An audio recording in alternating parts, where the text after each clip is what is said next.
You're on mute, Madam Chair.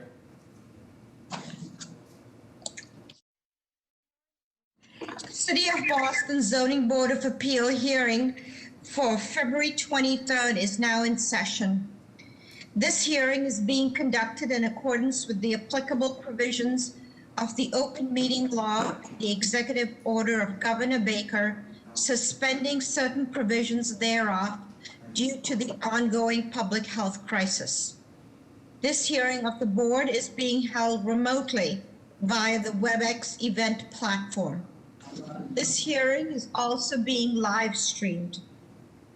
In order to ensure this hearing of the board is open to the public, members of the public may access this hearing through telephone and video conferencing. The information for connecting to this hearing is listed on today's hearing agenda, which is posted on the public notices page of the city's website, boston.gov. Members of the public will enter the hearing as attendees, which means you will not see yourself on screen and you will remain muted until administratively unmuted when asked to comment. As with our in-person meetings, comments in support will be followed by comments in opposition. The order of comments is as follows: elected officials, representative of elected officials, and members of the public. The number of people called upon to offer comment and the time for commenting will be limited by the chair as time constraints require. For that reason, the board prefers to hear from members of the public who are most impacted by the project. That is, those individuals who live closest to the project. If you wish to comment on an appeal, please click the raise your hand icon in the application via the WebEx event platform. To raise your hand, click the participant information icon. From there, find your name, and on the lower right-hand side, you should see a hand-raising icon. Click the icon and your hand will be virtually raised. Click it again and your hand should go down. If you are connected to the hearing by telephone, please press *3 to raise your hand. And just let me repeat that again. If you are connected by telephone, please press *3 to raise your hand. Those called upon to comment will be asked to state their name and address first, and then can provide their comment. In the interest of time and to ensure that you have enough time to do so, please raise your hand as soon as Mr. Fortune reads the address into the record. Prior to starting with the agenda, let me just take a quick roll call. Mr. Fortune? Good morning, Madam Chair. Good morning. Mr. Ehrlich? Here. Good morning. Mr. Ruggiero? Good morning, Madam Chair. Good morning. Mr. Ligris? Good morning, Madam Chair. Mr. Robinson? Good morning, Madam Chair. Mr. Kendall? Can somebody let me know when Mr. Kendall is on, because I know sometimes he has audio issues. I will, Madam. Pardon? I will, Madam Chair. Thank you. Jeff, are you here, Mr. Hampton from the BPDA? Good morning, Madam Chair. Good morning. Okay, let us move ahead with the agenda, Mr. Fortune. Good morning, everyone. First order of business is the extensions for 9:30, calling first two cases, calling BOA 754-552, 34 to 36 Williams Avenue. There's a companion case, BOA 754-553, 38 Williams Avenue. Madam Chair, these did expire as of February 8th, but due to the executive order, they're still in play of 2021. Thank you. Name and address for the record, please. Good morning, Madam Chair, members of the board. My name is Ronnie Baez, 36 Williams Avenue, Hyde Park, and I'm here today seeking consideration for an extension of my zoning relief. So, Mr. Baez, tell us why you need the extension.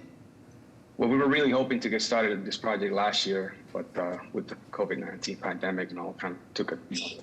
Okay, may I have a motion, please? Thank you. Motion. Have a motion? Motion to extend for a year from the date of termination. Second, Lickers. All those in favor? Aye. Any opposed? Motion carries. Calling the next case, calling BOA 908-276, 872 Morton Street. Madam Chair, this was due to expire on March 1st of 2021. Name and address for the record, please. Good afternoon, good morning, Madam Chair, members of the board, Attorney John Fulgini, 10 Forbes Road, Braintree, on behalf of the applicant requesting this extension to the signed decision. May I have a motion, please? Motion to extend for a year beyond date of termination. Second, Lickers. All those in favor? Aye. Aye. Any opposed? Motion carries. Thank you. Calling the next case for extension, calling BOA 382-897-104 Canal Street. Madam Chair, this is due to expire tomorrow, 2021. Madam Chair, if we do grant this would be the 5th extension. Name and address for the record, please. Good morning. Good morning, Madam Chair, members of the board. Bruce Stillman with Nixon TV. On behalf of Sawmill Hospitality, we're requesting a 1-year extension of the proposed hotel. And due to COVID, we need additional time to obtain financing and to certify the two contracts. So, Mr. Stillman, when was this project approved by this board?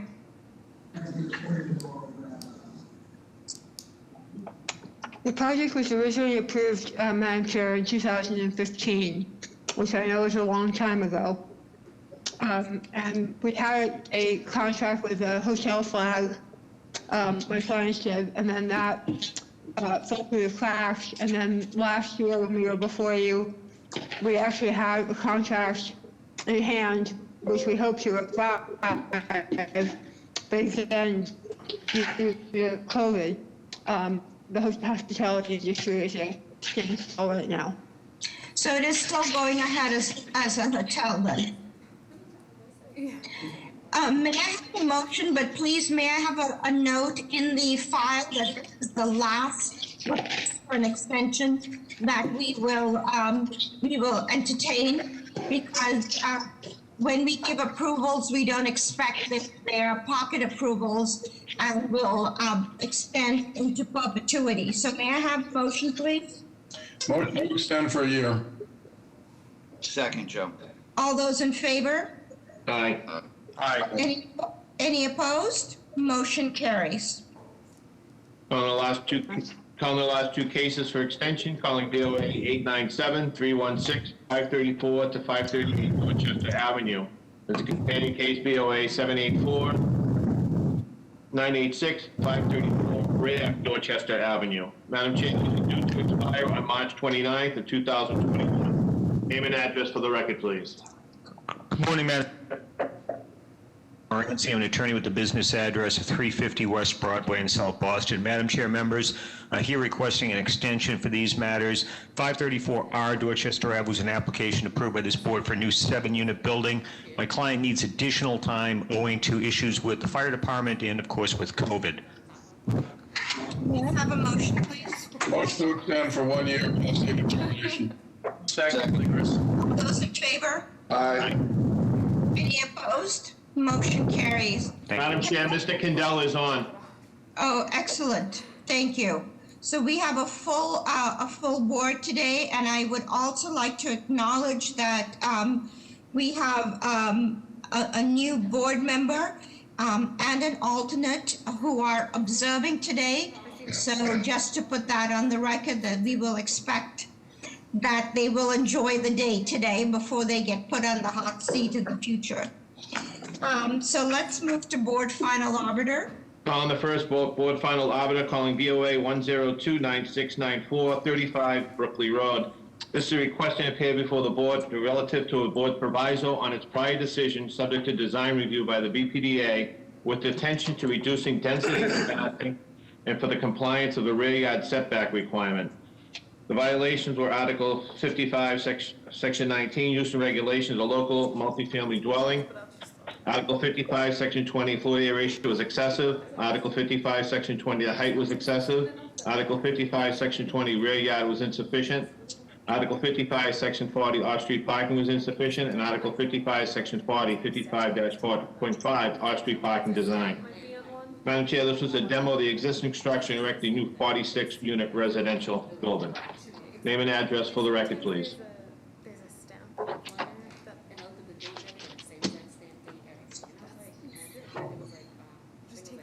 Attorney Pulgini, you're on mute. Sorry. Good morning, Madam Chair, members of the board, Attorney John Pulgini with the business address of 10 Forbes Road. Before you on behalf of Brookstead LLC and the proposed development at 35 Brookley Road.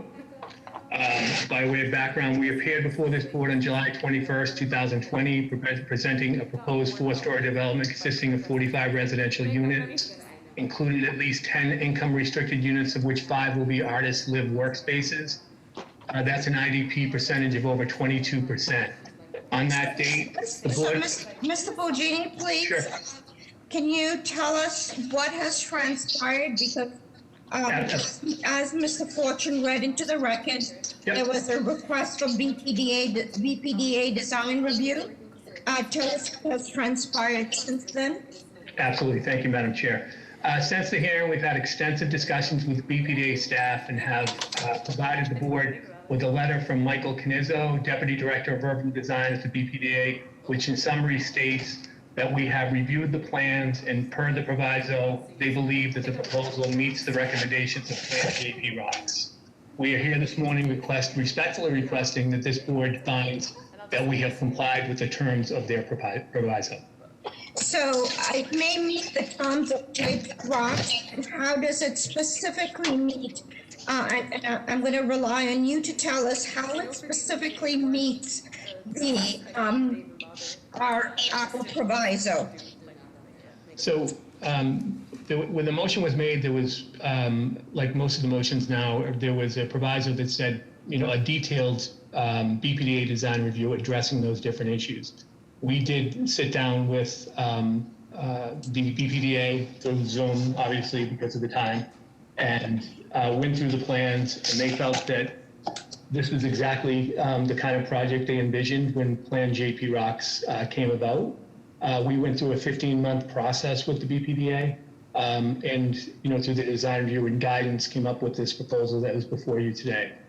And in not just my words, but also the BPDA's words, that this is compatible with Plan JP Rocks. So the designs that we saw on 721 have not been changed at all then with what we see in front of us. Madam Chair, I think there may have been one misstatement made back on July 21st with respect to a rear yard. We had a 0 lot line on the rear yard, but it's actually a 7-foot lot line. And together with the 7-foot on the of 10 Stoneleigh, which is a building directly behind us, we're creating, again, this is a requirement or suggested of Plan JP Rocks, is to create these pathways mid-block to allow pedestrian circulation to go from the Stony Brook neighborhood to Washington Street as well as to the Forest Hill Station. Okay. So in essence, you're saying that you're just clarifying that there is a 7-foot rear yard. As I recall, there was a lot of opposition to the size of the rear yard. So let's ask. I know, Mr. Ehrlich, you had looked at the plans that day. Have you re-looked at them today for today's meeting? Well, I actually did not, because it was my understanding that they hadn't changed. So for Mr. Pulgini, we put a proviso in about the rear yard setback requirement. What's required by code? So under, obviously not Plan JP Rocks, but under the base zoning code, which is, as you guys all know, Plan JP Rocks has not been codified. If it's presenting to a residential neighborhood, it is a 20-foot, and if it's presented to a commercial structure, it would be 10 feet. And so what we've done, Mr. Ehrlich, not to interrupt you at all, is working directly with the abutter who has an existing building, is collectively taking 14 feet and making that the mid-block passageway, which is what JP Rocks envisioned. Okay, when you presented last year, what was the presentation about the rear yard setback? Was the design presented as going to the lot line? You know, I went back and looked at my notes, Mr. Ehrlich, and that's a really good question. I had written in my notes that we had a 0 rear yard setback, but actually that is incorrect. It is a 7-foot rear yard setback, and then collective with the 7 foot on the other side, a 14-foot wide passageway. But let me just ask a quick question. Did Sure. the neighbors understand what the size of the setback was in your presentation to them? I think so. I believe they did. I mean, as I stated, Madam Chair, this went through a 15-month review process with community groups and, you know, countless meetings with individuals as well as civic.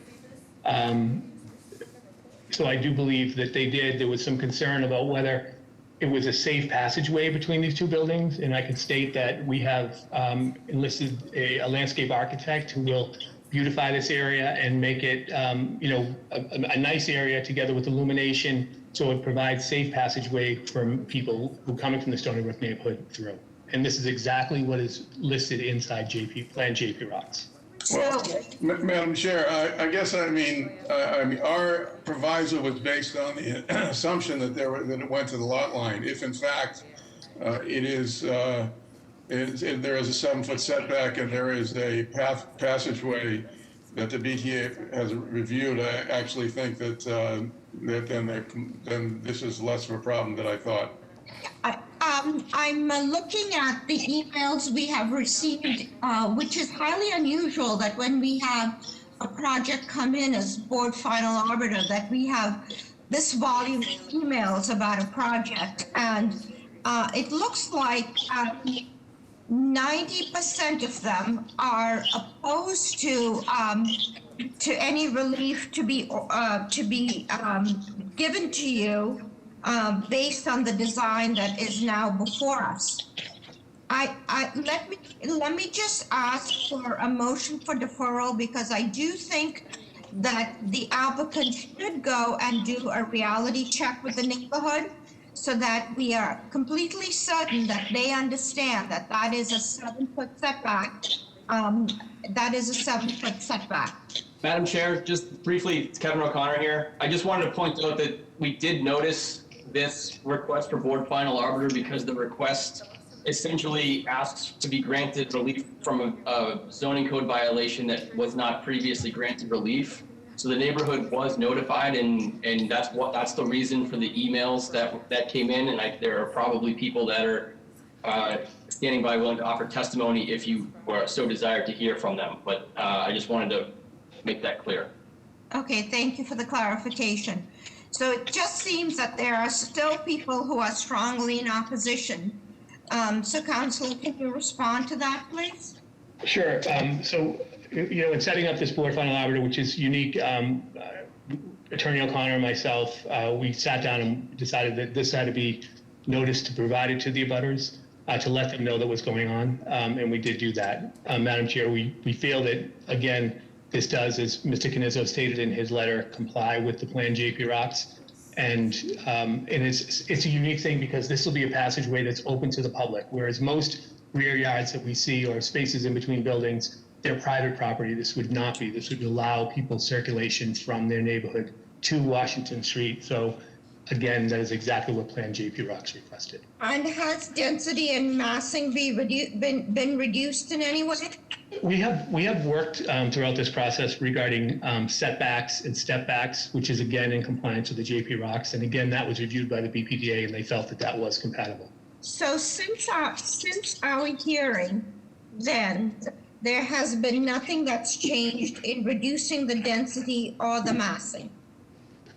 There has not. We went again to BPDA. I think there probably should be some folks from the BPDA who may be on this call, and I know it's untraditional to take testimony during a board final arbiter, but per the proviso, we went back and it was attention to detail with respect to the issues that you just raised, and we did go through them with them, and that generated the letter that Mr. Canizzo had forwarded.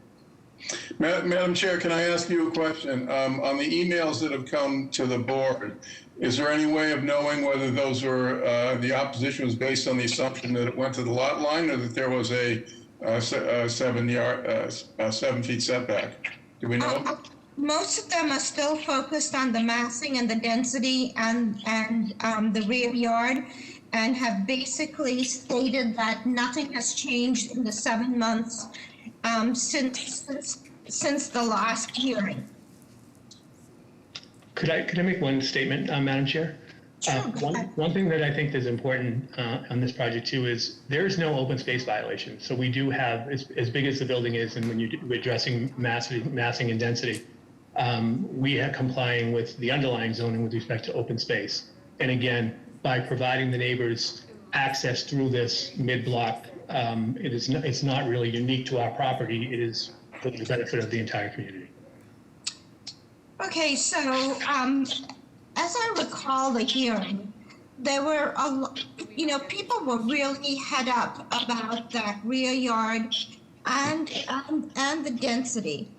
So basically, in essence, the plan we're seeing has not changed anyway, despite the fact that we felt as a board that these requests for these variances were too high and asked for some changes.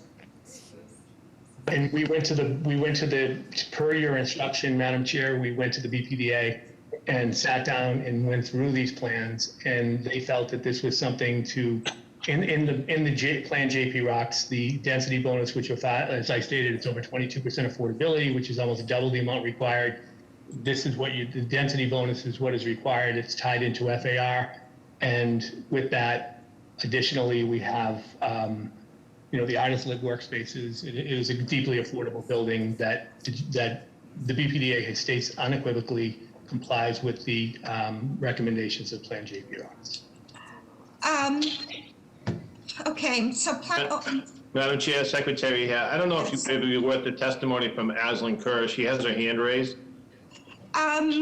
yeah, Aslan, do you want to just put your name and address on the record, please, and tell us what has happened since our hearing in July?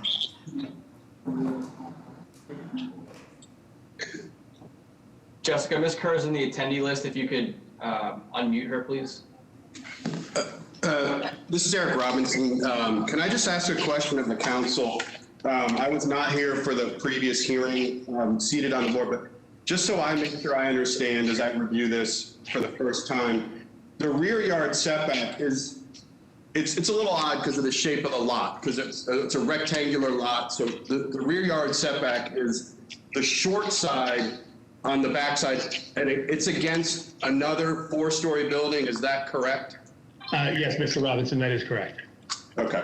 So I'm sorry, it's not what some would think of as a rear yard on the Stedman Street side, because that's the long view. It's the short side in the back, correct? That is correct. Okay. Thank you. Thank you. Can you quickly put your name and address on the record? It's already almost 10, and I would just like to bring a conclusion to this. Good morning, Madam Chair. Thank you. Ashlyn Kerr, Senior Project Manager with BPDA, 7 Raven Street, Dorchester, Mass. is my home address. Just to piggyback on a lot of what you've heard from Attorney Pulgini and Attorney O'Connor, this project did go back to the BPDA after this board's original approval in July. We also engaged extensively throughout the Article 80 process. There was a removal of floor, there were additional setbacks, there was a reduction in units all through the Article 80 process. The BPDA remains supportive of this project and feels very strongly that it is by and large compatible and compliant with the recommendations of Plan JP Rocks. I think a lot of the opposition the board has heard has come from people in the neighborhood who continue to struggle with the notion of Plan JP Rocks broadly. The BPDA has been engaging. We did a couple weeks ago, we hosted a Plan JP Rocks neighborhood update. So I think the concerns you're hearing from the neighborhood, in my opinion, come from Plan JP Rocks concerns. I don't think they're relative to this project. The BPDA, who's tasked with policy, planning, density considerations in reviewing the city, again, remains comfortable with all of those aspects of this project, the density, the planning, everything there. I think, as Attorney Pulgini has noted too, obviously the original approval in July of this board did note that additional BPDA design review. We sat down several times with Attorney Pulgini and the development team and work through these plans. But again, the BPDA is comfortable with what's being shown here. It functions very well with what else is happening in this area. This is a pocket of the planned JP Rock study area, which is undergoing a large amount of development. It was formerly all industrial lots, so obviously a really important part of that plan area. This project is very consistent with what the broader discussions were through Plan JP Rocks and what the vision was for this area through that three-year-long planning process. So I have a question for the BPDA. So this is still just the plan. Why hasn't it been memorialized in zoning? Why is it still that this is a local industrial zone?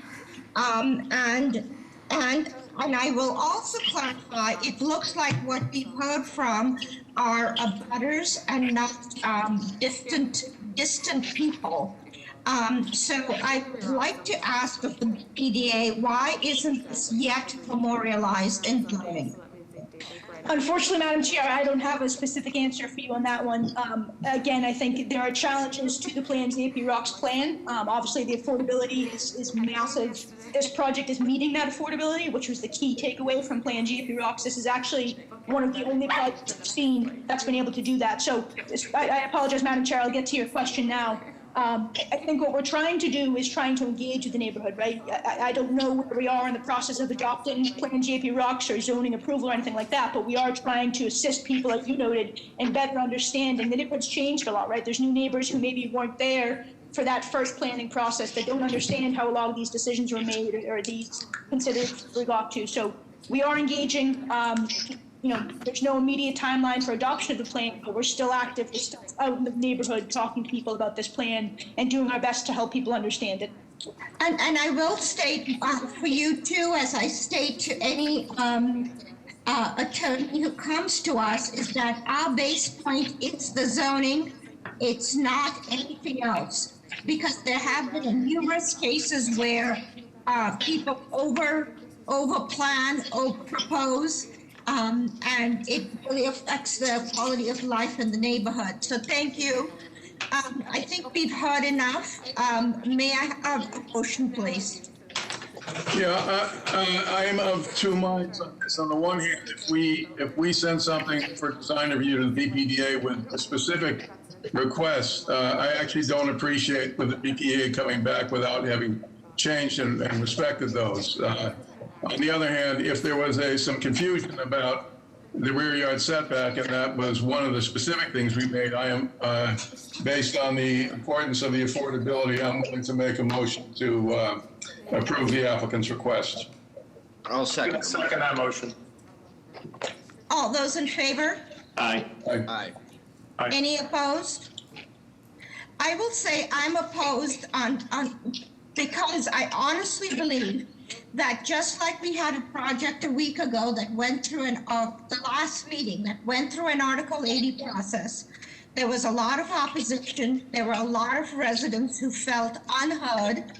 It came to this board. I feel as the chair of the board, that our concerns have gone unheard in adjusting this project so that it is reduced in massing, it's reduced in density, and that there was more attention to the rear yard.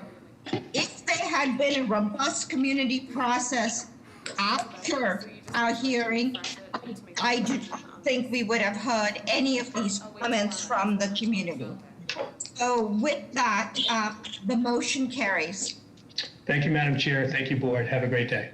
Calling the next two cases, calling BOA 897-172-509 East 5th Street. There's a companion case, BOA 896-586-509 Rear East 5th Street. This is the request has been made to the board to approve the zoning compliant underground connection between the two residential structures. Name and address for the record, please. Good morning, Madam Chair, members of the board. My name is George Moranci. I'm an attorney with the business address of 350 West Broadway in South Boston. Madam Chair, members, this is a project that was approved by the board in April of 2019.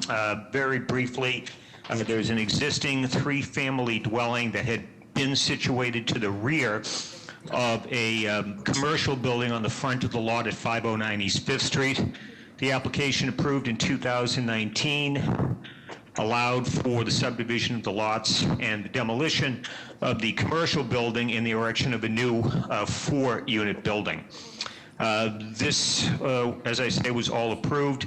It then caused an issue with the Boston Fire Department over the fact that the building in the rear, which had been existing, was obtaining a new street address of 509 Rear East 5th Street, because it is in fact to the rear of the front building. This would cause issues with the fire department because there is no immediate access to that building from East 5th Street. The suggestion was made, working with the Inspectional Services Department, that a way to administratively cure this would be to abandon the ERT application for the front building, make this all a single ALT, a single building with the connection. That would eliminate the rear address. There would be one building with the 509 East 5th Street address. Hold on, Mr. Moranci. So does Mr. Robinson have the updated plans? The only plan submitted is the one that is shown on screen, which is a site plan, because there's no change to either building but for an underground utility corridor connecting the two buildings, which ISD accepts as a sufficient connection between the buildings for this to be, again, regarded as a single structure for addressing purposes. Okay, may I have a motion, please? I'll make a motion to support. Is there a second? All those in favor? Aye. Aye. Any opposed? Motion carries. Thank you. Calling the next 3 cases for G-Card. Madam Chair, I'm going to call all of them into the record and the violations, and then we can go from there. Calling BOA 1150982, 134 Arlington Street. This is a new construction of a 1,730 single-family attached residence, a 3-story structure with rear patio. Existing parcel will be subdivided into 2 lots. This lot to be known as 134 Arlington Street, and will be 868 square feet. The violations, Article 32, Section 4, G-Card applicability.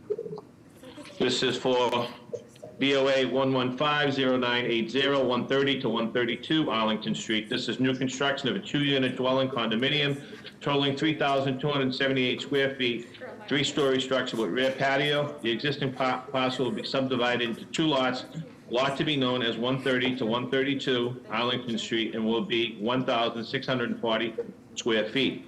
The violations, Article 32, Section 4. This is in the G-Card.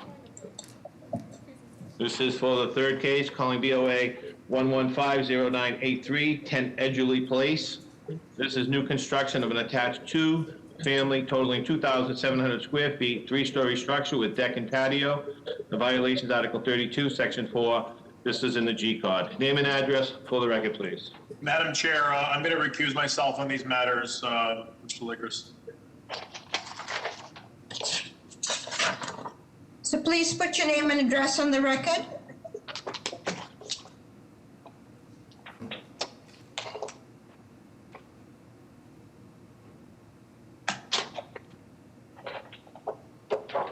Is Jonathan Lee here?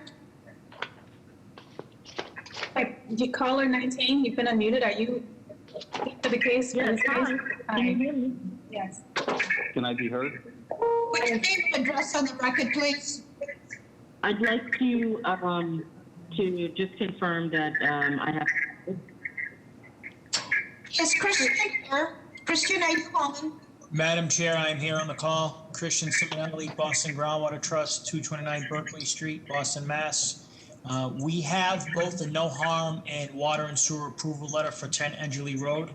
However, I am requesting a hold for signature on the Arlington Street addresses, since we only have the no harm letter for those. And Boston Water and Sewer is currently reviewing the plans, the site plans for those 2 addresses. I did hear from Water and Sewer this morning, and we should have the letters by the end of the day today. For clarification purposes, we have the letter for Edgerly, but not for Arlington, okay? May I have a motion for Arlington? I'm going to make a motion to approve for all 3 and hold signature on the Arlington Street one. Okay. Is there a second? Second. All those in favor? Aye. Any opposed? Motion carries. Calling the next case for building code. This is case BOA 1137440, 40 Beacon Street. This is to modify the fourth floor, Unit 5, to isolate space to be transferred to the second floor, Unit 3. Create an egress vestibule and move one door. The violations, the 9th edition, 780 CMR 1006, the number of exits and exit access doorway.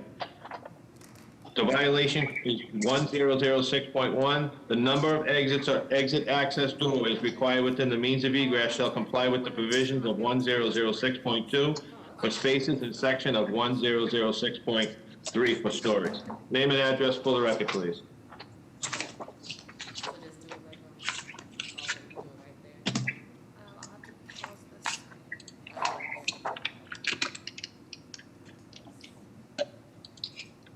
Is Miss Kames on? I don't see that name in the attendee list.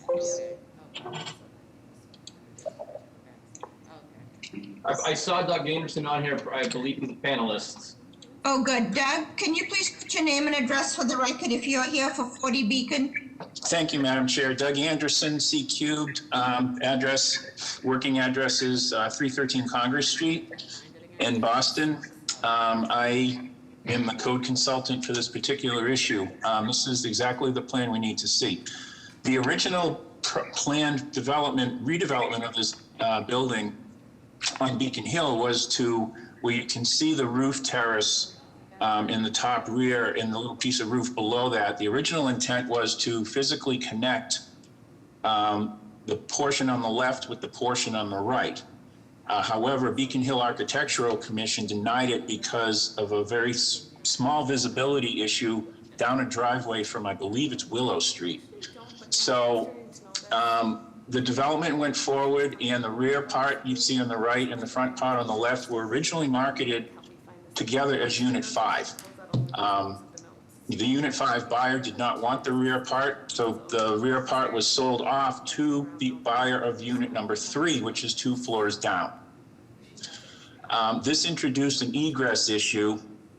I came in at this point to try to resolve this, and we had to keep that rear stair as common stairway because it was needed for use by Unit 4, which is the next floor down.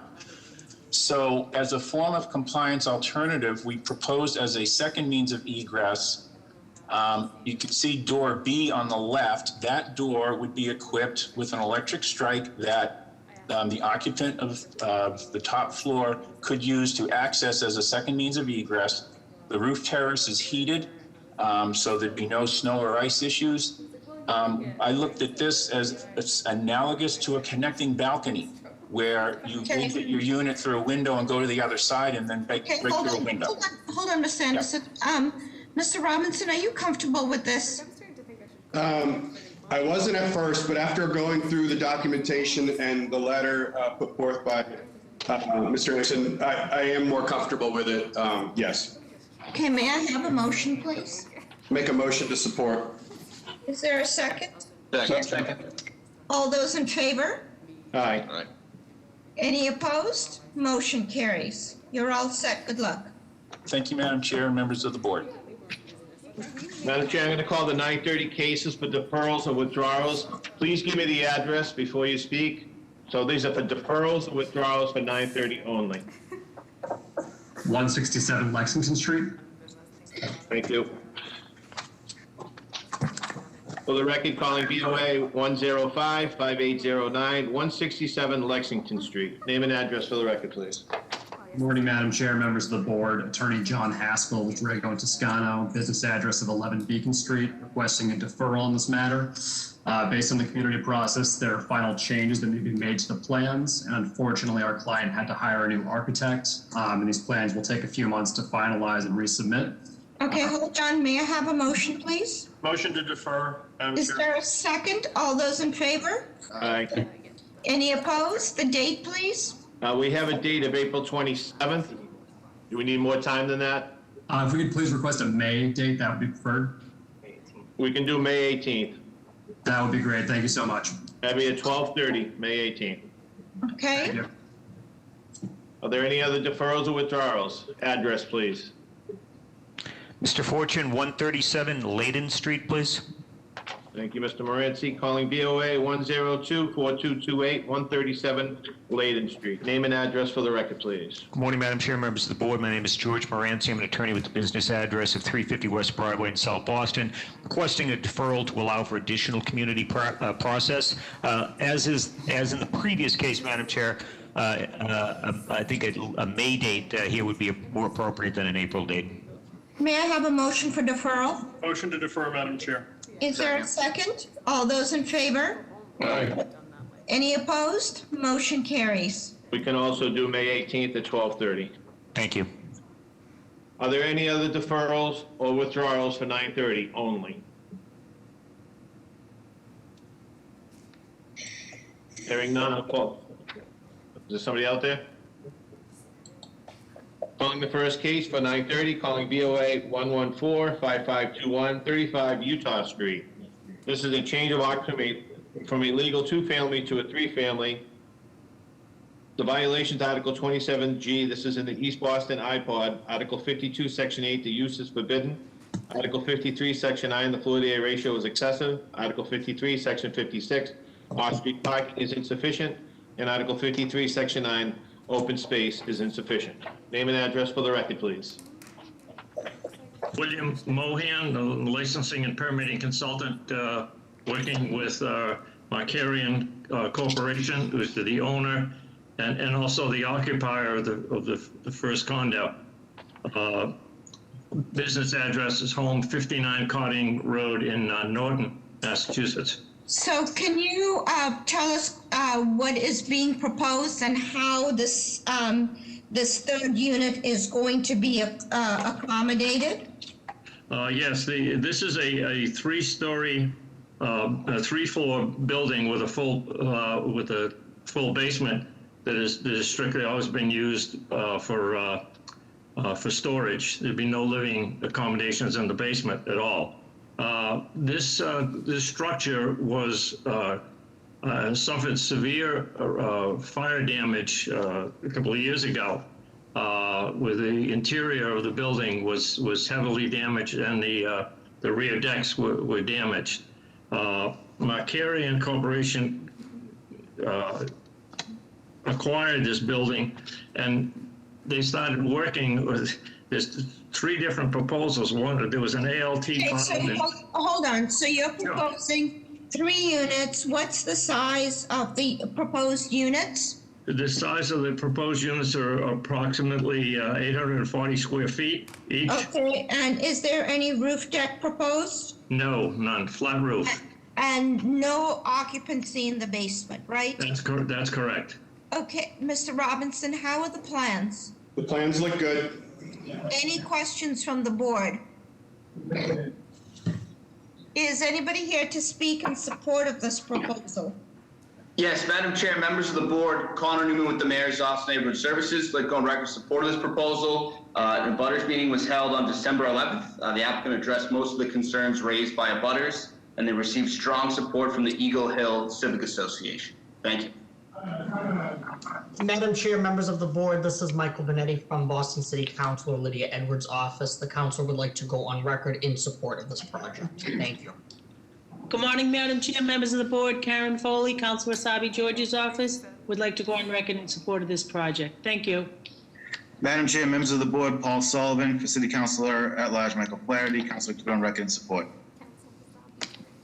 Thank you.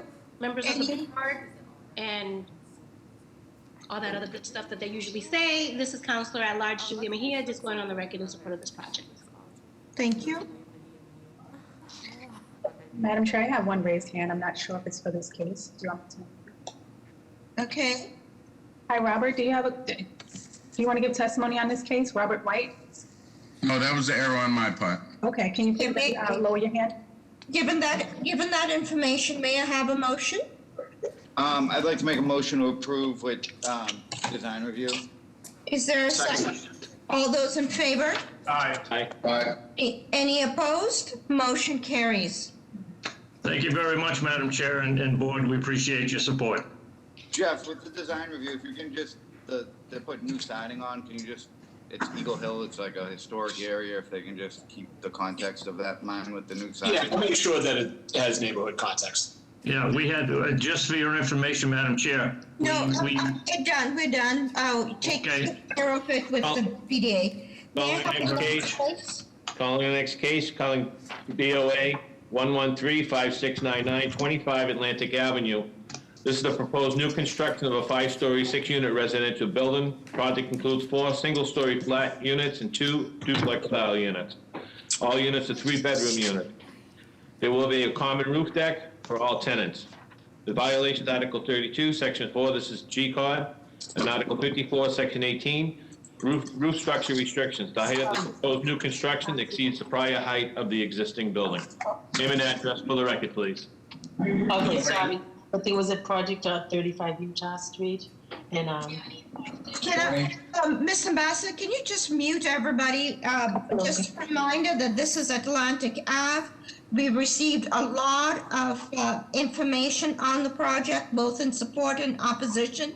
I would like to hear from 5 people, 6 people altogether, half in support, half in opposition. And so please, among yourselves, figure it out. In the meantime, Mr. Fortune, I'm sorry, go ahead. All right, ready to go? Okay. Name and address for the record, please. Thank you very much. Dennis Quilty, attorney at McDermott, Quilty & Miller, representing the project before you this morning.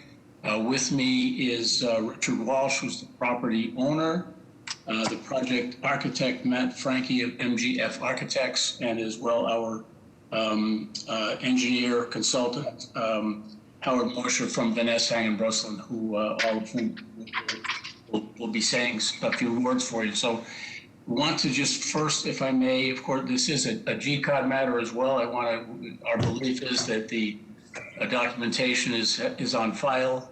So hold on, Mr. Quilty. Christian, can you please go on the record?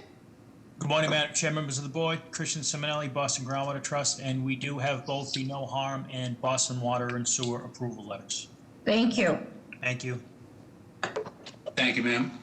If I may, just one more housekeeping matter. I would like to confirm that the memorandum of law that we filed on February 19th is a part of the record of today's proceeding.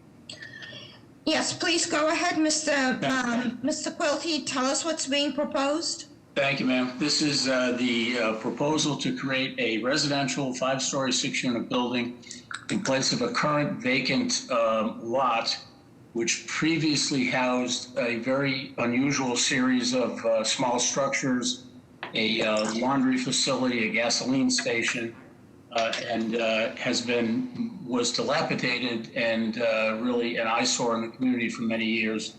It was finally removed. The application before you today is to create a new 5-story, 6-unit residential building. The units, as you've heard, will be 3-bedroom units. There will only 6 of them. There's parking on site. You will hear from Mr. Walsh that he intends to occupy one of these units himself. We did a substantial community process, including meetings with both of the local organizations, New Nick, New Ra. We had a mayor's office of Butters meeting.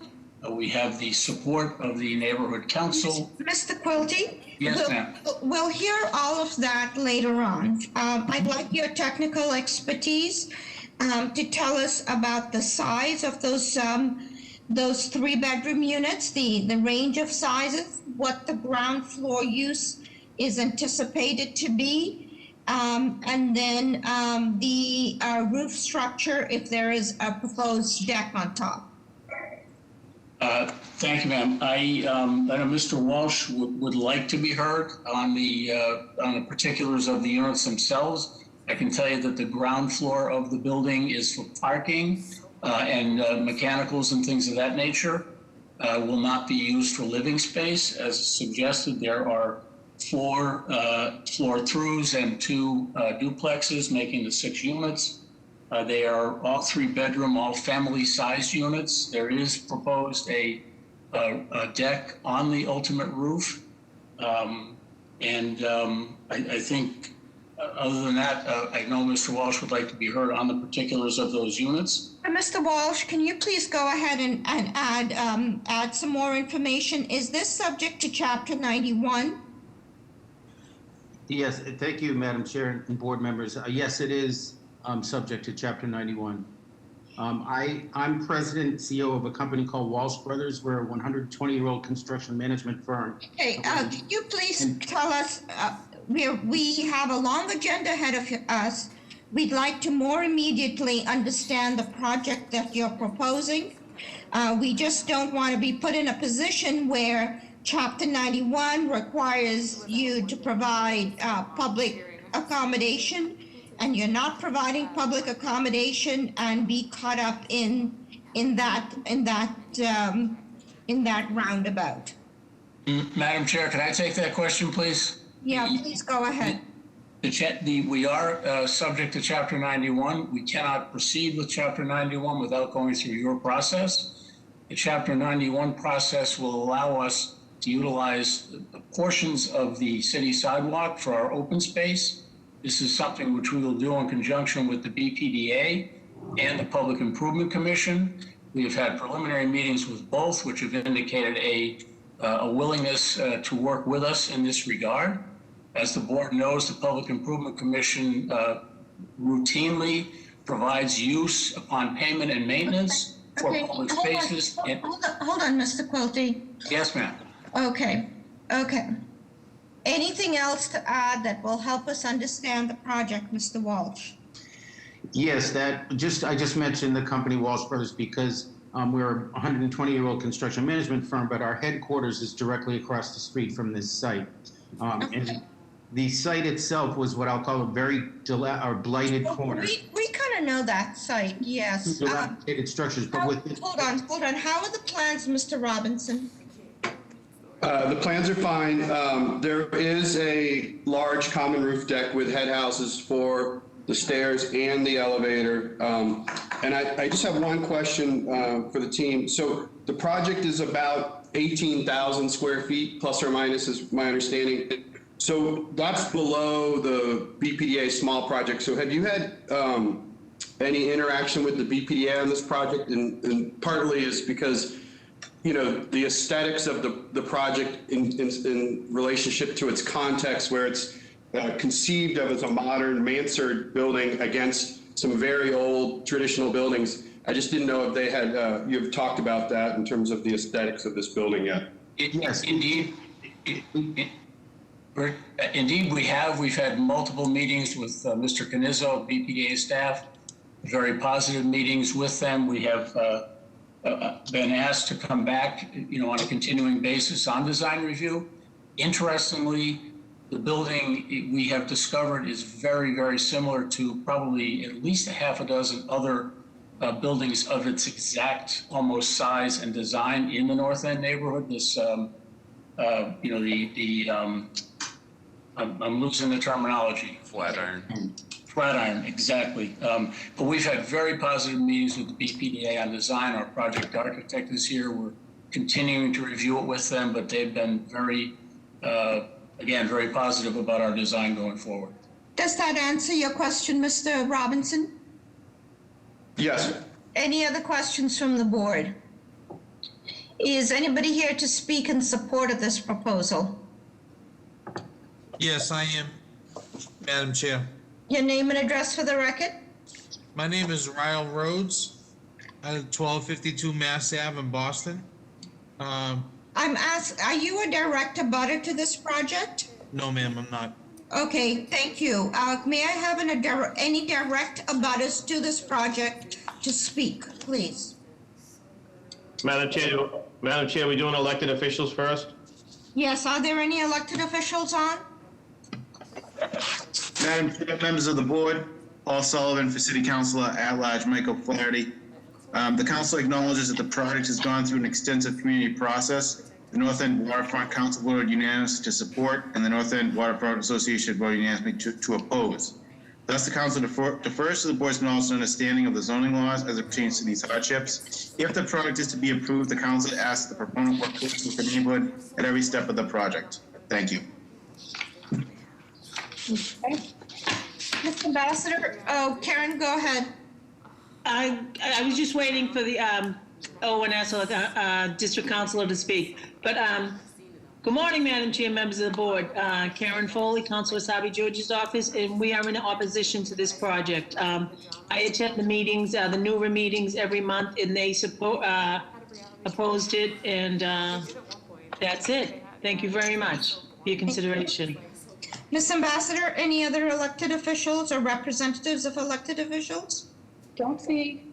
Okay, let's. Madam Chair. Madam Chair, this is Michael Benetti from Boston City Council, Lydia Edwards' office. The council would like to go on record in opposition of this project. The council recognizes that the development team did go through a substantial community process, and the neighborhood council did support while the residents association did oppose. We received numerous letters of support and opposition, and the council has come down to a final decision of opposition. Okay, may I hear from the Mayor's Office of Neighborhood Services, either in support or in opposition? Yep.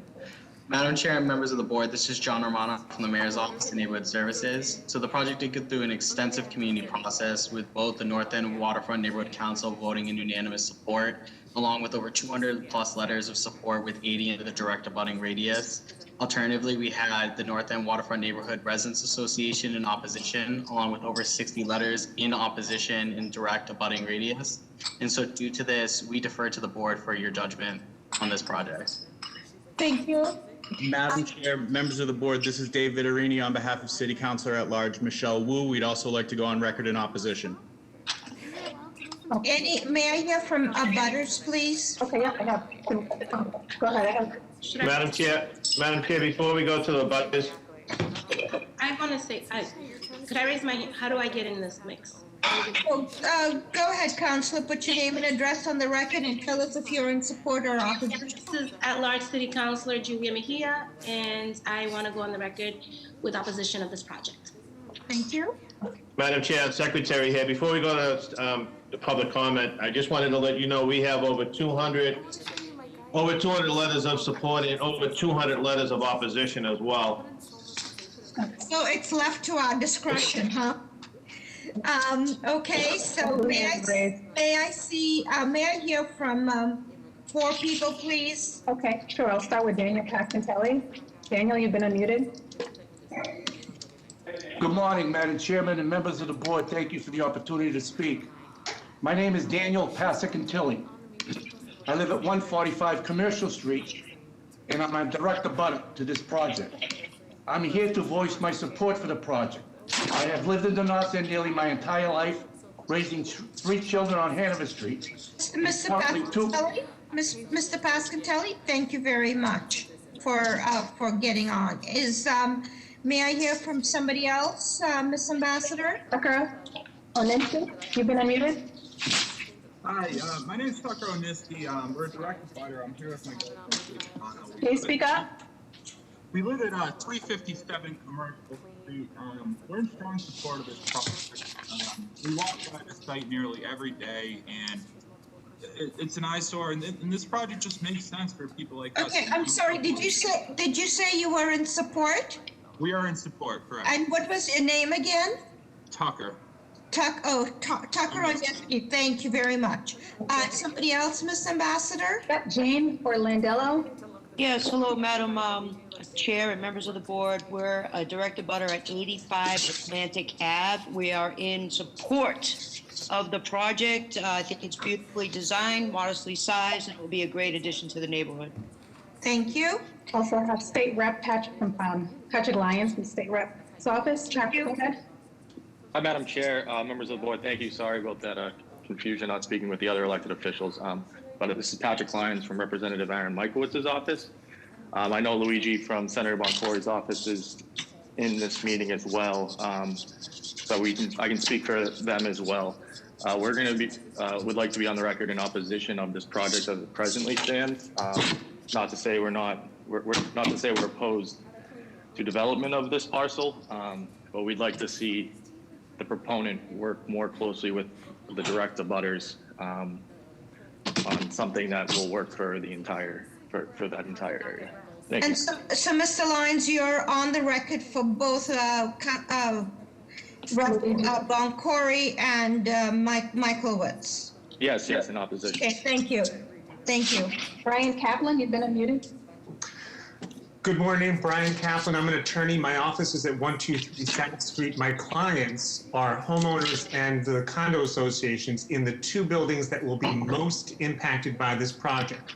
Those buildings are the Howe and Bainbridge building at 220 and 230 Commercial Street, which is directly across the street from the project site, and the Prince building at 63 Atlantic, which directly abuts the project site. The biggest objection by far, especially when it comes to the Howe and Bainbridge building, is that the project will completely eliminate views and severely reduce light. Currently, the Howe and Bainbridge buildings, windows and balconies, have views of Boston Harbor and Lewis Wharf and Commercial Wharf. They also have abundant light and open air. Besides the views, is there anything else that you're in opposition for the project on? The views is the biggest, and I submitted over the weekend before and after images created by our architect showing how the views will be completely eliminated. The views from the Howe and Bainbridge building of the ocean and the wharfs will be gone, and instead the homeowners will be staring directly at a wall. And this is exactly what. And just let me remind you that height is not a violation on this project. Thank you for putting your name and address in the record. Okay. May I hear from somebody else? Yep, Eileen Jacobs. You been unmuted? Yes, I live directly across the street at 220 Commercial Street, the Howe and Bainbridge building. And this building will, in effect, erect a wall only 50 feet from my windows. Ma'am, were you represented by the attorney a minute ago? I am, but I'm a homeowner for 26 years. But your attorney just put your concerns on the record. May I hear from somebody else? Get everybody, I think I have everyone here whose hand was raised. So given that information, may I have a motion, please? Excuse me, Madam Chair, members of the board, Dustin Gardner on behalf of Councilor Campbell's office, we'd also like to add our voice to the voices of opposition, as we've been receiving many calls and emails on this as well. Is Councilor at large or district? District. Okay. Sorry, we're not this district, we're District 4, but yeah. Exactly, or Rosendale, yeah, okay, so, thank you. So given that information, all the information you've heard, may I have a motion, please? I'd like to make a motion to deny. Is there a second? Is there a second? There is no second. May I have another motion? I'm going to make a motion to approve the BPDA design review. Second. All those in favor? Aye. Any opposed? Madam Chair, I will oppose. I too am opposed, but there are 5 in support, so the motion carries with approval with design review. Calling next case. Calling DOA 937-968, 1112 to 1116 Boylston Street. This is the change of occupancy to include a cannabis establishment. So calling the next case. Calling DOA 937-968, 1112 to 1116 Boylston Street.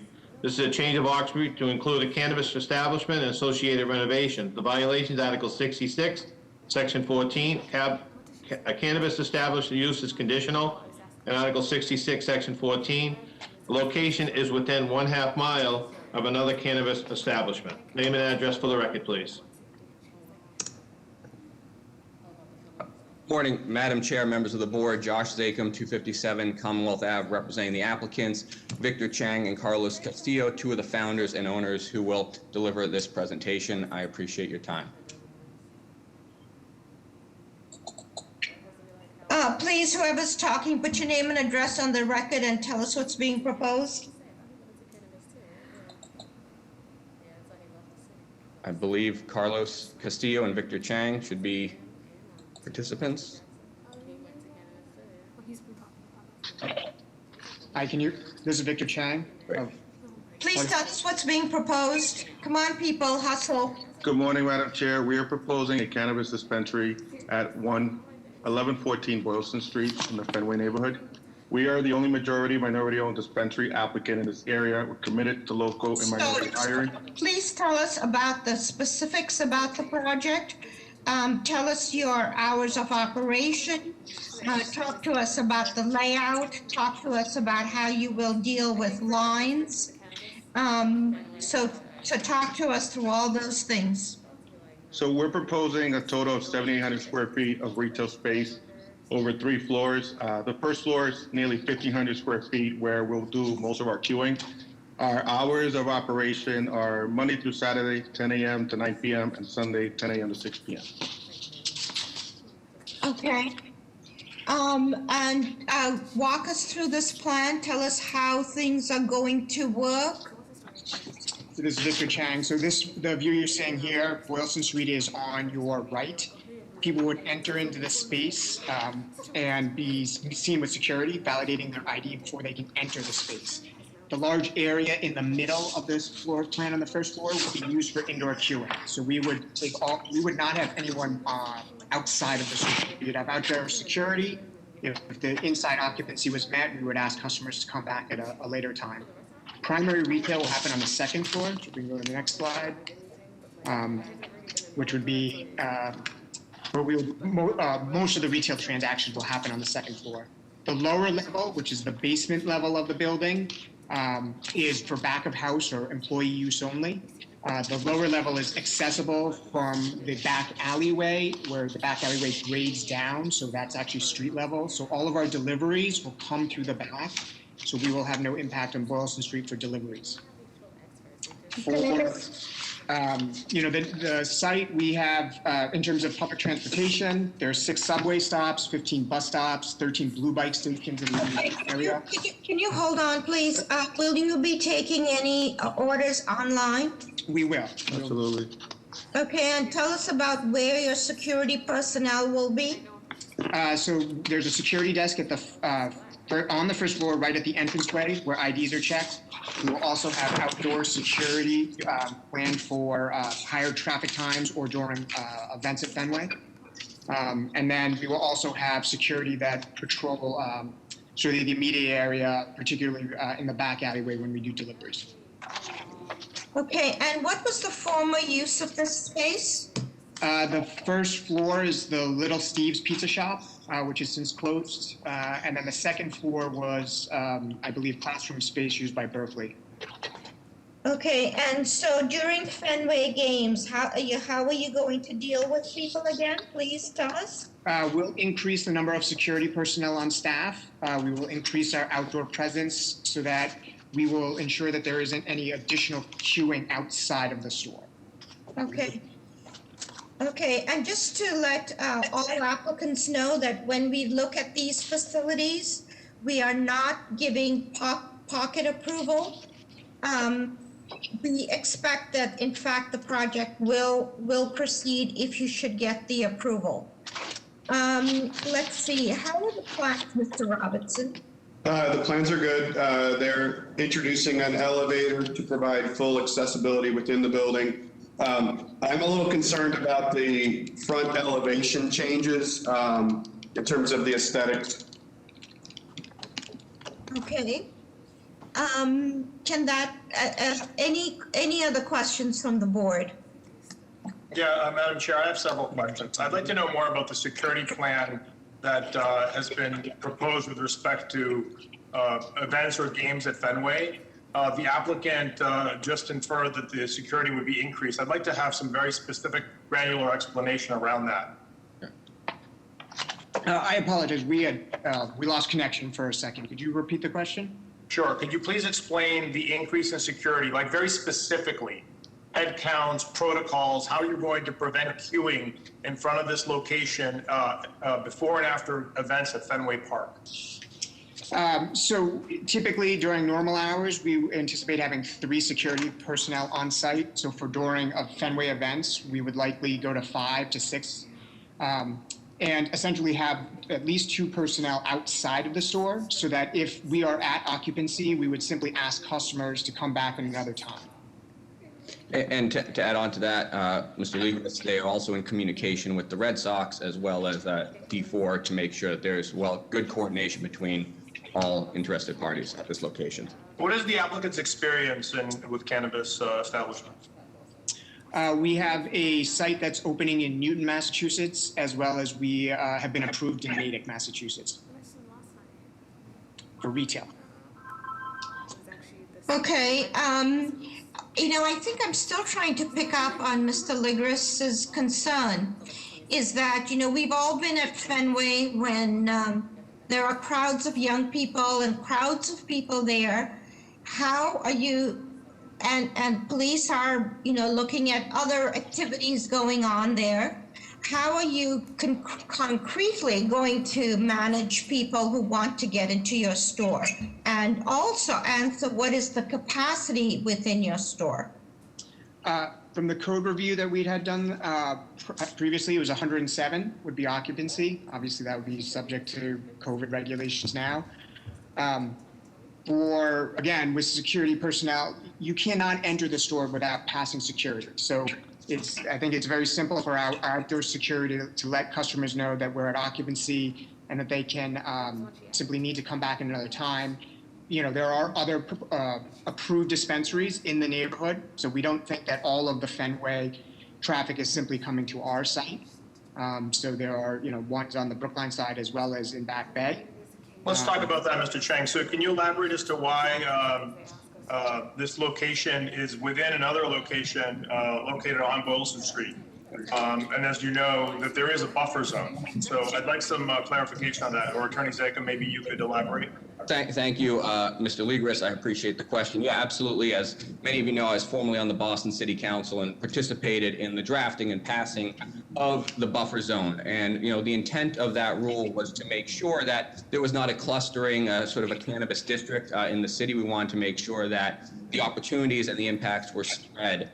This applicant has been working at this site for quite a long time now, and when they chose and locked up this site and began the process, there was no other location in the area. The closest location is about 0.3 miles away, and as I'm sure you all know, you're very familiar with this area, is separated by one of the most heavily trafficked streets. Even during the COVID-19 pandemic, there has been significant foot traffic and business activity in this area. We believe there's quite enough market there to support these, and quite frankly, there have been nearly 100 letters of support, as well as from local business associations, elected officials, and residents in the nearby area, agreeing that this is a good operator. They have made specific commitments in coordination with District Councilor Bach's office to fund, in the first year, $75,000, and going forward, $150,000 a year to make sure there are no negative impacts. And as we've talked about, they are in significant emphasis on security.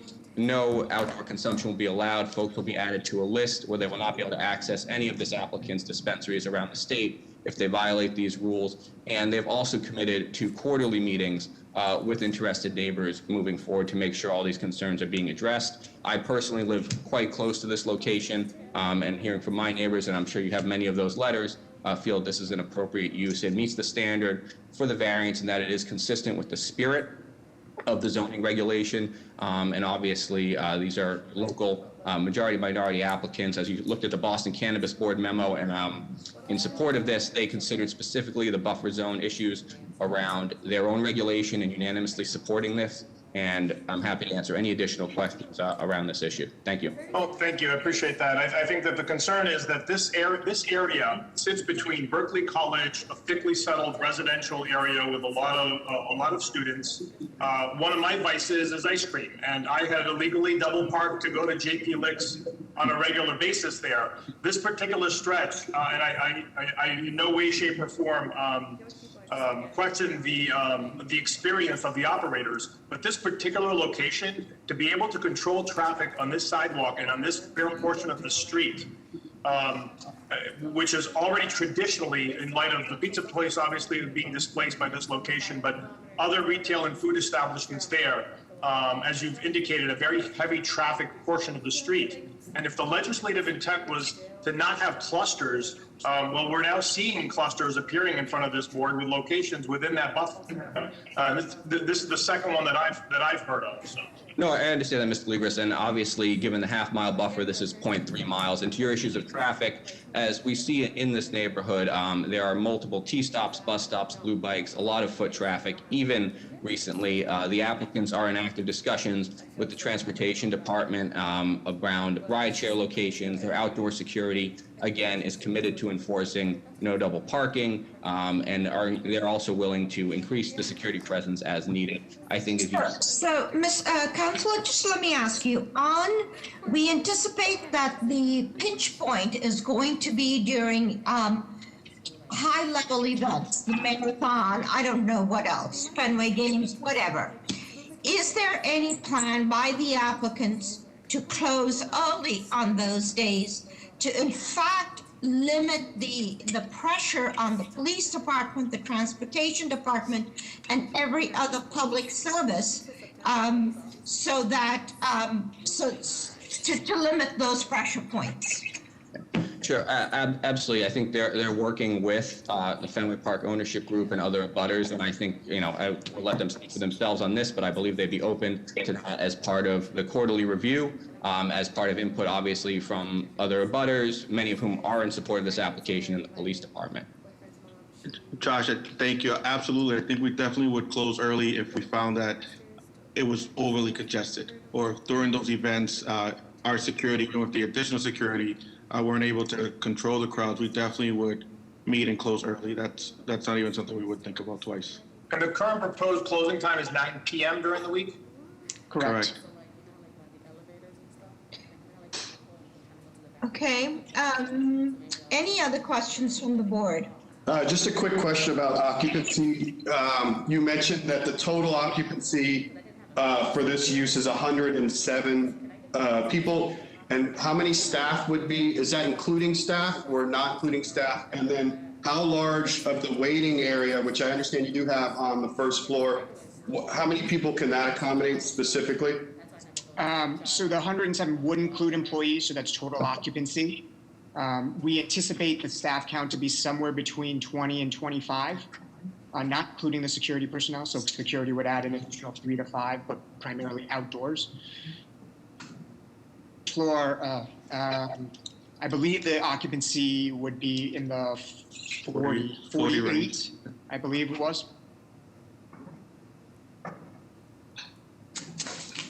So approximately 40 can be queued or waiting, and approximately 40 can be on the floor, on the second floor. Correct. Roughly. Roughly, yeah. Thank you. Any other questions? Let's hear, is anybody, any elected or representative elected officials to be heard? May I hear from the Mayor's Office of Neighborhood Services and the District City Councilors first? Madam Chair, members of the board, Shanice Pimentel with the Mayor's Office of Neighborhood Services. The Mayor's Office did vote the project at this board.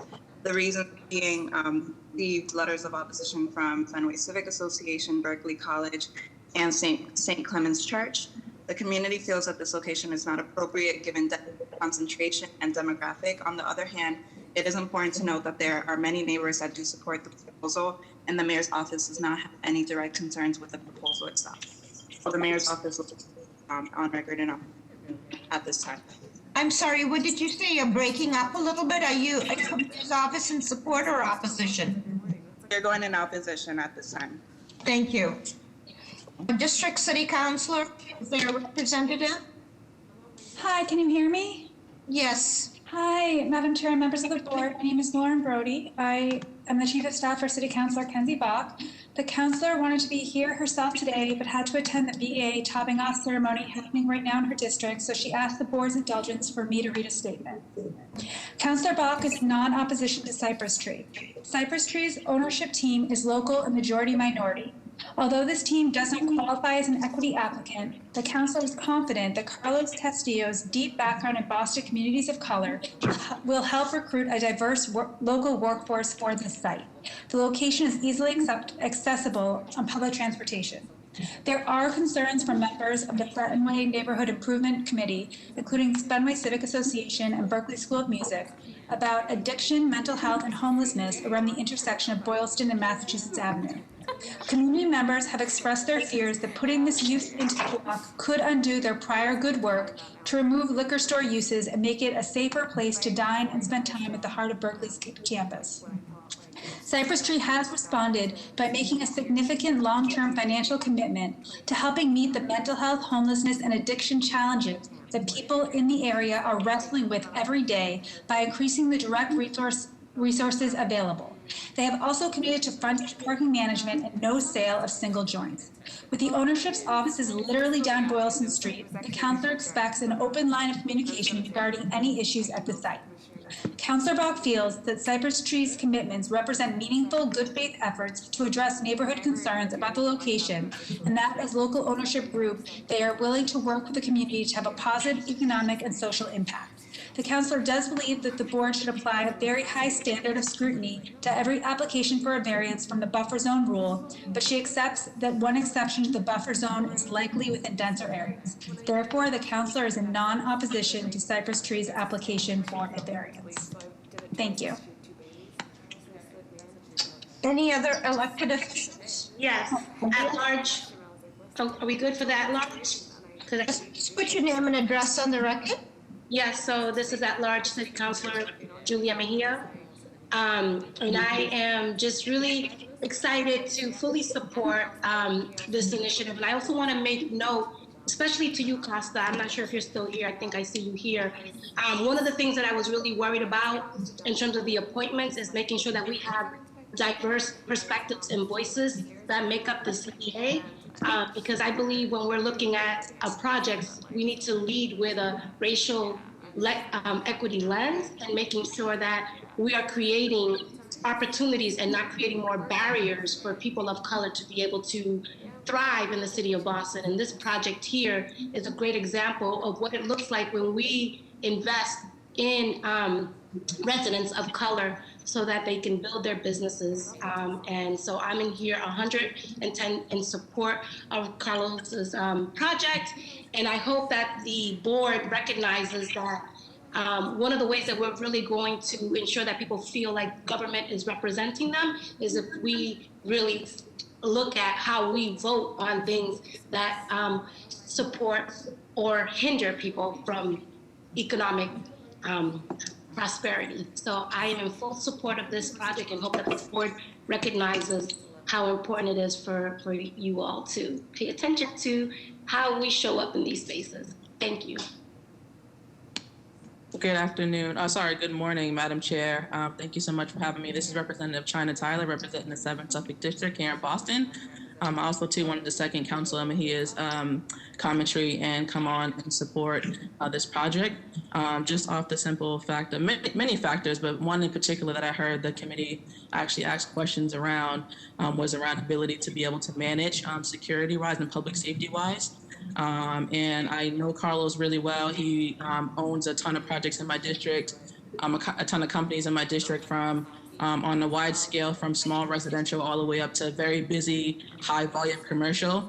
And we haven't had any issues with him managing these projects, particularly in a very unique, high volume community like Nubian Square, which has a lot of the same issues and concerns that part of Boylston Street has. And so I hope that the committee joins us in supporting this project. And again, it is very, very important to be able to make sure that people of color have a hands-on support into the marijuana industry, because that's been a very difficult barrier moving forward. And as we continue to legislate, I heard someone earlier talk about legislation.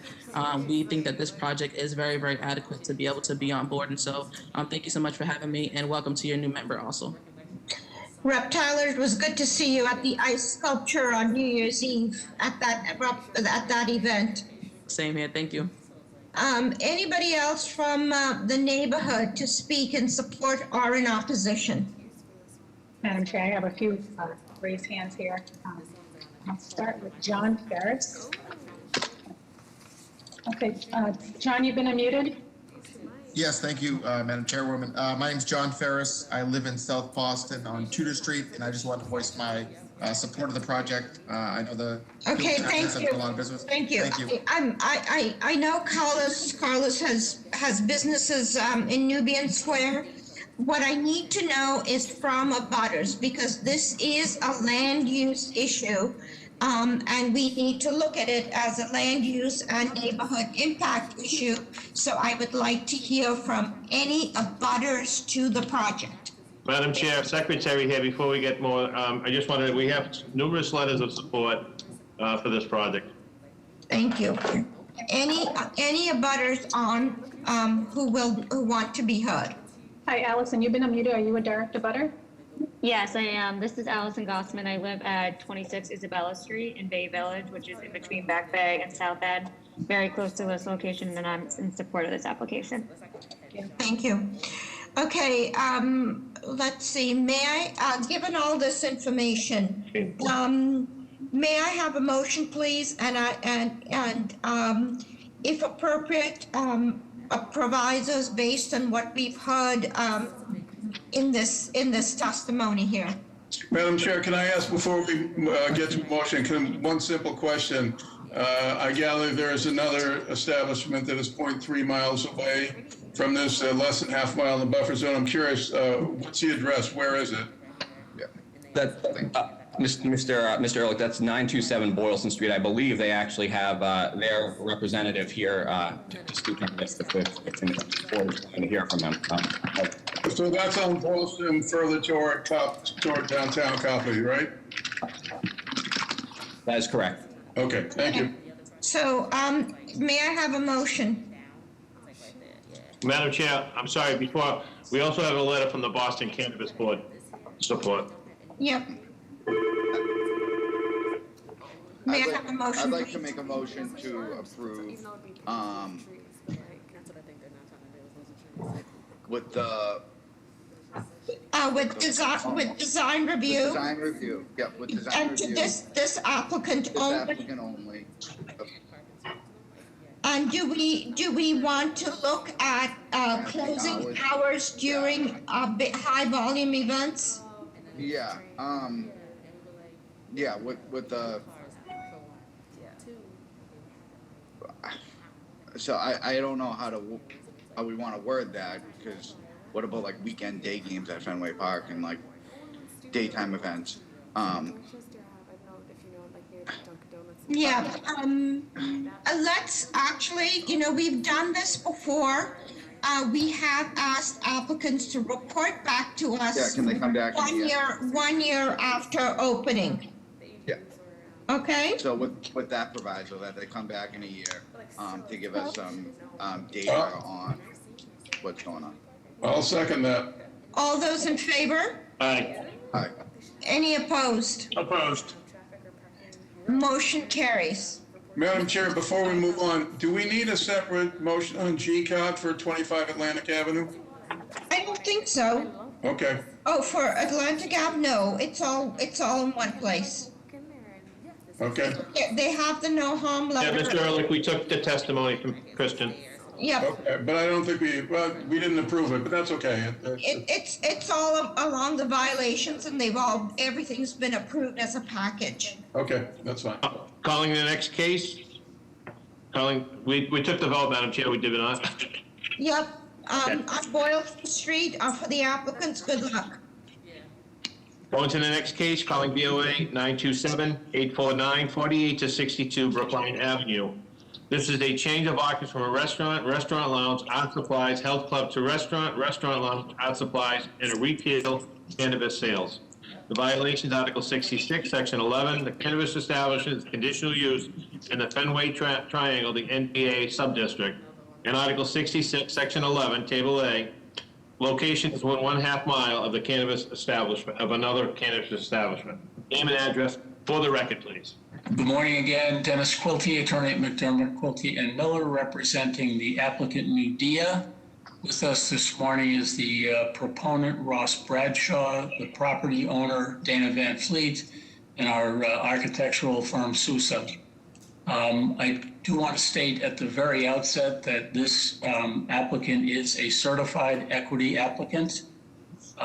We have undertaken a substantial community outreach in this location. As we come before you today, we are supported by Fenway Community Development Corporation, the Kenmore Business Association, the Kenmore Residents Association. Yes, ma'am. Please, I'd like to hear, since you have the expertise as the attorney, can you please tell us about the pieces of the case? We can always hear about everything else from the Mayor's Office of Neighborhood Services. First, can you tell us how close, is this close to a school by any chance? No, it is not. This is the site is the building which houses the Cask and Flagon restaurant at the corner of Brookline Ave and Lansdowne Street. We are not subject to any physical requirements. We've been through an entire community process in this regard. The space is below the existing restaurant. It's a very, very large space. We can provide you all the details in terms of ability for queuing inside, which we think places us. Please speak to us about that. Yes, ma'am. I would like to ask, I know the architect is here, and Mr. Bradshaw, who's the applicant, and Mr. Van Fleet, who owns the building, can all speak to this. Ross, are you present with us here? I am. Yes. So as Dennis mentioned, this is a fairly large facility. In total, it's roughly 10,000 square feet, of which we have decided to devote 3,300 square feet to internal queuing, which would make it the largest queuing space of any dispensary in the state. Okay, and you've heard the questions we asked the previous applicant. Please respond to them about your hours of operation, how security is going to work, how your proximity to Fenway Park is going to work, all those details. If I could just take it quickly, Ross, to say with regard to security and the Red Sox who are immediately across the street, we have had a specific series of engagements with the Red Sox ownership with regard to our security. We have given them assurances in writing, as well as assurances as recently as the last 48 hours of a continuing series of meetings with the ownership of the Red Sox to address concerns. Our security company is the Edward Davis LLC, former police commissioner of the city. So tell us right now, because you will need relief from this board, right now what your plans are, so we have a level of comfort before we take any action on this. Yes, ma'am. Ross? Well, in regards to security, one of our guarantees is that we don't have to have the ability of having any consumers on Lansdowne Street or Brookline Ave. Given the size of the facility, 3,200 square feet for internal queuing, that would give us a capacity of 280 patrons to have within our doors. And that's important to us to ensure that we are not a disruption at all to any of the events or games that might happen within that community. And one of the other important elements that Dennis was mentioning is that we've hired security consultant at Davis Security Company. They are well aware and have experience in working game days and working events in that area. And in addition to that, Dana Van Fleet, who is the owner of the Cask and Flagon, has been present there for, I believe, over 30 years. So he has significant experience with this particular area and dealing with some of the patrons and some of the unique aspects of this community. And what are your hours of operation? There will be 10 p.m. to 9 p.m., 10 a.m. to 9 p.m. And Sunday hours? Same as well. 10 to 9, 7 days a week. And then we know your proximity to the universities. How are you going to protect against consumption right outside the door or anything like that? Yep. So we will always have uniformed security officers that will be outside of our facility, ensuring that there is no clustering, that there is no patrons consuming outside. In addition to that, we'll constantly be monitoring through security and surveillance to ensure that that's not happening on our property. And in addition to that, that's something that currently right now that Dana and his establishment, they do on a daily basis as well when they are operating. Okay, Mr. Robinson, how are the plans? The plans are adequate. Can you just explain to me a little bit? It seems to be, yes, it's below. There's some accessibility sort of challenges, I would say, with respect, because it looks like the actual waiting room is 2 floors below the street entrance. Can you just explain that a little bit to me? Yes, if Dana's on, he can probably explain a little bit more detail. If not, I can definitely dive in.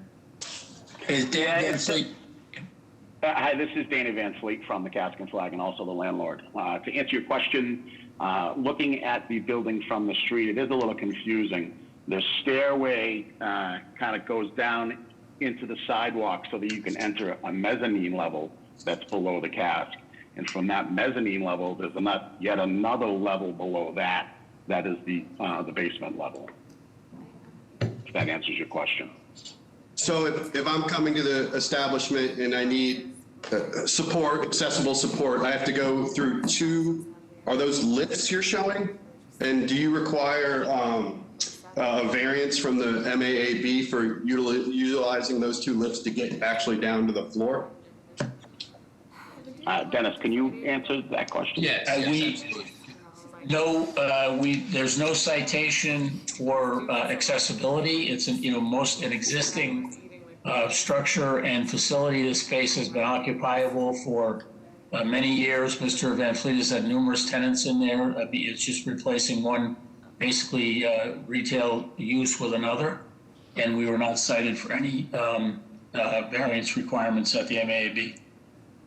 Thank you. One further question, just so I can, and Madam Chair, I'm sorry if I don't know this.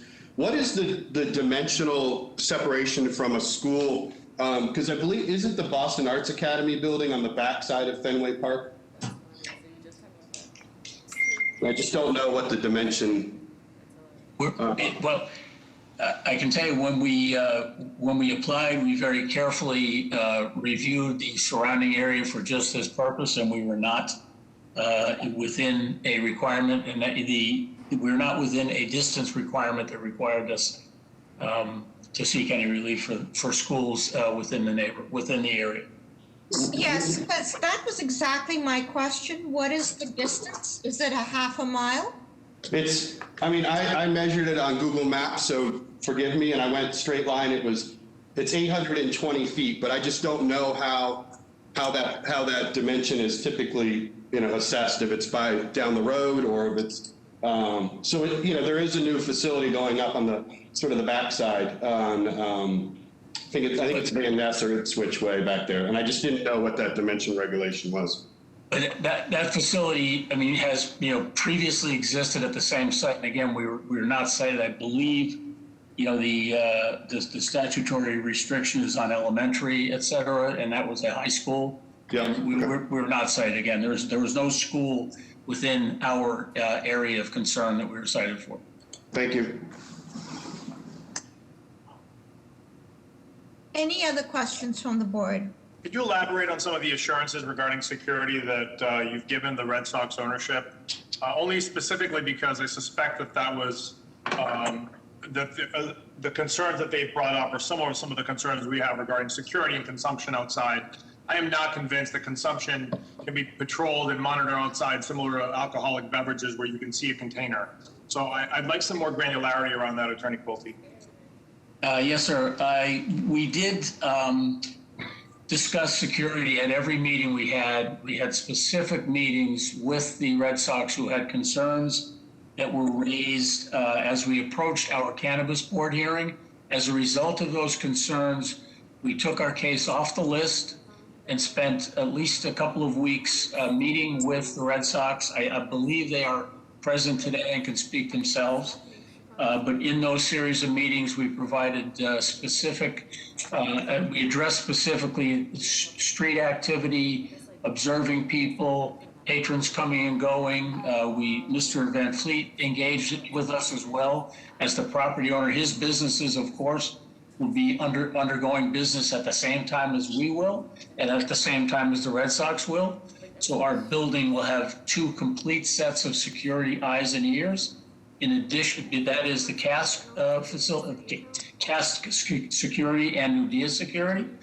In addition, I think we went a long way towards answering many of the questions the Red Sox had. They did communicate with us in the last couple of days that they're very interested in an ongoing, continuing discussion on these issues, and we immediately responded that we're of course willing to do that, and we'll set up meetings with them continuously as we go along. I believe Mr. Friedman from the Red Sox is here this morning, and he could certainly elaborate, but we intend to work completely cooperatively with them. Mr. Van Fleet is a longtime across the street neighbor of the Red Sox who has worked with them on many items over the years, and we will continue to do so going forward. Thank you. And I see, before you hand it off to Mr. Friedman, specifically numbers, what are we talking about in terms of bodies of security guards that would be there on an average day versus an event, a day or time where there's an event at Fenway? Yeah, I can speak to that as well. Well, to begin, one of the things that we'll be doing on game days is we understand that it's not guaranteed, but we'll be working with the city of Boston to get police details if available for those games and those events. Outside of that, we'll also be working, as we mentioned, with the Ed Davis Security Company, and we'll have a minimum of 6 to 7 security personnel for those high volume days. A total or outside? Outside, we are total. So we have 5 outside and then 2 inside on the sales floor, and then also in the zine level that Dana had mentioned previously. And if I could address that as well, the Cask and Flagon typically on a high volume event has anywhere between 2 and 4 security personnel outside on Lansdowne Street, in addition to the security that New Dia is proposing. And just for further clarification, I just received a message. The architect is with us and can provide all the information on square footage, numbers of people able to queue inside. We, again, as I think Ross indicated, we would be the largest waiting area inside of any cannabis establishment in the Commonwealth.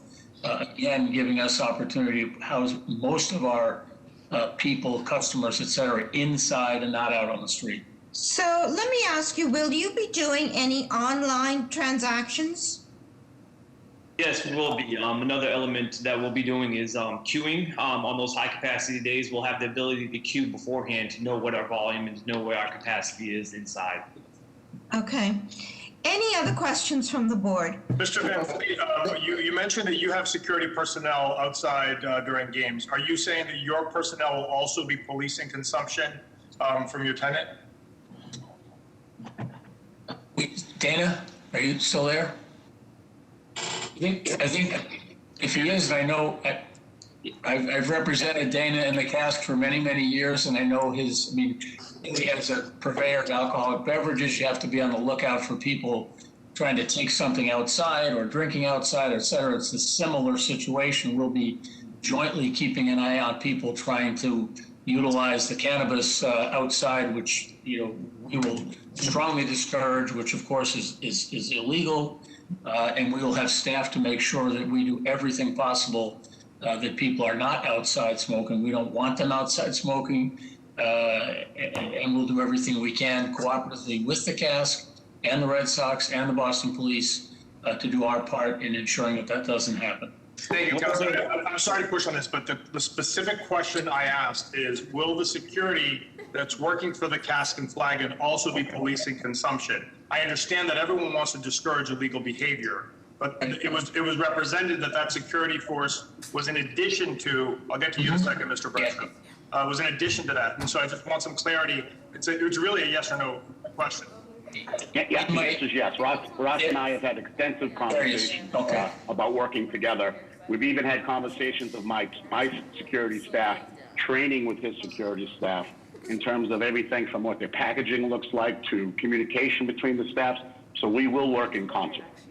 And one other element too that I should have mentioned is a number of the conversations that we had were with City Councilor Bach, and one of the things that we agreed to is that on game days we will not be selling single serving pre-rolled joints, which is the most popular when it comes to consuming. So in terms of those consumption and smoking, we can deter that by not selling those types of products on those game days or events. So will you be selling edibles and tinctures? Correct, we will be. You will be. So how do you monitor for that? suppose you cannot, right? If somebody decides to consume right out the door or something. Well, this is actually something that I've had a number of conversations with Dana and the Cask and Flagon, and making sure that we educate our staff and our security in regards to individuals that might be under the influence of a substance, and making sure that they get the proper assistance that they might need. But one of the key elements that we're going to do from the moment they open our doors is educating folks on the fact that it is illegal to consume publicly, whether that's in form of an edible, tincture, lotion, and continuously hammering that message to our customers and to individuals that are visiting establishments that that is an illegal aspect and they cannot do that. And is this 18, I don't have the regulations in my head, is this 18 plus or 21 plus? All retail establishments in Massachusetts are 21 plus. Okay. Any other questions? Madam Chair, this is more of a comment than a question, but it appears that the half-mile buffer zone has pretty much gone by the board. Yes, but you know, from my perspective, the piece that on this project is most troubling to me is whether it is in proximity to the Arts Academy, especially since there's such an intense investment in that new building. I feel that on the half mile, just like as in East Boston in the past, we approved both, but only one of them matured. You know, and we approved them 2 years ago, I think by now, and we have not gotten a request for an extension. So I'm assuming that only one is actually in place. Yeah, I suspect that these ones will all go all the way. May I just respond quickly? Hold on, no. This is a discussion within the board. Okay. Mr. Ruggiero, do you have something to say? Yeah, so from just a land use perspective, like with all the vacant storefronts we have, like marijuana in the basement of a bar room just isn't sitting right with me. And then throw in the half mile, throw in across the street from Fenway Park. I wasn't okay with putting a dispensary in the basement of a commercial building on DFW Highway, and I just don't think that this is the best land use for this retail space. Thank you. Anybody else on the board to make a comment? Okay, let's hear from elected officials, mayor's office and district city councilor. In support or in opposition, please. Madam Chair, members of the board, Shanice Pimentel with the Mayor's Office of Neighborhood Services. My predecessor did run the community process for this proposal. It is heavily supported by the community, support from the Fenway Community Development Corporation and Moore Square Business Association, Fenway. We don't have any overwhelming concerns on record. We did support it at the Boston Cannabis Board. We support the proposal itself. We support that this is a equity applicant, and we will be going on record in support at this time as well. Thank you. Madam Chair, members of the board, this is Lauren Brody from City Councilor Kenzie Bach's office. Councilor Bach is in support of Nudia's application for a variance. A host community agreement for a nearby non-equity applicant was already approved prior to the creation of the Boston Cannabis Board. Councilor Bach agrees with the Cannabis Board that it is desirable and consistent with our municipal policy goals to make sure an equity cannabis company has access to the lucrative Fenway Entertainment District, and that this is a good reason for granting a single buffer zone exemption to an equity applicant with a strong plan and a good location. Nudia is the right applicant. Nudia's entrance would be off Lansdowne Street. Neighbors have mentioned to the councilor that they are particularly reassured by the very large capacity Nudia will have for indoor queuing, creating no outdoor queue on Lansdowne Street on game days or regular days. The team at Nudia has also committed not to sell single-serve 1/2 gram joints on game days in order to decrease the chances of illicit smoking in the immediate vicinity of families going to the game. In light of Nudia ownership team's equity application status, strong support throughout the neighborhood for this entertainment district location, logistical details of their proposal, and their commitment to investing in the Fenway neighborhood, Councilor Bach strongly supports the board granting a variance for this location. Thank you.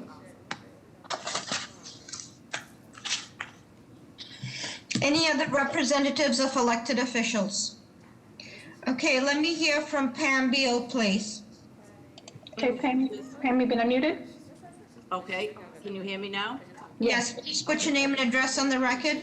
Yes, Pam Beal, 644 Beacon Street, and I'm here in my capacity as president of the Kenmore Association to let you know that after a very thorough public process, we are happy to support this applicant and this variance. Thank you. So can you tell us what your discussions were about game day, please? Our discussions about game day was about security and the fact that all the lines and queuing would be interior to it, and that the Red Sox were a big part of the conversation and had a comfort level, as well as the community, about the responsibility of the landlord and the applicants and all the work they put in to keep the area safe, and the constant communication that we'll have throughout their time in business. So, thank you.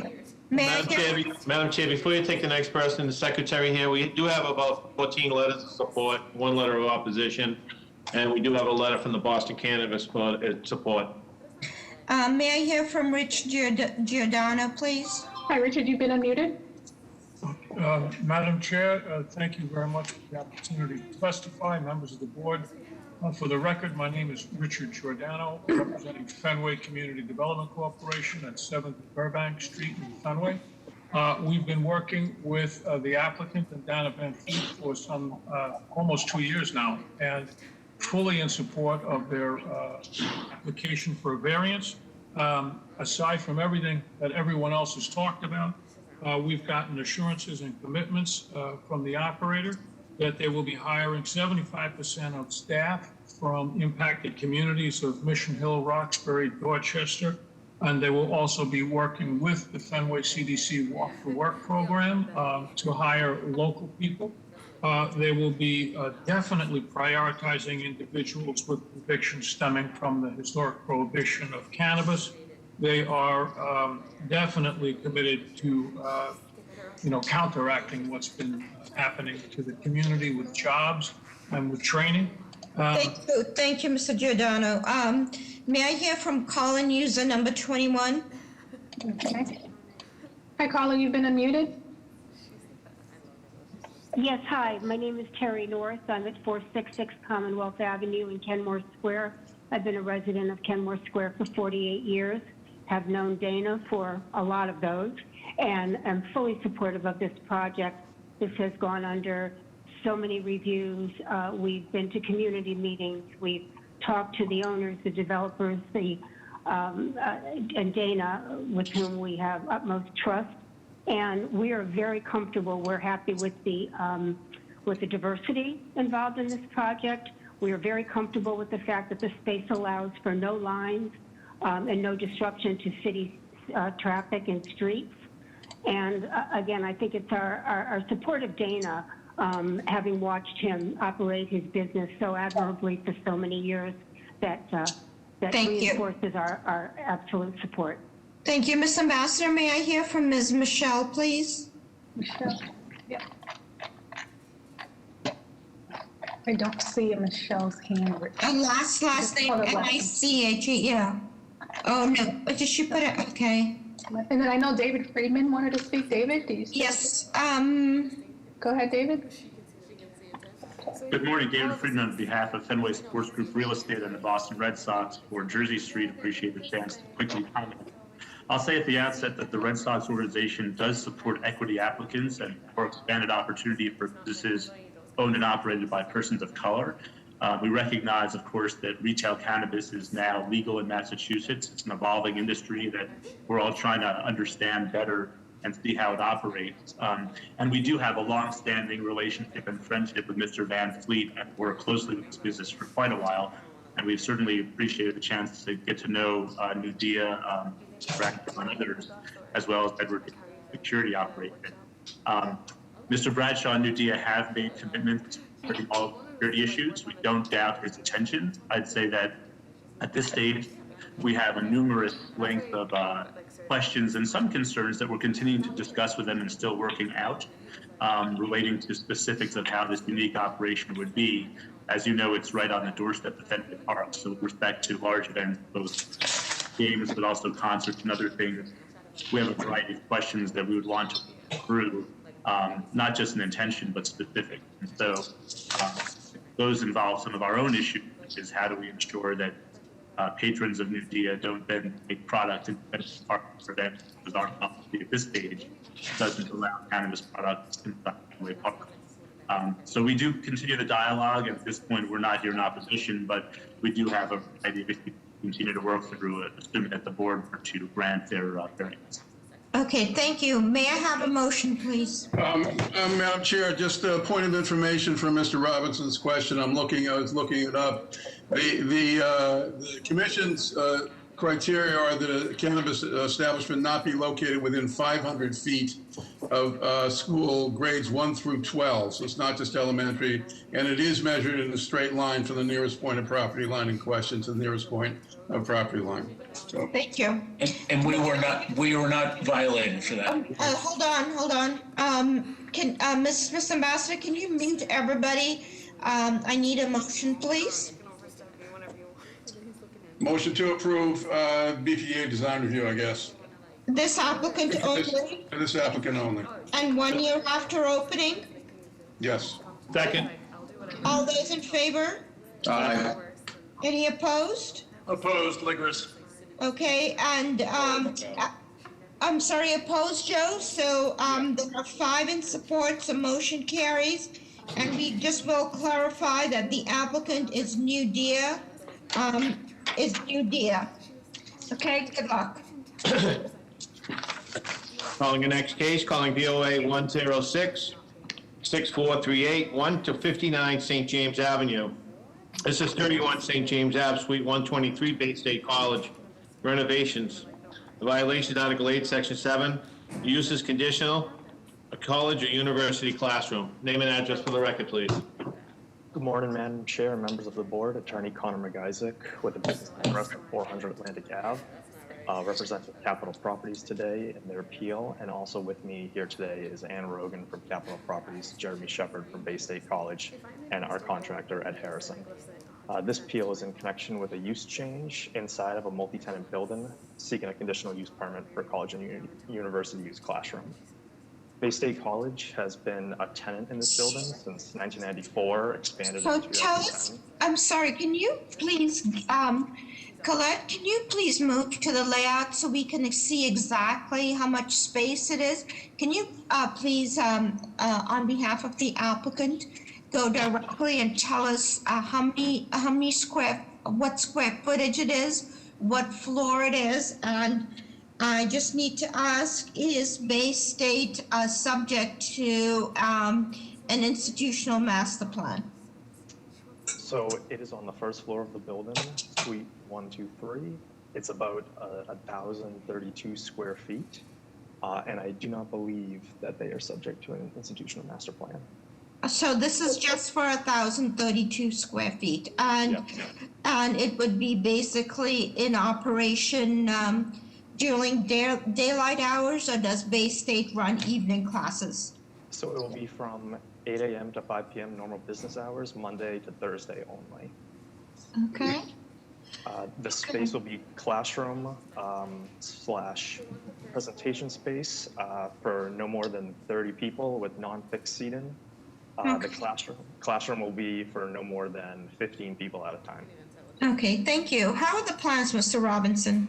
The plans are fine, and it appears there's no exterior changes in this scope of work. Is that correct?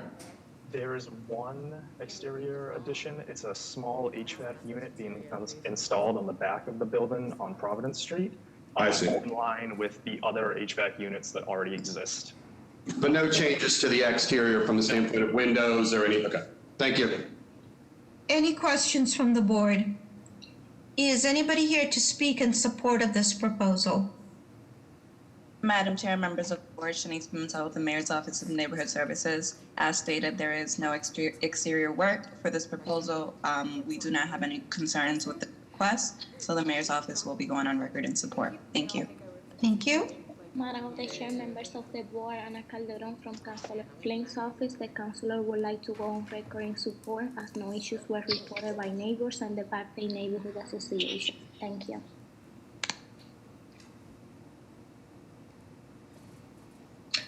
Given that information, may I have a motion, please? We make a motion to support. Is there a second? Second. All those in favor? Aye. Any opposed? Motion carries.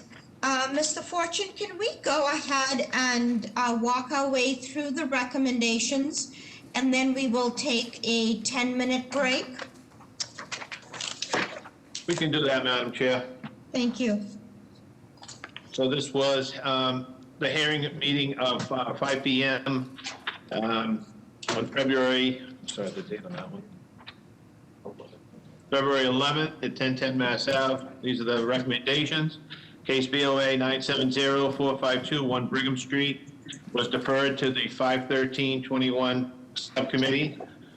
Case BOA 114-5820, 5-5A Franklin.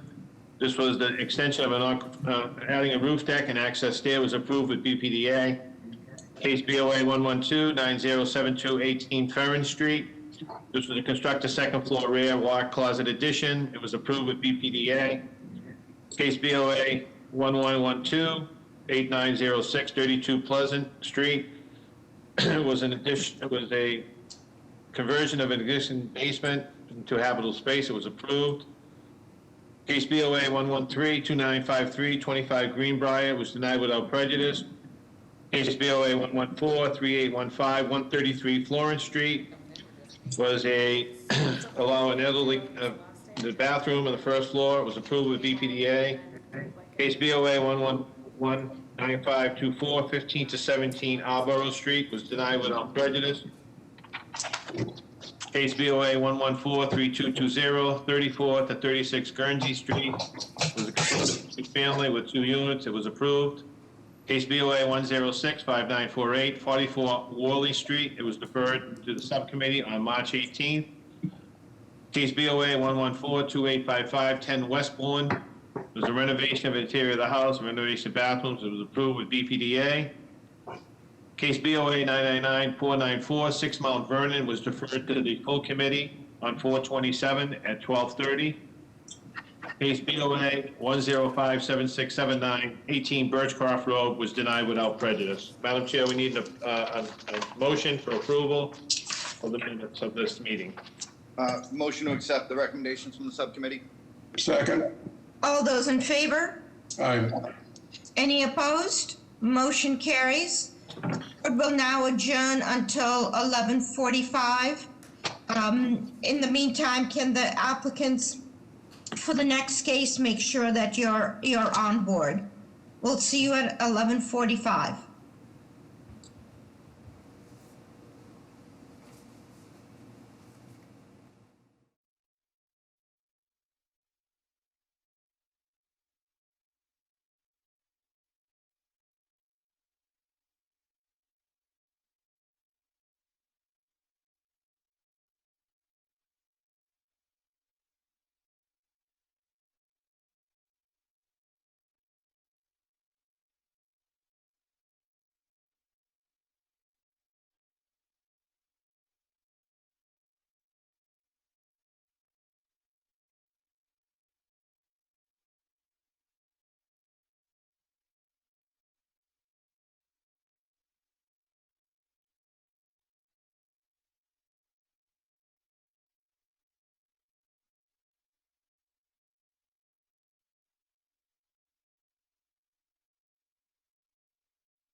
quick check, board members.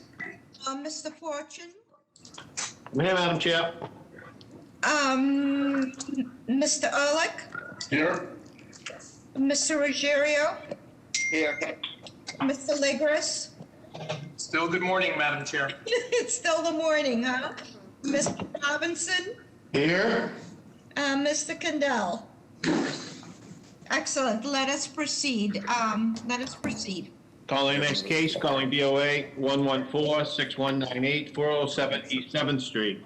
This is to rebuild an existing two-family, construct a new rear addition, deck for egress. Both units will be bi-level units, Unit 1, basement, first floor, Unit 2, second, third floor, a new curb cut, and for 2 tandem parking spaces. Violation Article 10, Section 1, parking located less than 5 feet from the side lot line. Article 68, Section 33, off-street parking loading requirement. Article 68, Section 8, side yard is insufficient. Name and address for the record, please. Thank you, Madam Chair, and members of the board. My name is Chris Drew with a business address of 1154 Dorchester Ave. With my office of the project architect, along with representing the owner, Mr. Stefan, and his family. The proposal itself is to rebuild the existing two-family due to a fire. As part of the rebuild, we'll be building about a 20-foot rear yard addition for additional living space, kind of reconfiguring the building so that we can fit in some, so we fit in 2 tandem parking spaces to allow a little bit of parking for the building itself. Okay. So let's talk this through a little bit. So you want to rebuild the building. Tell us about the occupancy at the basement level. Sure. So the existing building had some existing living space in it, and that's what we're doing as well. We're continuing the living space into the basement to so Unit 1 will be consist of the basement and the first floor, and then the second and third floor will be Unit 2. There is a pre-existing zero lot line on the left side of the building, where it attaches to the existing one that actually caused the fire.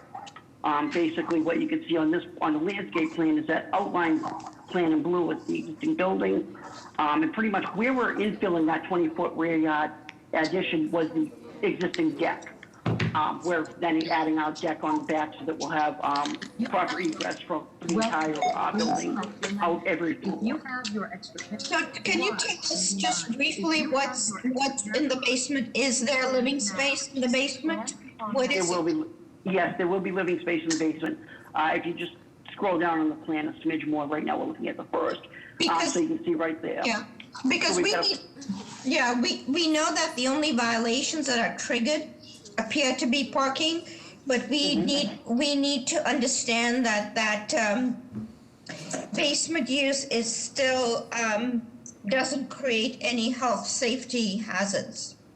The nice thing about this lot is that at the back of the lot where the 2 bedrooms are located, because of the decrease in the grade, it actually is a full walkout.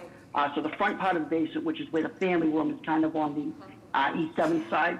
Then we've got a laundry room for the unit, a full bath, and then the 2 bedrooms in the back. But as you'll see on the elevation, the way that the grade steps down, it actually has full height windows, fully, you can walk right out the back. It's fully, so it's really 4 stories in the back and 3 stories at East 7. Okay. How are the plans, Mr. Robinson? The plans are good. I did want to clarify that, Mr. Drew, you're correct. So is that the natural grade going back? Because I can see in your site plan on L1, right at the front of the parking, there's some steps. So that's actually decreasing down. So the bedrooms appear to be both will be at grade, accessible straight out. Is that correct? Correct. Yes, that's correct. And then my only second question is, I see how the building's, I'll say, contorting a little bit to manage the additional parking. It does appear that the second space is encroaching on the front yard. Is that true? Yeah, we're 5 feet off of the sidewalk itself. And again, we're showing the standard 8 by 20 foot spaces. But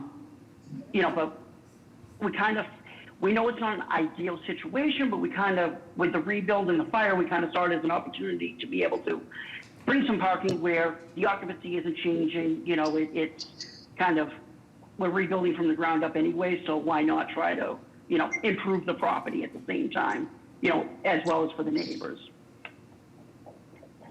Thank you. Any other questions from the board?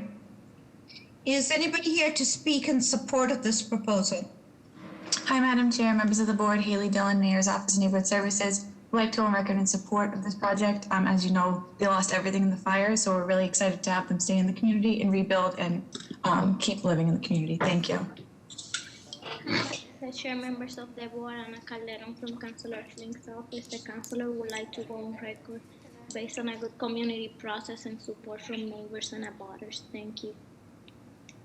Good afternoon, Madam Chair, members of the board, Karen Foley. I'm sorry, this was a horrific fire. The people were put out on the street and they're choosing to live in the city, and we all want them to stay. So we'd like to go on record in support. Thank you very much. Ms. Ambassador, may I hear from Colin user 27? Hi, Colin, you've been unmuted. Hi, Colin, 27.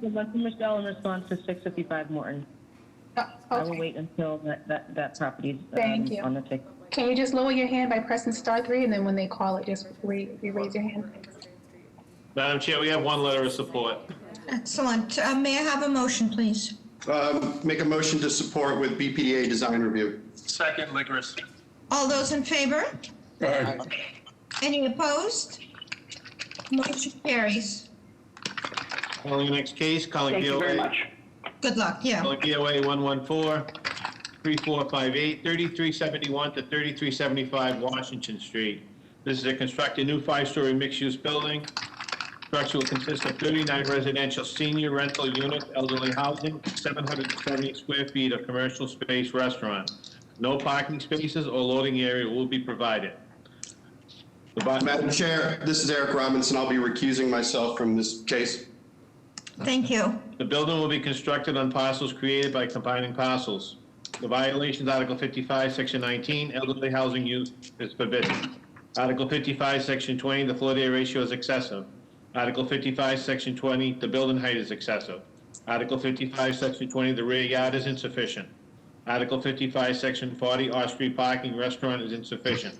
Article 55, Section 40, off-street parking residential is insufficient. And Article 55, Section 40, off-street parking loading is insufficient. Name and address for the record, please. Good morning, still morning. Madam Chair, my name is Taronda Ellis. I'm the CEO of the Jamaica Plain Neighborhood Development Corporation with a business address of 31 Germania Street. Can everyone hear me okay? Yes, please. Can you go ahead, tell us what's being proposed? Yes, ma'am. We are proposing, after a kind of long community process to acquire this site that dates back, back into 2019, a 39-unit, 100% affordable senior housing project on the sites that were really acquired primarily for eviction prevention of the small businesses who were at risk here with a rally of community support that saw that the JPMDC and the previous owner worked out an agreement. So sorry, you're working on, you're proposing 39 senior residential units. Can you tell us about the sizes of those units? Yes, ma'am. The bedroom count and the average size? Yes, ma'am. They are all one-bedroom units, roughly around, let's see, we have unit sizes of about 560 square feet for one bedroom. Okay. I'm sorry, so between 489 and 629, so that's an average unit size. Okay. And let's see, and you're going to be providing at some point Is that retail space or restaurant space? So currently it's a restaurant, and the restaurants will have the opportunity to return.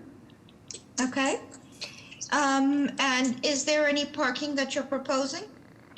So, Madam Chair, we have worked with members of the community and the BPDA to revise our plan such that the parking in front of the building will be available for the residents of the building for loading, drop off, and pick up for kind of medical use. How about parking for staff or residents who may have vehicles? So in our affordable housing portfolio, we manage quite a number of senior properties. Many of them do not have vehicles. And so the original kind of 2019 proposal saw us taking advantage of the most rectangular portion of the site with a small parking pad at the rear of the site. This site has some unique constraints around shared use on a common way. That site and that common use is kind of flanked and restricted by something called overburdening. And we were not able to reach an agreement with the collective owners responsible with that space in order to access that space for parking. And so from 2019 to roughly 2020, we really worked in partnership in hope that we could offer that. That was not something that we could achieve. The BPDA worked with us in collaboration with the city to offer. Let me just ask, will you be having any staff on site? We will have a live-in responder on the ground floor. Okay. And it's going to be the same person who's there. It's not that you're going to have a change of staff and that would be their chair or something like that. That is correct. Okay, so you're providing no parking, because I know that's a hard intersection, with all the, that is a hard intersection. So let's see, no parking, no loading, and a roof deck being proposed? No, ma'am. No, okay. How are the plans, Mr. Ehrlich? The plans are good. This is, I think, a much needed project. I live right nearby. There's one room that's identified as a community room on the first floor. What do you anticipate using that for, and what kind of services will be offered? So thank you, sir, for the question. So in our senior programming, we offer a variety of kind of health and wellness, kind of preventative care activities, often organized with property management and the seniors themselves to develop classes, gardening, yoga, Zumba, whatever the seniors feel are kind of appropriate kind of health and maintenance supportive services, in addition to a variety of activities around kind of community building. So potlucks and, integrating of programs so that they're, not just living in their units, but really taking advantage of the ground floor community space. So you'll see we have patio, backyard, and courtyard. That's all kind of centered around the community room and kitchen. I saw the kitchen there, and that's my next question. The drawings are, still obviously in formation. The bedrooms don't show any detail, so will there be kitchens in every bedroom? There will be kitchens in every unit, yes. There will be one bedroom. Every unit, yeah. Yes, sir. Okay. And I'll just remind, proximity here for all of our seniors is pretty congruent to both Green Street Ski Station and some of our larger senior properties where we will have an opportunity to kind of build and broaden the senior community here. So we have 3 adjacent sites along the Southwest Corridor, probably within 3/4 of a mile of this site that we'll be able to take advantage of in terms of community building activities for the seniors. Thank you. So, any questions from the board? I understand parking, there's no parking, but in terms of loading or access for rideshare or lifts and things in front of the building, what is the parking situation directly in front of the building? So we've, through our BPDA process, and we were just received BPDA approval, what we decided in support was to have the first 3 spaces in front of the building be dedicated to the site for that level of rideshare, pickup, drop off, visiting nurse, that kind of thing.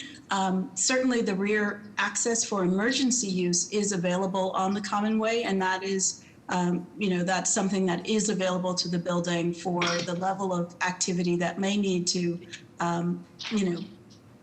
as seniors age, we will need to have that level of access for emergency vehicles, and that will be available.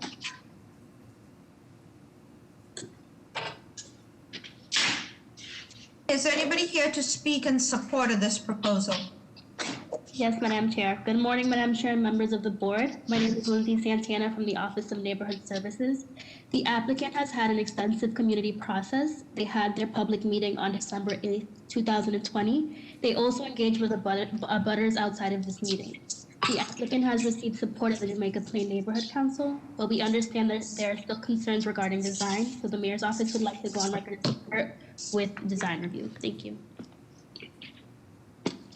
Good afternoon, Madam Chair, members of the board. Justin McCleary from City Councilor Matt O'Malley's office. Council would also go on record in support due to the abundant support from the neighborhood. We would also just ask that there be BPDA design review, keeping in mind ideally some buffering for the Union Ave neighborhood. Thank you. Good afternoon, Madam Chair, members of the board. Karen Foley, Councilor Sabi George's office, and would like to go on record in support of this project. Thank you. Good afternoon, Madam Chair, members of the board. Samantha Bennett speaking on behalf of City Councilor at Large Michael Flaherty's office. We would like to echo the previous comments and go on record of support in the project. Thank you. Madam Chair, opening up for comments. John, you've been unmuted. Yes, thank you very much. I'm actually, good afternoon, Madam Chair. My name is John Linscomb, and I am the co-owner of Turtle Swamp Brewing. We are actually the zero lot line abutter to this project. I think if you go back to the renderings, you can actually see that in front of you, members of the board. And,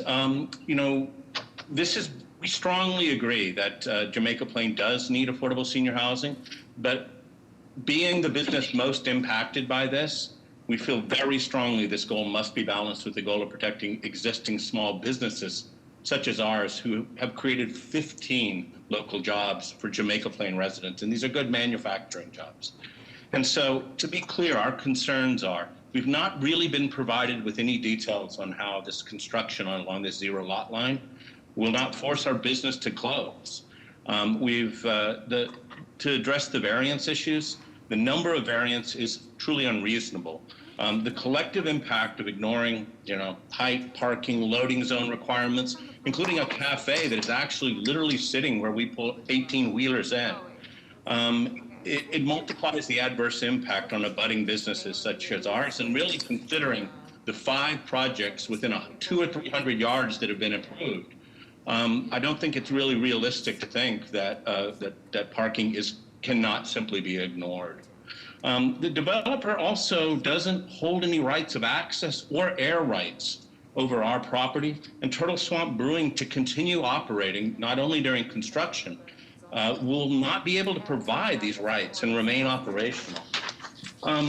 There's also really no legal basis for the variances. There's nothing about this lot that is special or different from other lots, and the developer's simply chosen to pursue an unrealistic design. And so, to just be frank, with an outdoor seating patio, with Publix on, with the tap room here, with an operating brewery 7 days a week, it seems the plan as it is along the lot line without any setback or really any consideration for us does create a dangerous situation. So, in summary, this development as designed does not seem that it can be built safely and without an immediate and ongoing adverse impact on the businesses and us. So thank you for your consideration, Madam Chair. Okay.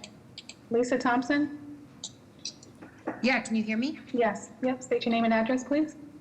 Yeah, my name's Lisa Thompson. I live in Jamaica Plain at 10 Forest Hill Street, so I'm blocks away from this project. I support the JPNDC project at 3371 Washington Street and hope that the JPNDC and developers continue to work with residents to keep all the affordable units deep in the affordability and lift up good design. I think this is a great project. There's widespread community support, and we need to move forward with it. Thank you. Thank you. Madam Chair, do you want me to call on Kathy? Have time? Please. Okay. Please. Kathy Brown, can you state your name and address? Yeah, Kathy Brown, 10 View South Avenue, Jamaica Plain.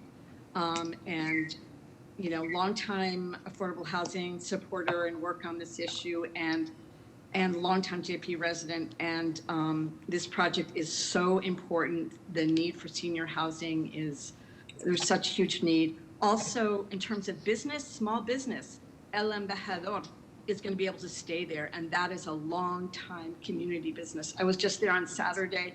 Lots of families using long-time business that needs to stay there, and this project will allow them to stay there. And Okay, and Thank you. in addition, just Thank one you. May I have the representative from JPNDC on? Yes, please? ma'am. Yes. And I see that Brian Goldson, you're on too. I have a question for both of you, actually. Is that the challenge that we face as board members is that the relief goes with the property. And I think in planning terms, there's been a lot of history and documentation about how uses go in next to, for example, I mean, the most extreme is residential uses go into next to a pig farm, you know, and then all of a sudden the pig farm becomes the nuisance, you know. And so the question, I think, for the two of you as you look at this site is that there is a functional business adjacent to you. The question is, how do your residents, or how will your residents, as they turn over, you know, acknowledge the fact that this is a use that runs late into the night. It is a use that, you know, requires, you know, these 18-wheelers or whatever they are to drop off supplies. You know, how will you manage that and that expectation of your proposed residents? So, Brian, do you want to start? And I'm happy to. I mean, maybe it's for you, Taronda, since you are the long-term owners of the property, but you know, just kind of talk us through how this would happen. Well, I'd love to absolutely respond to that, Madam Chair and members of the board and community. You know, we have had, you know, roughly 45 years of working across the community in challenging sites and neighborhood dynamics. We own the Sam Adams Brewery. We have over, you know, 50 businesses operating with multiple constituencies and, you know, trolley tours and, you know, 18-wheeler deliveries and, you know, many, you know, hundreds of thousands of individuals kind of walking through the campus. And that kind of flavor and organism is something that we are very well versed in handling in partnership with our residents and or our business owners. And we don't see this as any different. Our goal is always about the spirit of community partnership. We sat with the owners of this business a year before we purchased the property, just because we are, you know, we're so accustomed to extending our hand in that way, to say that these are the things that we are considering. We always, we had over 12 community meetings before we purchased the property and 20 after. But I want to be very specific about the abutting use and how your residents, I mean, I'm entering that senior category, And I know I'm going to get also whiny about a whole bunch of things, you know, maybe that's a stereotype, but you know, how do you protect a small business like that? Well, I would love to just say about the residents and the numbers of residents that we have living in the city adjacent to very high impact, high activity properties. You know, our senior properties are adjacent to sites like the Mildred Haley site, right on top of the, you know, the train station at various intersections. And, you know, it really boils down to relationship. Our residents understand that they're living in the city. You know, seniors are very vocal, but they're also very reasonable. And I would say that, you know, I wouldn't imagine that there would be conflicts that we couldn't sit down and have meetings about, and social activities that we wouldn't want to participate in support of the business itself. We already have an existing small business that we are preserving for the very reason of community partnership and spirit. We don't see the Turtle Swamp being site as an outlier to that. That's the work that we often do, that we've done for 40 years, and we want to continue to do it. We foster those relationships. I was going to say, I'd also add from a technical standpoint, we are targeting a very, very high level of energy efficiency. We're targeting passive house compliance and certification for this building, which also has the added benefit of very, very thick, well-insulated walls and triple pane windows that also bring great sound isolation. So as a byproduct. And will there be something in the leases that will acknowledge that there is a small business there, and you know that the residents need to respect that, because this is an affordable unit development, but I know in other places we have talked about that being an element of the proposal. So I would say that from a fair housing standpoint, Madam Chair, you know, we have to rely on both the zoning code and fair housing obligations on both sides, right? This is a two-way street. And certainly we have, as I said, senior housing abutting pretty, you know, heavy and populous uses. And we do not have issues of contention in that, in those sites that I have been aware of in the last 15 years. Certainly when there are conversations to be had, our seniors are happy to sit down and talk with anyone, you know, as members of the community who have been longstanding members of the community, and they see that as a richness of the community process. So, you know, we want to be neighbors. We're typically good neighbors with our abutters and our businesses. Because most of the work that we do outside of our housing development is small business development and support. And so this is something that's very familiar to us. It is not new, I would say. Thank you. I think we've heard testimony. We've heard from the applicants. We've heard from electeds. May I have a motion, please? Well, I'll make a motion to approve the BPDA design review. Second. All those in favor? Aye. Any opposed? Motion carries. May I encourage Mr. Linsom and Ms. Ellis to continue your conversation, because I think there's a way forward. I know as a property owner, you have been concerned, Mr. Linsom, about other developments that have gone up and down the street, that have happened and been approved up and down the street. So I know that you will continue working with Ms. Ellis to make this project successful. Thank you. Thank you. Thank you, members of the board and Madam Chair. Calling the next case. Calling BOA 114-5470, 31 Regent Street. This is a change of occupancy from 1 to a 2-family. Violation of Article 50, Section 43, off-street parking loading requirements. Name and address for the record, please. Good afternoon, Madam Chair and members of the board. My name is Leah Janey, 31 Regent Street, Roxbury, Mass. We are here today to revisit a change of occupancy request from a 1-family to a 2-family. It's important to note that the structural components of the two-family were approved over 20 years ago and were approved by the city. The final stages was denied due to what was quoted as insufficient parking. So we have submitted letters of support. So before we go on, this project, was this addressed before this board in the past? Yes, it was, Madam Chair. And if my recollection is right, was it a request at that point for off-street parking? Correct, and there is off-street parking. So you were at that time requesting off-street parking? I'm sorry, let me correct myself. There is parking on the street, but not off-street parking. Yes, but were you at that time requesting off-street parking? No. No, okay, And I so would now, ask- so now you're requesting a change of occupancy from a 1 to a 2-family. And when you were at this board before, what has changed in the application since then to today? So I would ask that Greg Janey and Bob White speak to that, since they were present at that particular board hearing in 2014.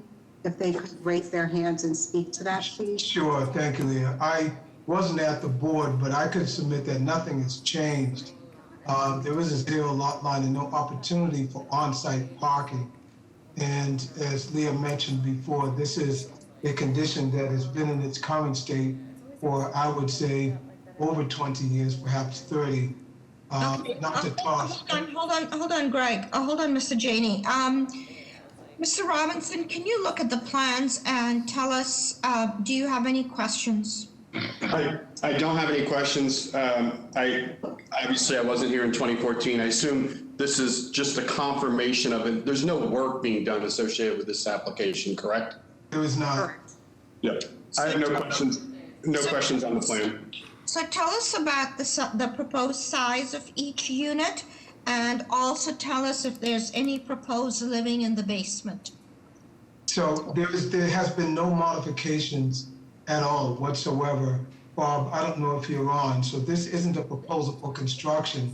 Yes, but I just need clarification, because even in existing buildings, we're not necessarily leaning towards approving basement occupancy. Yeah, so there is no basement occupancy.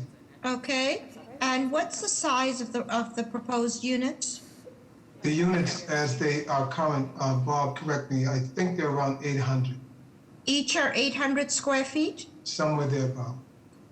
Okay. The drawings actually say 1,080 square feet. I Just stand correct. And then, and Eric, let's just see, and they are both 2 bedrooms? correct. Oh, actually, sorry. The first floor one is 1, and the second floor one is 2. There was no basement plan included, so I assume there's no basement living. But Yep, that's correct. No basement living. Okay. Any questions from the board? Is anybody here to speak in support of this proposal? Yes, Madam Chair, members of the board, Connor Newman with the Mayor's Office of Neighborhood Services. Glencoe Rec support this proposal. A butters meeting was conducted on December 3rd of 2020. As you heard from the applicant's existing conditions, we feel that there will be no detriments to the community if this is approved. We strongly suggest that you support it. Thank you.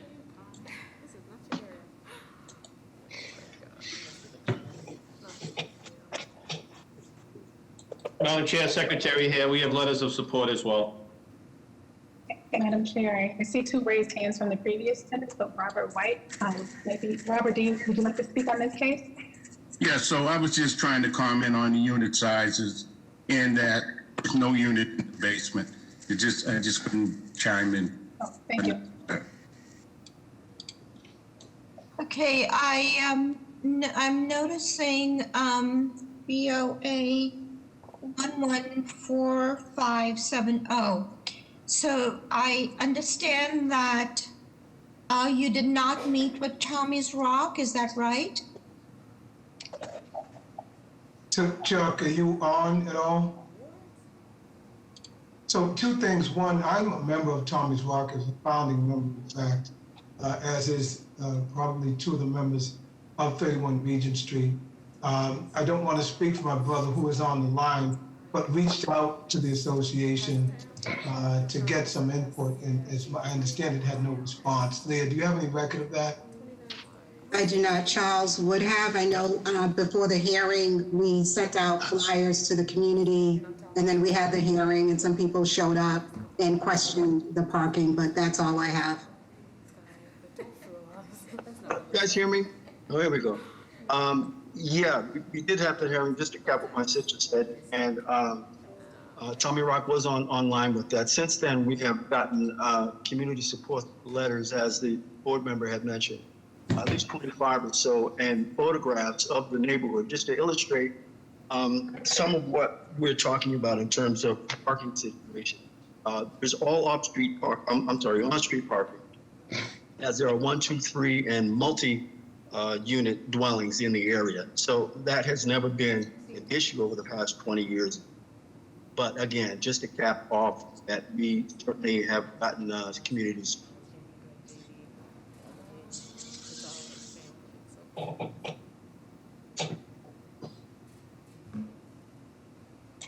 Is anybody here to speak in support of this proposal?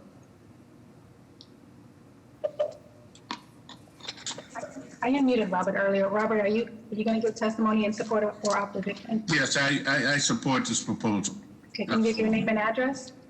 My name is Robert White. My address is 175 Hudson Street. Thank you. So, Mr. White, I know that you're part of the Janey team, Greg Janey team.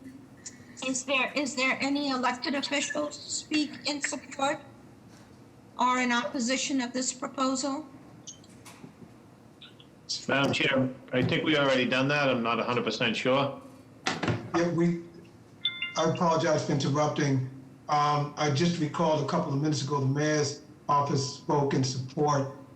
If it makes any sense, D7 spoke in support. No. Mr. Ambassador, can you mute everybody? I just need, as is in our other processes, that we just hear from elected officials in their own terms. Is there anybody from the district or the city councilor? I mean, the city, did anybody from the city? Connor, did you go? You went on. Yes, I did. In support, right? Yeah, we support. Okay, thank you. May I have a motion, please? Motion to approve. Second. All those in favor? Aye. Any opposed? Motion carries. Will the building be going through an upgrade too while you do this? There's nothing further activity on the building. Okay. Thank you. Calling the next case, calling BOA 976-351, 25 Fountain Street. This is a new 40-unit, 5-story multifamily building. Level 1 is concrete podium consisting of open-air parking and common area. Levels 2 to 5 is wood frame construction consisting of residential units. The violation is Article 50, Section 29. Additional lot area is insufficient. Article 50, Section 29, the floor to area ratio is excessive. Article 50, Section 29, the building height is excessive in stories. Article 50, Section 29, the building height is excessive in feet. Article 50, Section 29, front yard is insufficient. And Article 50, Section 43, off-street loading is insufficient. Name and address for the record, please. Good afternoon, Madam Chair, members of the board, Attorney Nick Zazula, McDermott, Quilty, and Miller, 28 State Street, Suite 802 in Boston. With me today is Kevin McGuire from Oxbow Urban LLC, who's the developer of the project, and Laura Homich from PCA Architects, who is the architect on the project. Madam Chair, I know it's been a long morning already. I'm happy to go to the project or jump right into Q&A if you prefer, whatever you'd like.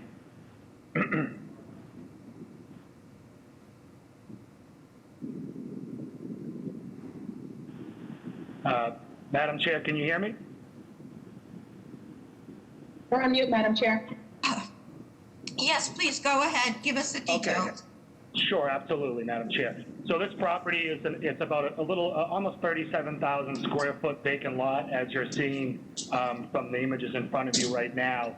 It's a unique site with challenging topography. It's got some significant grade changes of about 8 to 12 feet from the sidewalk elevation. It's located on Fountain Street. It's in Roxbury's Tommy's Rock neighborhood, and it does have frontage on both Fountain Street and Regent Street, so it is a through lot. And I'll also state that this is a long vacant urban renewal property in the Washington Park urban renewal plan area. So what you're seeing before you and the project that's in front of the board today is really quite impressive. It was a result of an extensive and cooperative outreach process with the neighborhood, really of over 18 months. It was created in partnership with the Department of Neighborhood Development. It is an Article 80 small project review project, and throughout that process, there was a lot of project modifications and reductions to get this project where it is today. And you can see, I'm not going to go through those. It's on slide 13 of the presentation. But specifically, what we're proposing is about a almost 41,000 square foot, 4-story residential building. This would be 40 affordable home ownership condominium units. This would be a 100% affordable building with half of the units at or below 80% AMI and half of the units at or below 100% AMI. We're also proposing 41 off-street parking spaces and a garage and surface at the rear. So it is more than one-to-one parking. We're proposing 40 bicycle spaces. And frankly, as you could see from the site plan that was up a little bit ago, really just a lot of open space, outdoor amenity, resident garden, dog run, and a lot of the natural landscaping. So Yes, Counselor, ma'am. can you please answer my favorite question? What's the breakdown on units and the average sizes, the bedroom count? Yes, ma'am. If you have, it actually looks like it's in front of you right now on slide 7.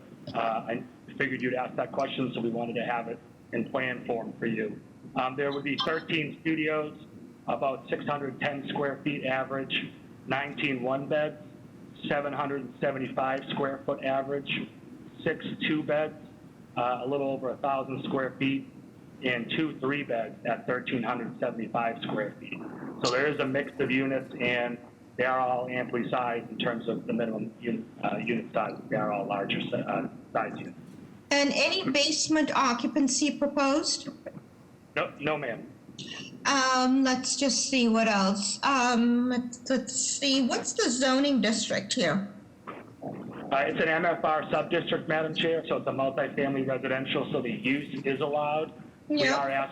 We are asking for zoning, some zoning relief, but I would suggest, I can go through that if you'd like. It is on slide 8, which spells it out for you. But I can go through that if you'd like. A lot of the zoning is frankly de minimis based on the affordable component, and also based on the site challenges of the topography and the grade changes, impacts the building height variances, as well as the front yard insufficient and the loading.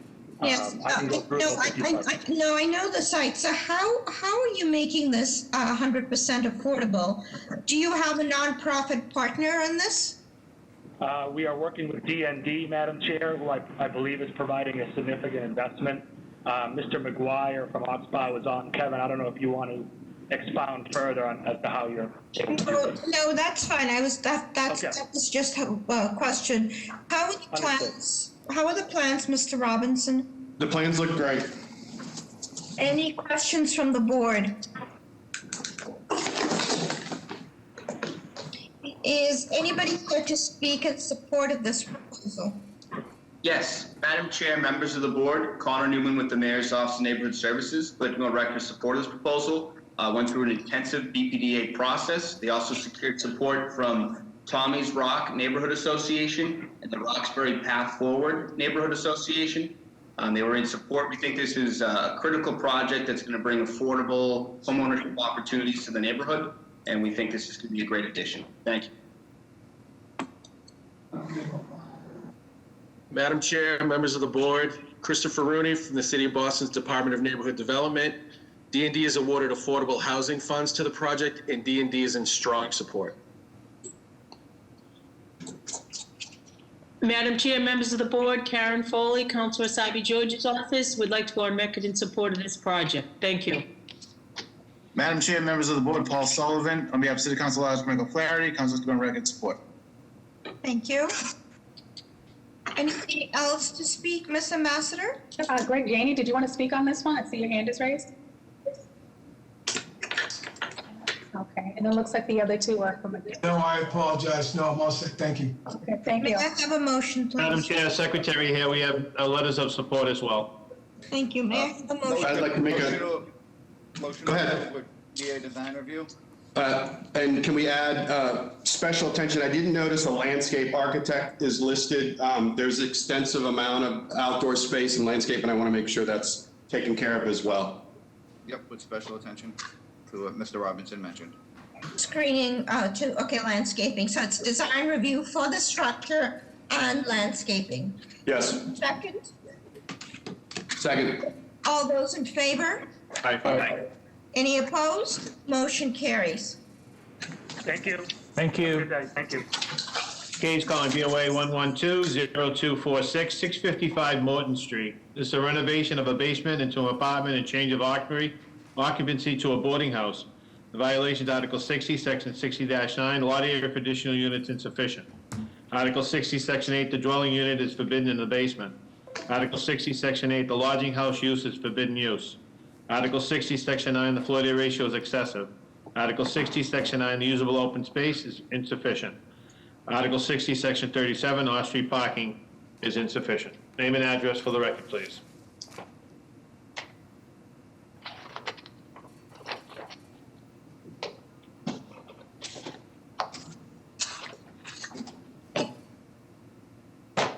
Alfonso, is that you? Caller 27? No, this is Alonso Michelle. Oh, okay, sorry about that. Can you hear me? Okay, I can hear you now. Go ahead. Oh, yes. Oh, yeah. Good afternoon. The proposed plans are. You put your name and address on the record, please. Oh, yes. Okay. My name's Alfonso Sear. I'm the architect. I'm with Solon Associates, and my client is looking to propose having a basement unit in addition to converting the use to a boarding house. The lot is a non-conforming lot. It's about 2,500 square feet, and the existing area of the three families is about 3,200 square feet. Okay, so let's just take a step back. So it looks like it's a typical triple decker. Are each of the units occupied as individual dwelling units? No, they're not. No. They're not. What are they occupied as? They are basically, she rents the rooms right now individually. And is she permitted to rent those rooms individually? That is a question that she would have to answer. I'm not familiar with the arrangements that she has with that. So can you tell us then how many bedrooms are in the units that are above ground?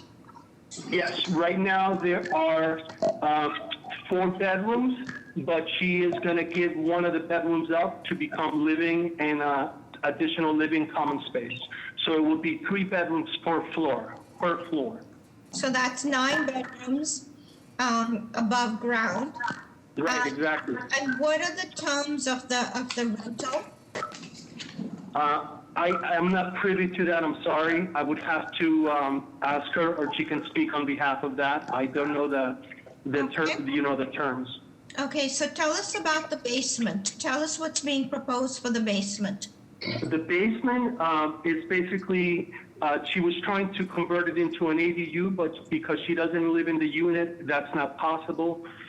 So what we are proposing is to have common space, the unit, and then we're going to have egress windows, 2 window wells proposed. So everything's going to be per code and per the ISD requirements and the building code of Massachusetts. And basically 2 bedrooms.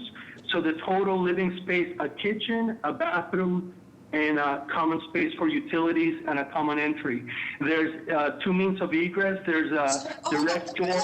Let me just try and understand. So the applicant is proposing 2 bedrooms in the basement. That's correct. Okay.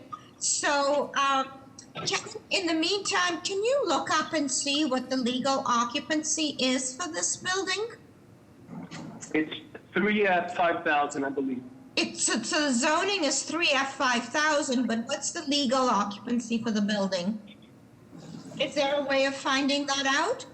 I would have to see the latest permit. I think it's a 3-family.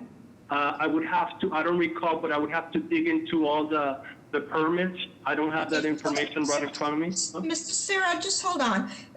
Kevin, can you help us with that? Okay? I'm sorry? Yeah, I'll try to look it up, but it'll take me a few minutes. Sure. In the meantime, we'll go ahead with the testimony. So tell us about the floor to sill height and the windowsill height in the bedrooms.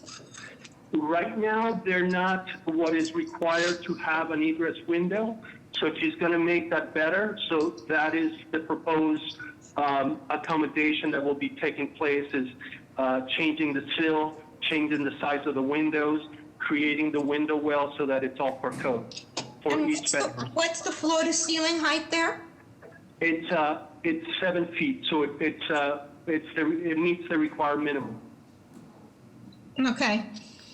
Mr. Robinson, how are the plans? The plans do not reflect the changes that the architect spoke about on floors 1, 2, and 3. It shows 4-bedroom units with a kitchen in the middle. So they're not accurate for that. And then in terms of I have some questions. I don't fully understand the grade and the relationship of the windows as he's mentioned in the basement either. It's not clear. What you need to know about the windows, I'm sorry. If I can answer the plans we did submit, we were trying to submit a revision for the bedrooms, but the goal is to have 3 bedrooms per level. So that's one thing. And then the windows will be changed to a sill that is below the required 44 inches or such. So that's going to change. I mean, we're proposing new windows in the bedrooms. So Ms. New, are you the owner of the building? Yes, so thank you. Put your name and address on the record, and please clarify anything that we need to have clarified. Yes, my name is Jiang He Niu. I live in the Dorchester, 112 Howland Street. All the department formal landlord have already the whole apartment available. That is the basement, 2-bedroom. They have living room, they have a bathroom, they have a kitchen, they have everything. All we need only follow the standard, make a big window, make the big door. Actually, the door is already on the street. Okay, so let me just ask you about the 3 units above. Are they apartments or are they rented by the room? They rent by the room because now on the matter plan, many vulnerable people, they come to me, including people from Penn Street, from England for the single veteran, from So about how much does a room go for? So we have 9 bedrooms. And how much per bedroom per month? Oh, per month. It depends. The lowest will only charge 550 to 650. So people happy with the price. Many single person, divorced person, and old veteran and homeless people, they happy to live on there. And then they send me so thank you. Strong support. Hold on. Madam Chair? Yeah? Got a quick question though, just from the board here. If I'm looking at Google Maps right now, it looks like there's a basement door, and there's a basement door that says 655B. Yes. Yes, thank you for that. Are there any questions from the board? Yeah, I have a question for Mr. Robinson. I believe the architect testified that the floor to ceiling height of the proposed basement unit is 7 feet, which is below code unless it's a single family house. Is that, what do the plans show? The plans don't actually indicate that. I think there's just some missing information in the actual drawings. It would have to be 7'6" in order to comply with code. I would challenge that, I'm sorry, but I believe it's 7 feet. No, It is, I believe it is 7 feet as well, Mr. Ehrlich, in multifamily residential for bedrooms. You can have encroachments in certain places, but I believe he's right, but I think my concern is just the information isn't quite in what we're approving in terms of the drawings, in terms of what we're hearing. So that's what I'm a little bit nervous about. Okay, so let's go. Is anybody here to speak in support of this proposal? Yes, Madam Chair, members of the board, Connor Newman with the Mayor's Office of Neighborhood Services. I'd like to go record support of this proposal. As I mentioned, the applicant mentioned it's legalizing existing conditions. They've worked closely with a number of neighbors on this and prepared a number of support letters. They've also worked with the Boston Public Housing Commission, who issued a letter of support in the past. They've helped settle individuals experiencing homelessness at that site, and those individuals reported that they had no issues with the landlord and that the conditions were good. This is going back to 2019, I believe. The Greater Mattapan Neighborhood Council did vote to oppose, but there was a number of other organizations that were on record in support. We think that there is a high need in this particular neighborhood for people who are in transition. As a result, we want to support this. Also, Doug Quattrochi, Mass Landlords. We provide management consultation services to the owner, to Ms. New. We're trying to prevent displacement of the existing residents. We believe that there are Fair Housing Act concerns and also CDC eviction moratorium concerns with not permitting relief. So we're in support of this proposal.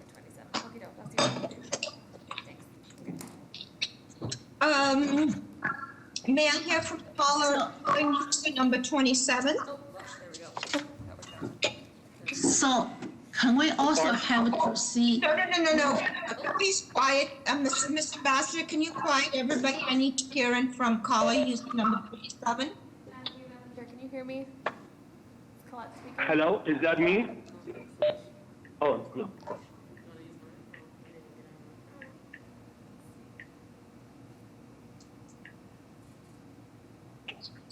Hello, can you all hear me?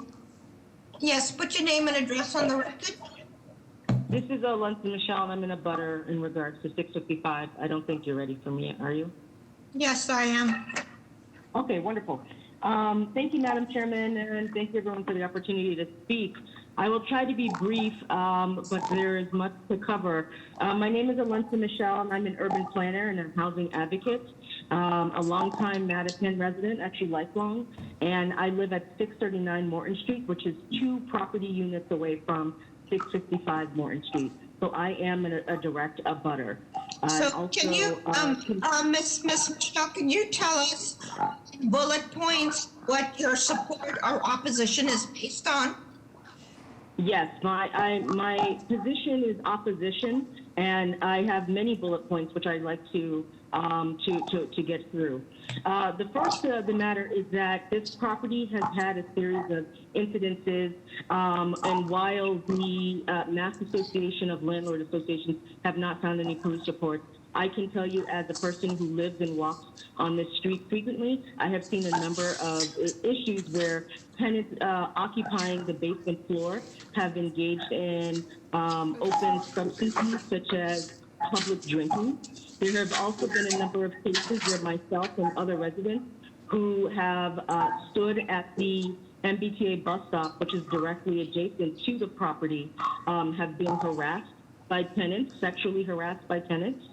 And the greatest problem at hand here is that as a direct abutter, I and many of my neighbors, including the members in my building with whom I have asked, were not engaged in this process whatsoever. I only heard about the hearing that took place weeks ago through the Greater Mattapan Neighborhood Council and was unable to attend because I learned about it on short notice. I also recognize that there have been a number of letters of support given in this property. I hope everyone can hear me because there's a lot of background noise. Can we quiet?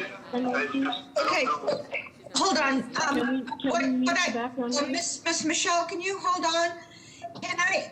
Maybe what we need to do is just defer this because it sounds like direct abutters haven't had a role. So may I have a motion, please? Motion to defer.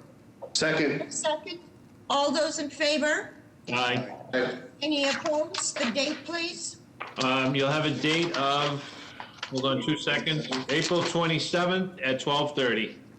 Okay, so just I make have sure. I have further comments and evidence which I'd like to. No, submit to the board. I know. What we're trying to do is make sure that there is a community meeting that engages abutters, so that it's a more robust community process, okay? And we'll hear from you on April 27th. Thank you. We had that and nobody went. We had the community meetings, if I may add. You know what? I'm We hearing. were not informed. We were not Okay. informed. Okay, so Actually, I was the one that submitted all the forms. I delivered forms myself, so Okay, everybody so- around it got them.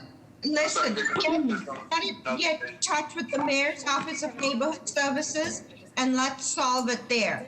In the meantime, Ms. Ambassador, can you mute everybody?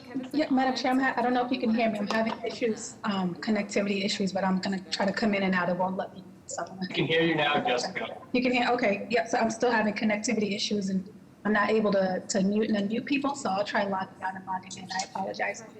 No problem, don't worry. Madam Chair, it's now almost 12:50. I'm going to call 12:30s. Are there any deferrals, Charles, for 12:30 only? Please give me the address. This is for deferrals for 12:30 only. No withdrawals.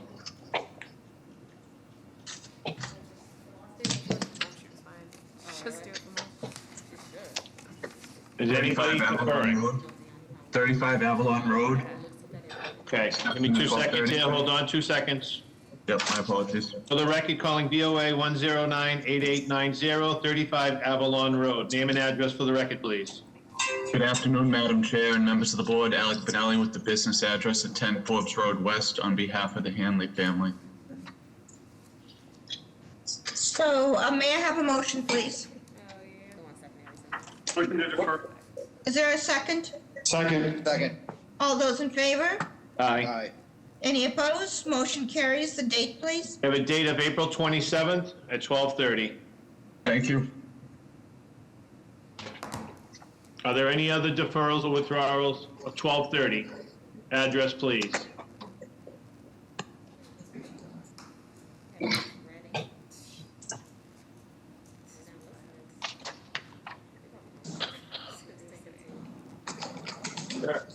Person with the phone number beginning 617740. Are you attempting to defer or withdraw a case?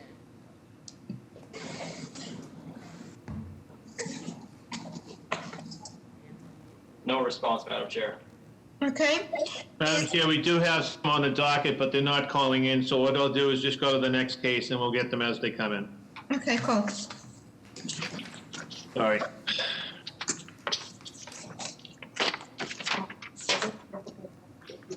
Hold on a second, Madam Chair, trying to get my paperwork back in order here. Calling the next case, calling BOA 115-193520 Glenway Street. This is to erect a 4-unit multifamily dwelling, including 4 parking spaces at the rear of the property. The first and second floors are 2 virtually identical units of 3 bedrooms, 2 baths. The third and fourth floors are 2 townhouse-style units of 3 bedrooms, 2 baths, 2 bedrooms, 1.5 baths. The violations, Article 60, Section 9, usable open space is insufficient. Article 60, Section 9, the rear yard setback is insufficient. Article 60, Section 9, the side yard setback is insufficient. Article 60, Section 9, the front yard setback is insufficient. Article 60, Section 40, off-street parking is insufficient. Article 60, Section 80, the multifamily dwelling use is forbidden. Article 60, Section 9, the lot size to erect a building is insufficient. Article 60, Section 9, the lot area for additional dwelling units is insufficient. Article 60, Section 9, the lot width is insufficient. Article 60, Section 9, lot frontage is insufficient. Article 60, Section 9, the floor area ratio is excessive. And Article 60, Section 9, the height is excessive. Name and address for the record, please.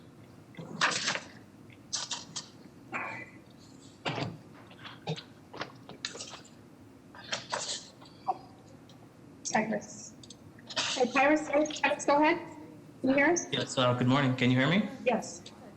Good morning, Madam Chairperson, members of the board, elected officials and their representatives, support staff, and members of the community. My name is Tyrus Cartwright, and I'm the co-owner, along with my wife, residing at 16 Glenway Street in Boston. I'm also serving as a developer of this project at 20 Glenway Street, which is adjacent to my home.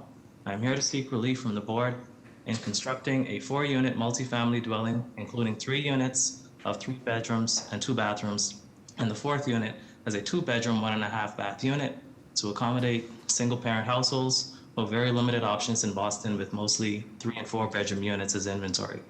There are 4 off-street parking spaces provided for at the rear of the property, and usable open space is provided at the rear of 16 Glenway Street.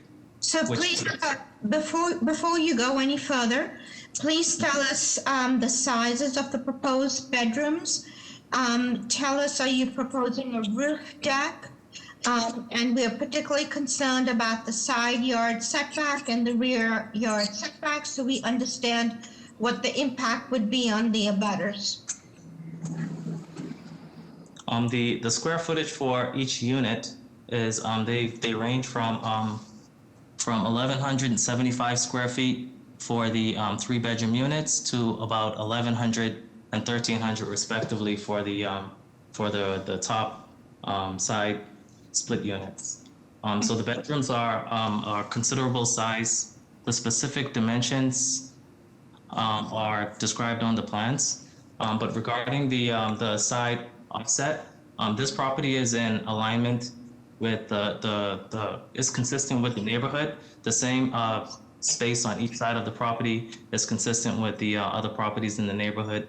And I've also spoken with the neighbor, the adjacent neighbor to the right of the property regarding the offset, and she was not opposed to the offsetting of the spacing of the property, but she did have concerns with the height of the building. And how tall is the proposed building? The proposed building is, 1 second.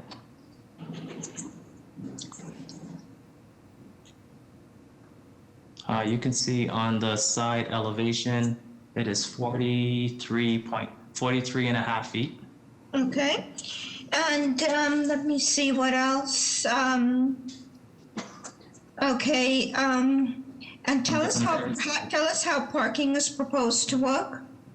So parking is proposed there are 4 parallel parking spaces to the rear of the building to provide for a parking space for each unit. Currently, the tenants at 16 Glenway Street, neither of them drive or have vehicles. So those parking spaces are dedicated to the new occupants of this building. And then, is there any proposed occupancy in the basement?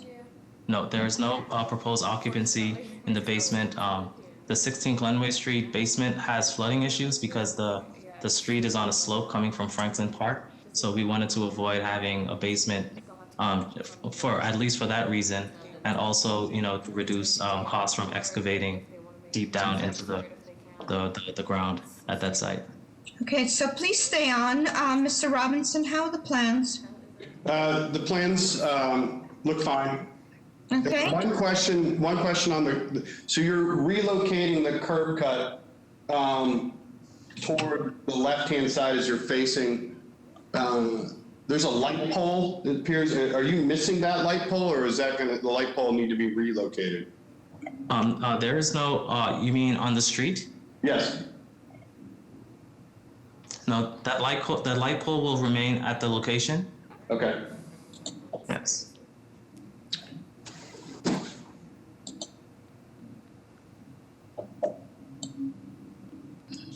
Any other questions from the board?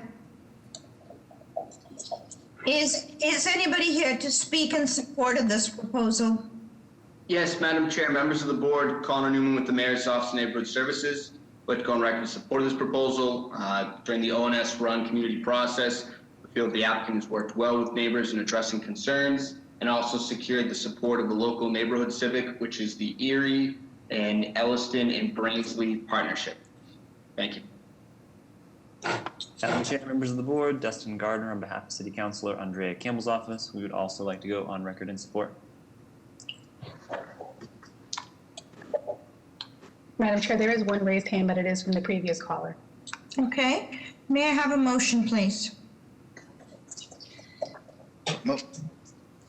Motion to approve with BPDA design review? Is there a second? All those in favor? Aye. Aye. Any opposed? Motion carries. You're all set. Good luck. Thank you. Calling the next case, calling BOA 107-1906, 93 Barry Street. This is a change of occupancy from church to a single-family dwelling unit and add 2 dormers as on the second floor. Violations, Article 65, Section 41, off-street parking is insufficient. Article 65, Section 9, the floor-to-area ratio is excessive. Article 65, Section 9, the side yard is insufficient. Side yard setback is insufficient. And Article 65, Section 9, the usable open space is insufficient. Name and address for the record, please. My name is David Choi. The address is 93 Barry Street. I'm the architect representing the owner. So, tell us, okay, so these drawings are pretty clear. Just tell us, is there any parking that's proposed for this site?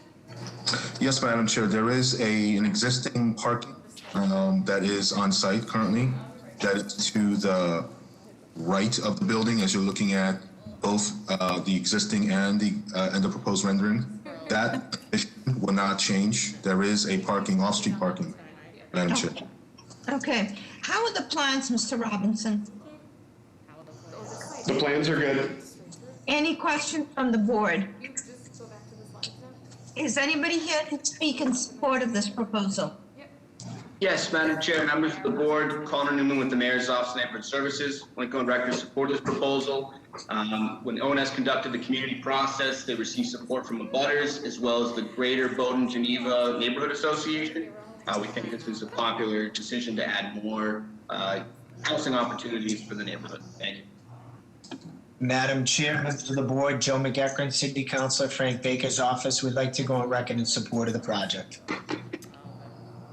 Madam Chair, members of the board, I would also like to go, this is Dustin Gardner on behalf of City Councilor Andrea Campbell's office, and this is right on the border of ours in Baker's district. We would also like to go on record in support.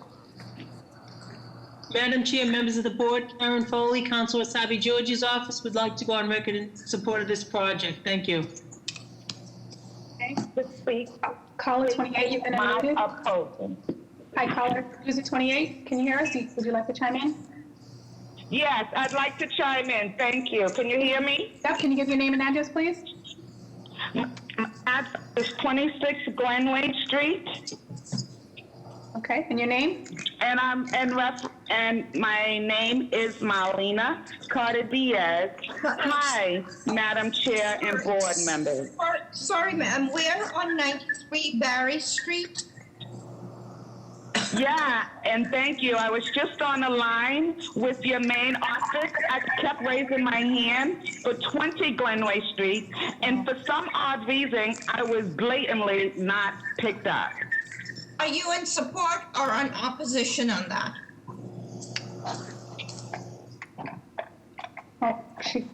Okay. Is there anybody else on Barry Street? Madam Chair, we do have a few letters of support. May I have a motion, please? Make a motion to support with BPDA design review. Second. All those in favor? Aye. Any opposed? Motion carries.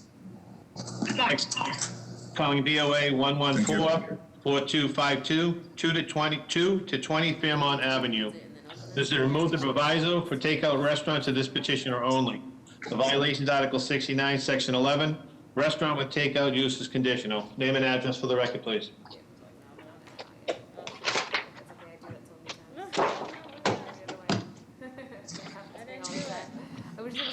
Is Fairmont Avenue on? Could be Mr. Stamatos. He was on earlier.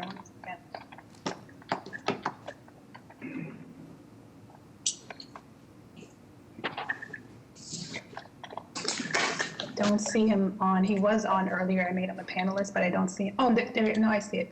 Hold on. Mr. Stamatos, can you hear us? Yes. Okay, go ahead. State your name and address, please. Chris Tomatos, 619 Center Street.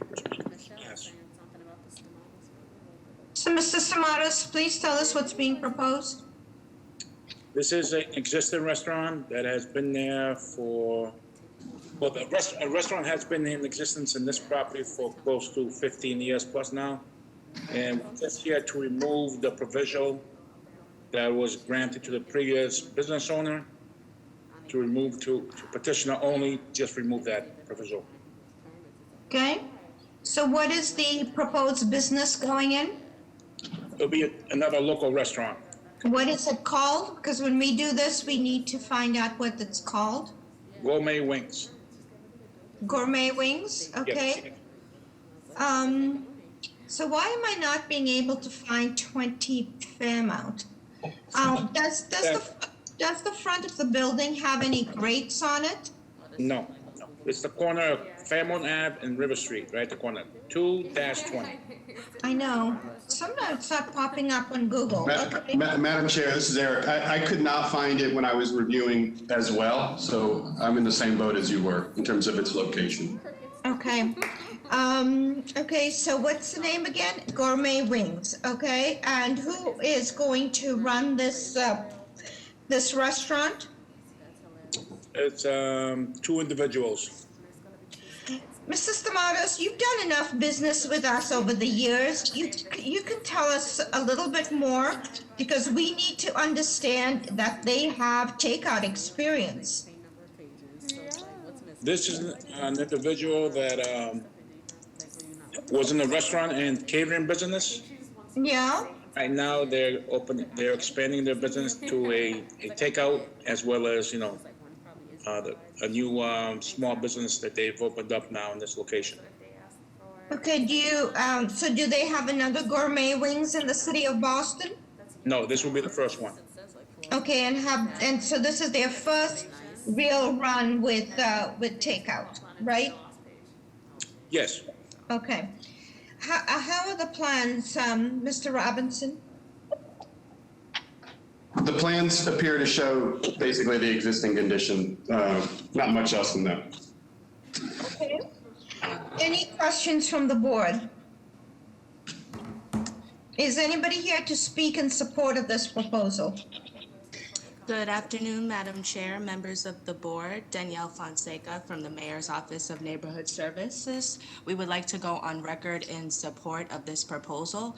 In addition to completing the community process and notifying all abutters, the applicants also attended the Hyde Park Neighborhood Association monthly meeting on Thursday, December 3rd, where they presented their proposal and they got support from the association. This location has been in the community and serving the business district for many years, and our office has no concerns that this will negatively impact the community. Thank you.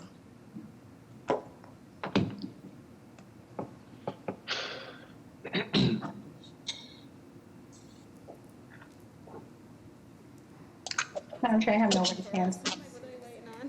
Okay, may I have a motion, please? I think this one, besides the takeout provisos, need design review since we do not have a sense of what the building looks like. You actually can find it on Google Maps if you look at 2 Fairmont. Yeah. Madam Chair, I found it as well. There are no grades. Yeah, no grades, and it looks okay. It's part of a complex of storefronts and a brick building on the corner. Perfect. Kind of. May I have a motion, please? Motion to approve, usual takeout language for the petitioner only. Second. All those in favor? Aye. Any opposed? And the petitioner in this case is Gourmet Wings. You're all set, Mrs. Tomatos. The purpose of this hearing was to remove the petition. So we're here for. The reason we don't remove them clearly. We just want to make sure that your new operator stays and understands the provisos and follows the provisos. Okay, may I have the next case, please? My pleasure. Calling the next case, calling BOA 113-9021, 76 Bondale Road. This is combined parcels, for a combined total of 2,908 square feet to erect a new single-family home. The violations, Article 67, Section 9, the lot size to erect a dwelling building is insufficient. Article 67, Section 9, the front yard setback is insufficient. Article 67, Section 9, the side yard setback is insufficient. And Article 67, Section 9, the rear yard setback is insufficient. Name and address for the record, please. Madam Chair, I'll be recusing myself on this matter, Ligurs, for the record.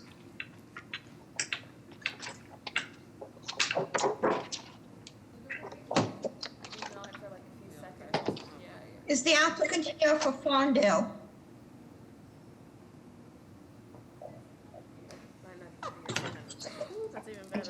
The last name is Falchi. Can you hear me? Oh, yeah. Go ahead. Madam State your name and address. Madam Chair, members of the board, Ryan Spitz of Council to Adams and Moranci with the business address of 350 West Broadway, South Boston. With me today is the architect, Devin Riley Marini from Chu and Company. This proposal is a highly rare case before the board due to the unique shape of combining 3 vacant parcels. The only economic use of this land is to construct a single-family dwelling with minimal reasonable relief that would allow for relief of insufficient lot size. This is a 3F 4,000 zoning sub-district. Proposed combined square footage is 2,908 square feet. A front yard setback, the zoning code requires 20 feet. This project proposes 10 inches. There's a side yard setback, code requires 10 feet. Hold on, Mr. Spitz. It's good to see you've landed somewhere in the private sector. We just, can we have the rendering, please, Colette? Go ahead with your presentation, please. So then we're on to a side yard setback. The code requires 10 feet, and this project proposes 1 foot 10 inches. Rear yard setback, code requires 40 feet, and this project proposes 6 feet.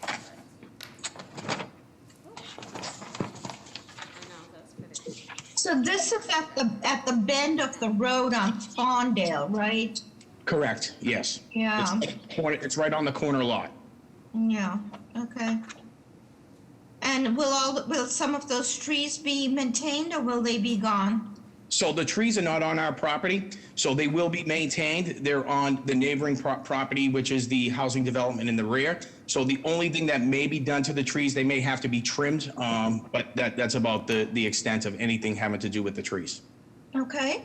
How are the plans, Mr. Roberts? The plans are fine. I just had one quick question. There's a yellowish house to the left. It appears it has a sidewalk access through this parcel to it, and can you just explain that, or am I misunderstanding something? Yes, there is.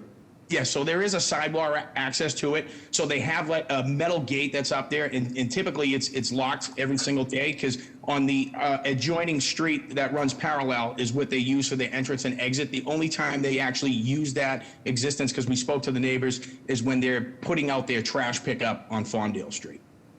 Otherwise, it's locked. And that neighbor did show up to the abutters meeting, and he did speak in support at the abutters meeting as well. So how is he going to get his trash out once this house is built? Because the walkway will still be there, so it would still allow him full access in and out of his property. I see. Okay, so the place where the walkway comes into the street is actually off your property line? Correct. Okay, got it. Understand. Thank you. Any questions from the board? Is anybody here to speak in support of this proposal? Yes, Madam Chair, members of the board, Connor Newman with the Mayor's Office of Neighborhood Services. Lincoln Records support this proposal. ONS conducted an abutters meeting on December 16th of 2020. Residents in attendance were supportive of the project and were excited for a single family. Thank you. Madam Chair, members of the board, Dave Vittorini on behalf of City Councilor Michelle Wu. We'd also like to go on record in support.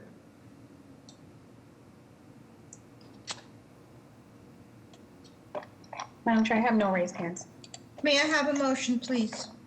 I'll make a motion to support with BPDA design review. Is there, all those in favor? Aye. Any opposed? Motion carries. Great. Thank you. Madam Chair, it's now 1:10. I'm going to call the 1 o'clock for rediscussions. Do we have any deferrals or withdrawals for 1 o'clock only? Deferral. Address, please. 6 Magdala Street. For the record, calling BOA 107-1651, 6 Magdala Street. Name and address for the record, please. Patrick Mahoney with a business address of 160 Federal Street. Madam Chair, I need to recuse myself from this. Okay. May I have a motion, please? Motion for deferral. Second. All those in favor? Aye. Any opposed? The date, please? The date of April 27th at 1 o'clock. Thank you, Madam Chair, members of the board. Are there any other deferrals or withdrawals for 1 o'clock? Hello, this is Tim Shin. I'm just checking in to see if we missed 6 Kelly Court. It was a rediscussion for 12:30. No. We haven't even started 12:30 yet, sir. Sorry for the confusion. No confusion here. We're used to it. There's a few people who have called in. If you are seeking a deferral and you're calling in, please press *3 so I know that your hand is raised.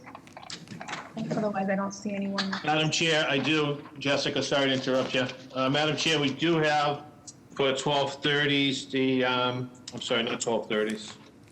12:30s. Sorry.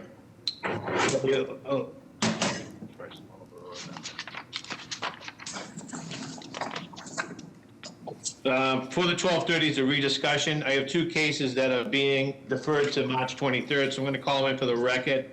Case BOA 106-6047, 546 East 4th Street. There's a companion case, BOA 106-6050, 548 East 4th Street. They are being deferred to March 23rd due to administrative deferral at 12:30. So make a motion for May I have a deferral. motion, please? A motion to deferral. Is there a second? Second. All those in favor? Aye. Any opposed? Motion carries. And Madam Chair, I have Ready Street being deferred, but I haven't heard from them, so we'll just continue to go. Okay. On the last 2 cases, So we will hear these last 2 cases, and then we will take a 10-minute break. calling case BOA 112-6884, 79 Ballou Avenue. There's a companion case BOA 112-6886, 81 Ballou Avenue. This is for 79. This is a subdivided lot. The violation is Article 60, Section 9. The additional lot area is insufficient. Article 60, Section 9. The floor area ratio is excessive. Article 60, Section 9. The usable open space is insufficient. And Article 60, Section 9. The side yard is insufficient. And this is for 81 Ballou Avenue. This is erecting new construction for a family dwelling. The violation is Article 60, Section 40, off-street parking and loading.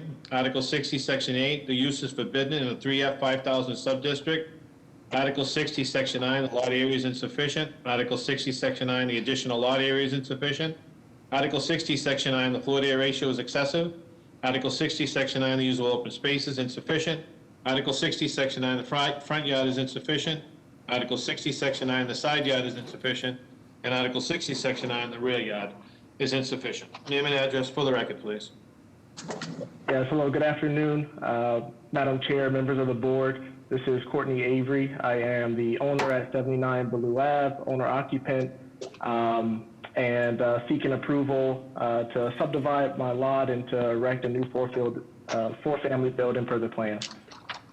Okay, so the address for the existing building is 79 Ballou? Yes, correct. With the proposed subdivision, what's going to be the square footage of that lot? Yes, the square footage.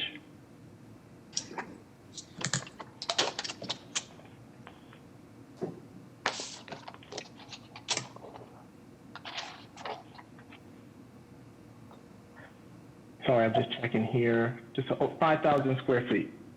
So with the subdivision, it'll be 5,000 square feet, okay? Yes. And what's the proposed square footage at 81 Ballou? 3,500 square feet. Okay, 3,500. And talk us through how you're going to provide 4 dwelling units. We need to know if any of the need to know if any occupancy is proposed for the basement, what the bedroom count is, and the square footage per each unit. Yes, so the proposed, there is dwelling in the basement. It is overall, each unit is going to be 3 beds and 2 baths. From a basement unit perspective, the ceiling height is 8 foot 8 inches. And just because of the natural grade of the slope, the majority of the basement unit is above grade. So this is going to be a fully sprinkler building, handicap accessible, as well as a fire alarm. So tell us about the size of the units. The basement unit is 996 square feet, and the top 3 units are 1,160 square feet. 27.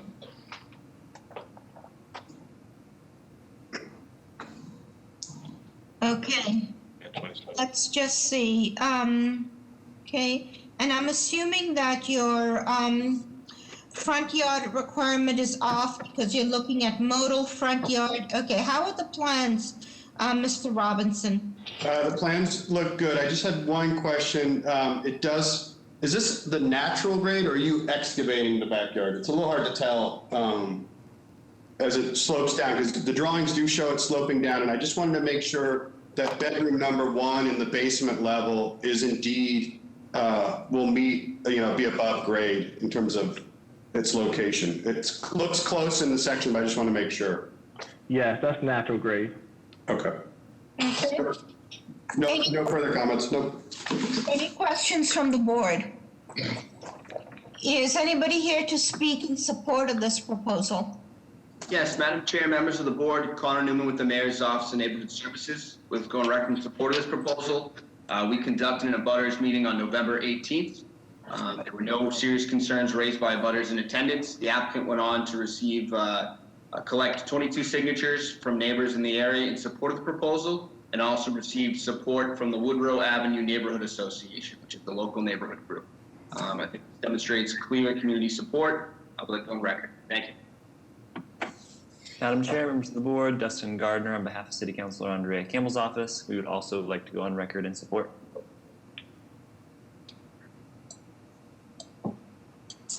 Hi, Gerard Georges, are you here to speak on this proposal? No, I'm calling on 8 Ready Ave. Okay, thank you. Can you just lower your hand, please? Thank you. Okay, may I have a motion, please? Motion to approve BPDA design review. Is there a second? Second, Legris. All those in favor? Aye.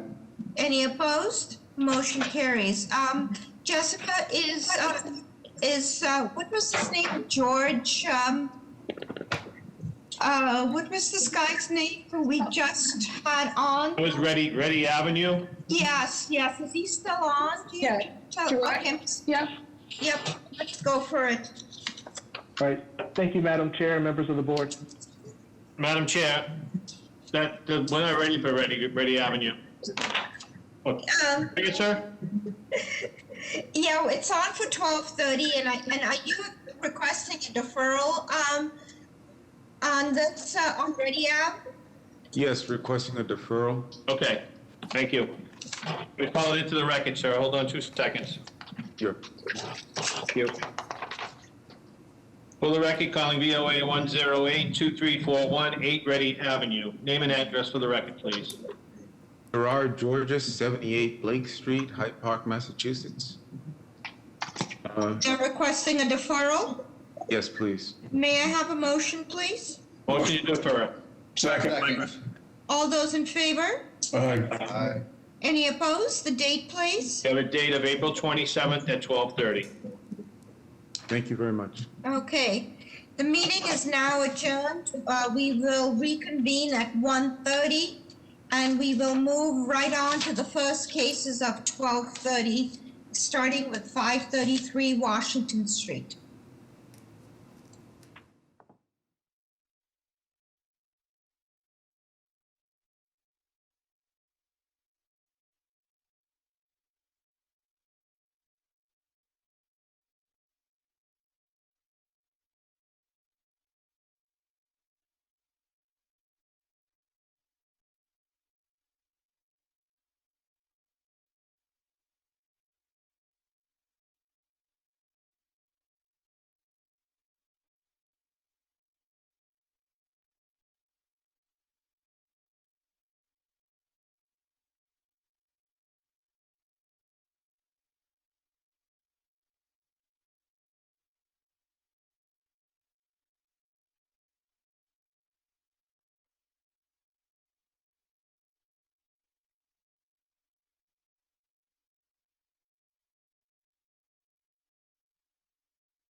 On 533 Washington Street. This is a change of occupancy to include a recreational cannabis retail establishment. Remodel the interior of the building. Violation of Article 65, Section 15. Retail cannabis establishment forbidden. Article 65, Section 15. Use conditional establishment is conditional. Name and address for the record, please. Good afternoon, Madam Chair, members of the board. This is Mike Roth, the business address of International Place, here on behalf of the applicant, Grazen, the principals of which are Cheryl Crawford, community leader, who's on the call, along with Steve Sweta. We also have Dan Linsky. Hold on, Counselor. Can I ask every applicant who is on to make sure that you're minimizing any disturbances with movement or banging? And I'd just also like to say that we are hearing these two cases because we did hear the details on both projects. However, due to technical difficulties, certain members of the board could not hear all the testimony. So we are required to rehear, and this is both for 533 Washington Street, 17 and 1870 Center Street in Ward 20. So go ahead, Counselor. Thank you, Madam Chair. Yes, our celebration was short-lived when we learned that there was a technical glitch. So it did, however, provide us an opportunity to listen to the comments and actually try to work on some of those issues between both hearings. So we appreciate this opportunity to be back in front of the board. Just to refresh everyone's recollection, this is for a cannabis establishment at 533 Washington Street. This is in the Codman Square section of the Dorchester neighborhood. This is a site, as I had mentioned previously, has on-site parking to the rear of the project. It is, however, within a buffer zone of approximately 600 feet from another competitor. I noticed that what we're looking at here is are the revised plans. We kind of just did a little more work on them. If you go to the last page, I wanted to just make sure I got this in here because it came up. I think it was Member Ehrlich who raised some questions about the buffer zone. We took a look at other, maybe the last page, if you could go there. That is the last page. I think what we have here is the old set. Well, I'll just tell you, we did take a look at other similarly situated. Well, maybe you do have it in there. Cannabis establishments in Massachusetts, and found that there were quite a number that are in fact within. Oh, good, yeah, the last page on this slide. I just thought this might be interesting to show the board because it's a new industry and there's so much happening in it. And there are a bunch that were within half a mile of each other, and we just pulled those out that we could find. There are others coming online, and I looked at them, and they do seem to be functioning. They do seem to be doing good business, and they do seem to be operating. The buffer zone requirement is a city requirement. It did not come from the state. The state does have the 500-foot school requirement, but not the proximity to other locations. So I wanted to include that just for your information. There's also a drawing here that gives you a better sense of how the building will fit into the neighborhood. It's a couple slides previous to this one. I believe it's one, Mike.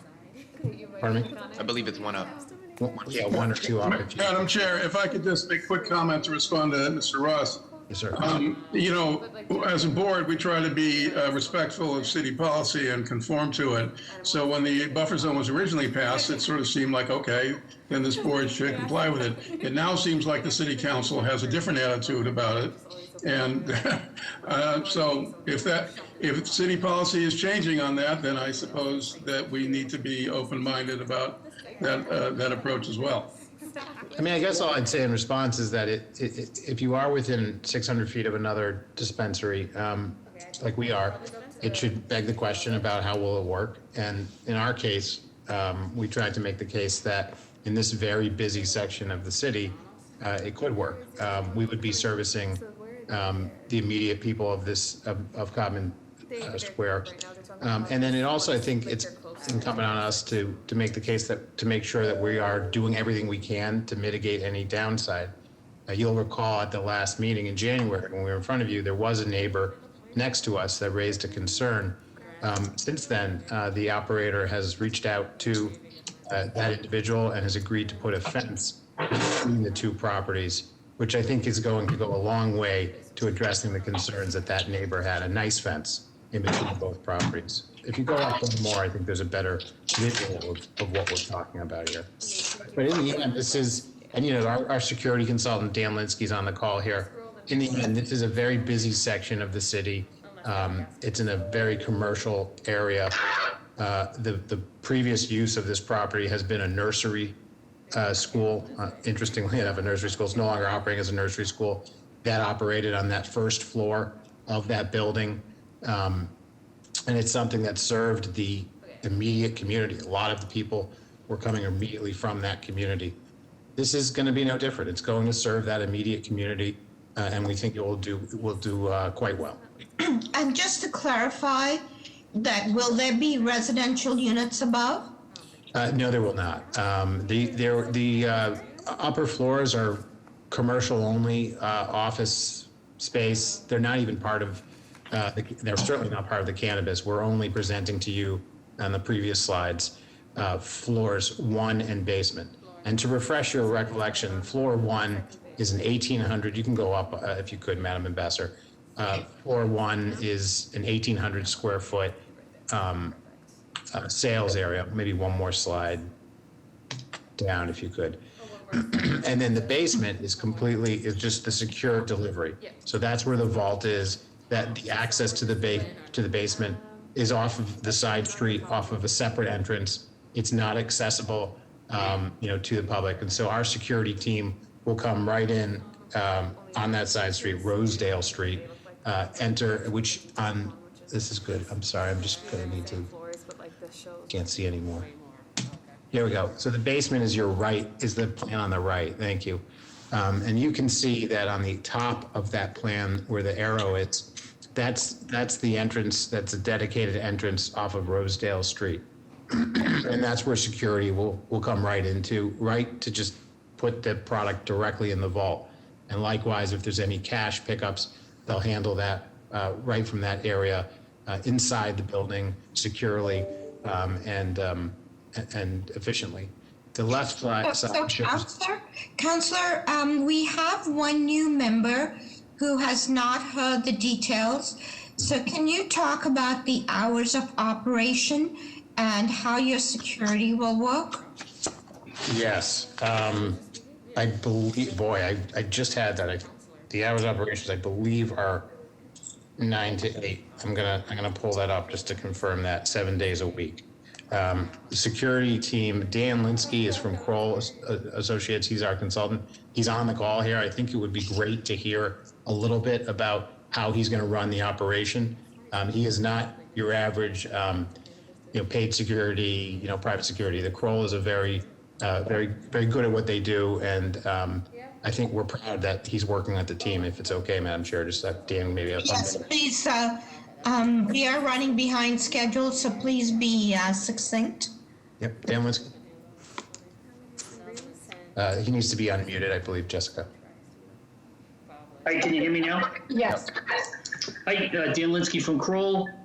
We've worked with the client to make sure that we are securing the product, the facility, and our clients, as well as making sure the immediate surrounding area has an improved sense of safety and security as well. So we've got, I believe, 9 external cameras, 45 cameras total in the project. We will have security that will greet people outside of the facility as they come to the front. They will have their identification checked. We'll scan it with our system to make sure that they are in the system as someone who has not previously violated our good neighbor policy. The first time you come to the facility, we give you the law of what you can and can't do with cannabis. Can't use it in public, can't give it to minors, can't use it while operating a vehicle, obviously. If there's been bad situations that neighbors have reported you coming to our facility and engaging in bad behavior, we will trespass you from the facility. So we check your ID, get you checked in the system, make sure you're 21 and eligible. You will go into the facility, your ID will be checked again, verified one more time, and then you'll go and place your order, look at your displays, look what you want to do, go up and make your purchase. The ID is checked a third time then.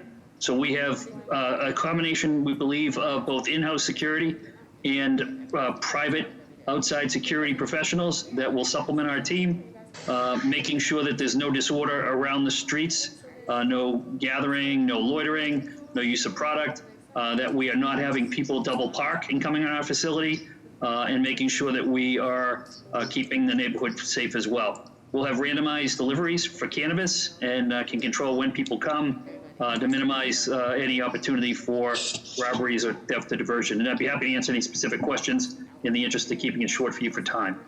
Thank you. Mr. Robinson, you've seen the plans before, but how are the plans? The plans look fine. I just had a question. So there is space behind the building, and that'll be used for some off-street parking? Is that for employees, or what's that rear space going to be used for? Yeah, there's a site plan there that gives you a better view, maybe even the first one. Or First line. Yeah, you spotted it. Certainly that it's not perfect. We do have 5 tandem locations of parking, but the plan, I think, would be to put 2 employees into the blocked spaces and then allow at least 3 people to come and go, using the parking. This doesn't give you the best view of it. Actually, the last plan actually had a better view of it. But what it will allow is for direct access for our handicap patients. There's a ramp on either side coming off of Washington Street, but also coming off of the garage. So the thought is to make that available for people who, certainly for handicap, and allow for the parking there. It's good to have any numbers of spaces. 5 in Boston is in this neighborhood is great. A lot of the places don't have any parking, so we're glad that we have some. But it's more to allow for some of those maneuverabilities, the deliveries, the security deliveries, those types of things we can reserve as space. The turnover is extremely quick, and there are going to be a lot of neighborhood purchases. So we do anticipate that if people are really going to drive into this area, it's an 1,800 square foot facility. It's not going to draw lots of traffic from around. We expect to see a lot of foot traffic for this particular location. Okay, so you said 7 days, 9 to 8. Okay. Any questions from the board? Is anybody here to speak in support of this proposal? Yes, Madam Chair, members of the board, Connor Newman with the Mayor's Office of Neighborhood Services. Would like to go on record in support of this proposal. We're in support of an equity applicant in this location. We also think that it's appropriate that it's in a business district and that it'll create more jobs for the neighborhood. Thank you.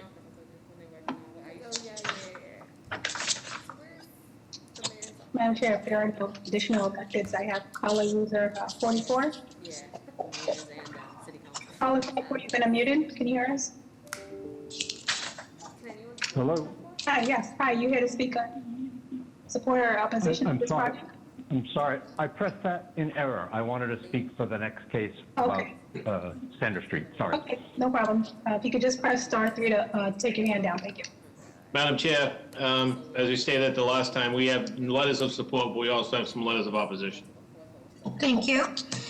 So did the district city council speak on this? I see a lot of raised hands. Is there anybody else to speak on this from the community, from represented officials? Sure. Diane Wilkerson, you've been unmuted. Hi, Diane. You hear me? You're a little low. Can we go to Mr. Trevor McKenzie then? Sure. Okay, Trevor, are you here for the next case or for? I'm here for 533 Washington Street. Oh, sure, go ahead. Yep, just state your name and address, please. Trevor McKenzie, 83 Center Street, right around the corner. I just fully support this project. I think it's something that'll be good in the community. That's a busy street.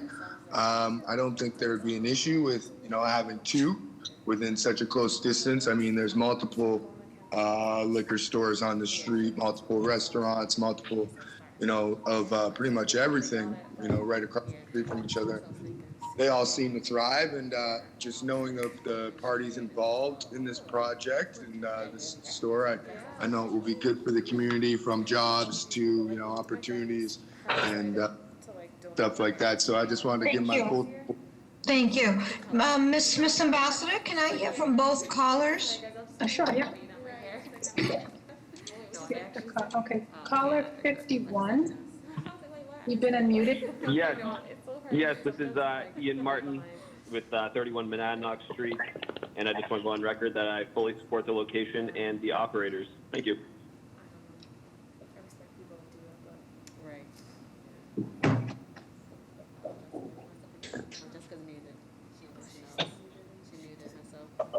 Jessica, you're on mute.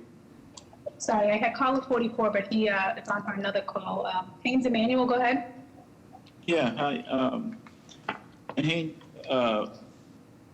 Madam Chair, good evening. My name is Haynes Emmanuel. I oppose what's going on. I live adjacent to that building, and I've seen a lot of stuff starting to multiply. For example, I'm starting to pick up needles on the ground. There's trash been left in front of my garage. People are urinating on the garage. Feces are on the garage. Dog feces are on the trees that the city planted right in front of me, and they're urinating on it. So there's a whole lot of stuff that is going on. We got rid of a drug dealer on Dunlop Street, and it was horrible, where kids were going to school and people were getting high while kids are going to school. And they're putting us back into that same situation again. And I don't understand it. Okay, thank you, Mr. Emmanuel. May I hear from Jaspin? Adam, yes, sure. Adam, you've been unmuted. Hi, Adam Jaspin, 16 Train Street in Dorchester. I'd like to go on record in support. I'm familiar with the applicants. I think the neighborhood would be lucky to have business operators of their caliber. They're ethical people and ethical business operators. That's all. Okay, so given all that information, may I have a motion, please? Motion to approve BPDA design review. And For this applicant only. this applicant only, okay? Madam Chair, I'm sorry, I need to add that the Boston Cannabis Board also approved this. Thank you. So we have a motion, we have a second. All those in favor? Aye. Aye. Any opposed? I oppose, Ligris. Motion carries, so you're all set with that proviso. Good luck. Thank you very much. Members of the board. Calling the next case, calling VOA 109-1923-1877 Center Street. This is an interior build-out, new tenant, change of use to include a 24-hour fitness center. The violation is Article 2A, Section 2A-1. Entertainment uses, including fitness centers, shall not operate past 10:30 p.m. Article 56, Section 39, off-street parking and loading. Off-street parking is insufficient. 63 is required. 25 is proposed. Name and address for the record, please. My name is William Christopher. I'm the owner's representative. My business address is 1154 Dorchester Avenue. Good afternoon, Madam Chair, members of the board. The proposal before you is to add a fitness center to the community in presently what is an abandoned building. The operation is Planet Fitness. They are a 24-hour operation. The violation concerning the parking, there's over 250 publicly accessed parking spaces in the area. We feel that this would be a very much added amenity to Center Street. It'll also liven up the areas so that there would be people who would be moving around in and around the facility that would add some life in context to the community. And there is, I guess there was some question about the limitation of the 10:30 hours.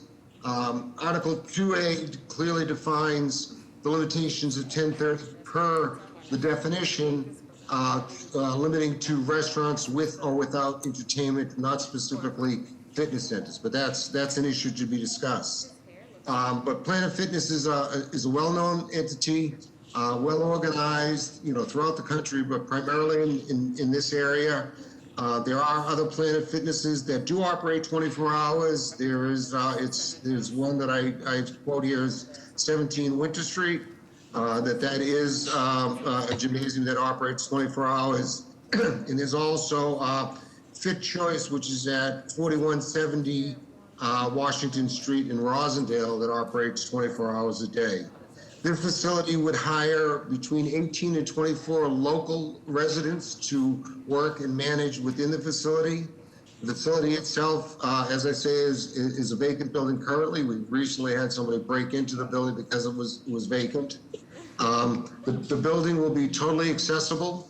And right now the occupancy is around 250 to 300, but that's post-COVID. Obviously during COVID, we'll have extreme limitations. But with me on the call is Chase Villafana, who is the Director of Development for Planet Fitness. Also Dan Mullen, who is the architect for the project. Yeah, thank you very much. Good afternoon, Madam Chair and members of the board. My name is Chase Villafana. I'm Director of Development for Planet Fitness. My business address is 320 Yonkers Avenue, Yonkers, New York.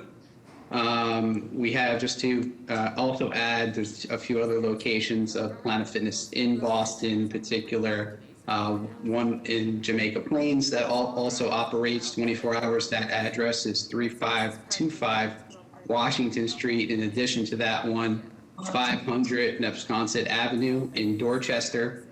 Our locations are bright, clean locations, averaging about 15,000 square feet, with a large selection of high-quality branded cardio, circuit, and weight training equipment, and friendly staff who offer unlimited fitness instruction to all of our members. We offer this differentiated... So hold on. So will you have somebody on staff overnight in the facility, or is this supposed to be key card only? So our staff is overnight. We have between 5 to 6 staff members on per shift.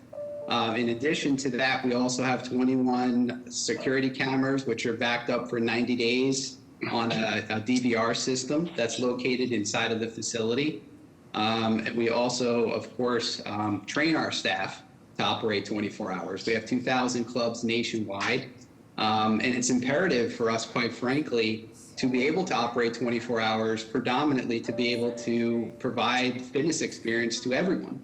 The mother who's been working... You're not going to consider just understanding the neighborhood and perhaps just doing daytime use before going 24 hours?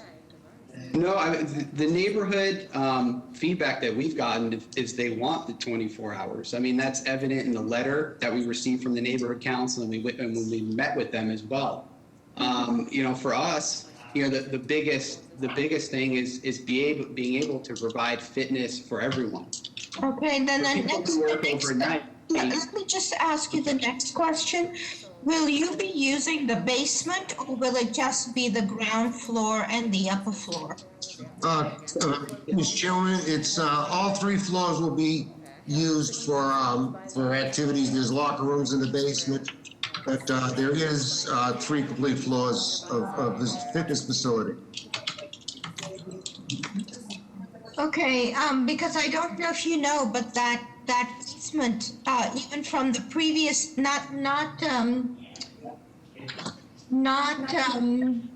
forget what the use was, even before Boomerangs, It was DeSalles. DeSalles, that's right. When DeSalles was there, they used to have terrible flooding in that basement. Go ahead. We will be addressing that situation because obviously we can't operate under that situation. And there are very simple methods of dealing with dewatering in a basement if addressed properly. Yeah, we do actually have a pump system that are part of our plans that address the water table issue that's below the floor slab. Okay. How are the plans, Mr. Robinson? The plans are good. Any questions from the board?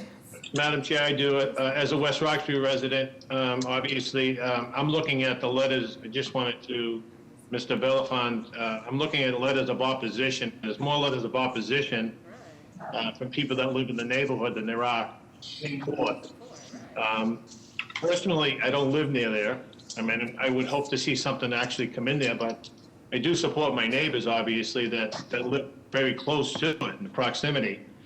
And I know you mentioned Neponset, I know you mentioned Jamaica Plain, not as dense as where West Roxbury is right now, but there are a lot of letters of not support for the 24 hours. I don't think they're opposed to the project in general, but they are opposed to the 24-hour operation. Well, that's just my 2 cents on it. Thank you. Any other comments from the board? Yeah, I mean, we have a Planet Fitness in East Boston that's not 24 hours. And with the airport and stuff around here, if there's any place where it's probably appropriate, it would be there. I just don't see the 24 hours appropriate in West Roxbury. Okay, let's go ahead. May I hear of anybody here to speak in support? Good afternoon, Madam Chair, members of the board, Jack Duggan, Mayor's Office of Neighborhood Services. Just like to go on record support. I want to go on record support with the proviso that the applicants come back in 1 year to the Board of Appeals. They did go through a full community process. The West Roxbury Neighborhood Council did support it. And you guys should all have a copy of that letter that Larry Costello, the president, sent over. But there are many residents in the neighborhood that are against the proposal, and immediate residential abutters that do have concerns about the 24 aspect of this proposal. So again, we'd like to go in support with the proviso that the applicants come back to the ZBA in 1 year. In case there are community concerns that happen, that come up over this year, we can address them again. Thank you. Good afternoon, Madam Chair, members of the board. Peter Favorito from City Councilor Matt O'Malley's office. Similar to Jack, the councilor would like to go on record in support with that aforementioned proviso. And yep, that'll be all. Thank you. Madam Chair, I have 3 raised hands. Patricia Stanton, state your name. Yes, Patricia Stanton, 44 Corey Street, directly adjacent to the parking lot. On record in opposition due to safety and noise concerns. There's about 20 families that run adjacent or are adjacent to that parking lot. We've sent about 15 letters of opposition in. We strongly believe Planet Fitness cannot control unruly members who come in at night into the parking lot with radios on, etc. 44 Corey Street, we have bedrooms that are literally within 7 feet of the parking lot. So strongly opposed, and I've looked at a lot of the Planet Fitness sites in Boston, and a number of them appear to be in commercial or small areas that don't have the residency issues that you would have in West Roxbury. If I could, Madam Chair. No, hold on, Mr. Christopher. I'm still taking testimony. May I hear from Jason Carmiel? Yep, Jason, you've been unmuted. Can you state your name and address? Jason Camille of 9 Hastings Street, number 2. I'm here in opposition of the 24-hour use of 1870 Center Street. The current property has residential butters in the rear.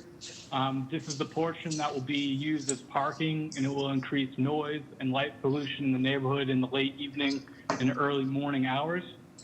Additionally, similar to what Patricia mentioned, many of the other Planet Fitnesses in the Boston area do not abut residentially zoned areas on multiple sides.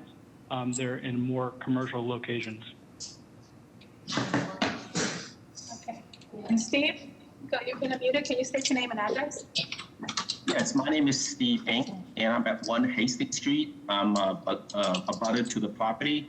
I just want to state that I am in support of Planet Fitness, and I'm in support of economic development in West Roxbury. What I'm opposed is the 24-hour business proposal. But what we've seen, there are no plans to monitor or to address late-night noises. And I know that there's a short-term period, 6 months, I believe, where Planet Fitness can operate to 24 hours. But within that 24 hours, we have not seen any scheduled meetings or identified metrics to measure the success of this experiment in this residential neighborhood. So I strongly oppose the 24-hour business operation proposal, but completely support Planet Fitness. Thank you. Madam Chair, that's it for the raised hands. Thank you. Mr. Christopher, did you have a response? Yes, there's a couple of things I'd like to respond to. The East Boston Planet Fitness is a 24-hour operation, and I just wanted to make that clear. And also, you can see on the plans that the parking area that's immediately behind the building will have a combination of both a physical screen as well as a living screen to buffer the noise and to shield any abutter lighting. The lighting that's going to be used on the poles is referred to as a shoebox light, which directs the actual light coming out down so that it would not, be offensive to any of the abutters. And I would ask Chase to speak to, but I do know that Planet Fitness would be controlling and dealing with any member that created a problem in the yard. And I believe further that Planet Fitness would commit to attending, the monthly community meetings so that we don't wait, a long period of time for this. If there's an issue that's arisen, it'll be addressed and put forward immediately. So I think you've heard that there are a couple of us who are very familiar with that lot and with that parcel. For the fact that there are going to be parking spaces provided back there, 25 proposed spaces. Yes. That is a really, really awkward lot. I've spent plenty of time trying to negotiate in and out of that lot. And with a fence, with screening and buffering, that is going to further reduce the actual pathway for the traffic, etc. So, not sure that can fully address the issues of the residents who live on Hastings and on Quarry in the rear. So let me go now to a motion. May I have a motion, please?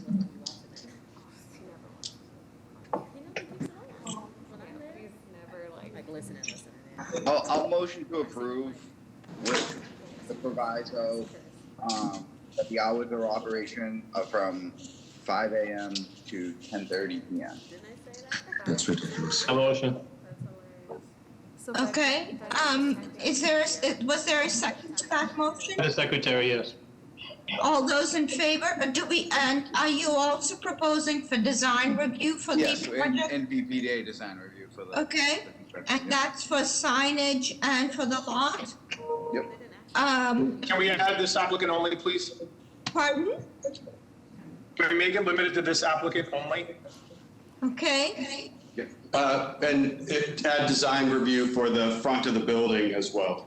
okay, so it looks like there's a proposal, a motion on the table for approval for the design review, both on the lot for screening and buffering, on the front of the building for signage, to this applicant only, and the hours of operation from 5 a.m. to 10:30 p.m. Is there a second? I second. All those in favor? Aye. Any opposed? Motion carries. Good luck. Thank you. Calling the next four cases, calling BOA 113-1442, 7 Sunnyside Street. A companion case, BOA 113-1893, 7 Sunnyside Street. Case BOA 113-1456, 9 Sunnyside Street, and BOA 113-1900, 9 Sunnyside Street. This is for 7 Sunnyside Street. Erect a multifamily dwelling, 4-unit, and parking on ground floor. This is one of 2 buildings on the same lot. The violations, Article 69, Section 29, off-street parking is insufficient. Article 69, Section 8, a multifamily use is forbidden. Article 69, Section 9, lot frontage is insufficient. Article 69, Section 9, building height is excessive in stories. Article 69, Section 9, usable open space is insufficient. Article 69, Section 9, rear yards insufficient. Article 69, Section 9.2, lot frontage, minimum frontage of the street shall not be less than the minimum lot width. This is for 7 Sunnyside Building Code. 521 CMR, 10.00, public and common use spaces. 10.1 general, public use and common use spaces of multiple dwellings and new construction consisting of 3 or more units shall comply with section 521 CMR. Another violation, 521 CMR 9.00, multiple dwellings. 9.2, applicability. New construction, multiple dwellings shall meet the requirement of 521 CMR 9.3, group 1 of dwelling units. This is for 9 Sunnyside. Erect a multi-family dwelling, 8-unit parking on ground floor. This is one of 2 buildings on the same lot. Violations are unfortunately different, so I'm going to read them up. Article 69, Section 29, off-street parking is insufficient. Article 69, Section 30.12, a dwelling shall not be built to the rear of another dwelling. Article 69, Section 8, a multifamily use is forbidden. Article 69, Section 9, lot frontage is insufficient. Article 69, Section 9, the building height is excessive in stories. Article 69, Section 9, usable open space is insufficient.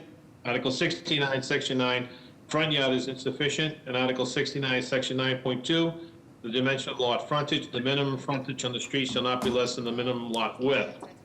There's also building code.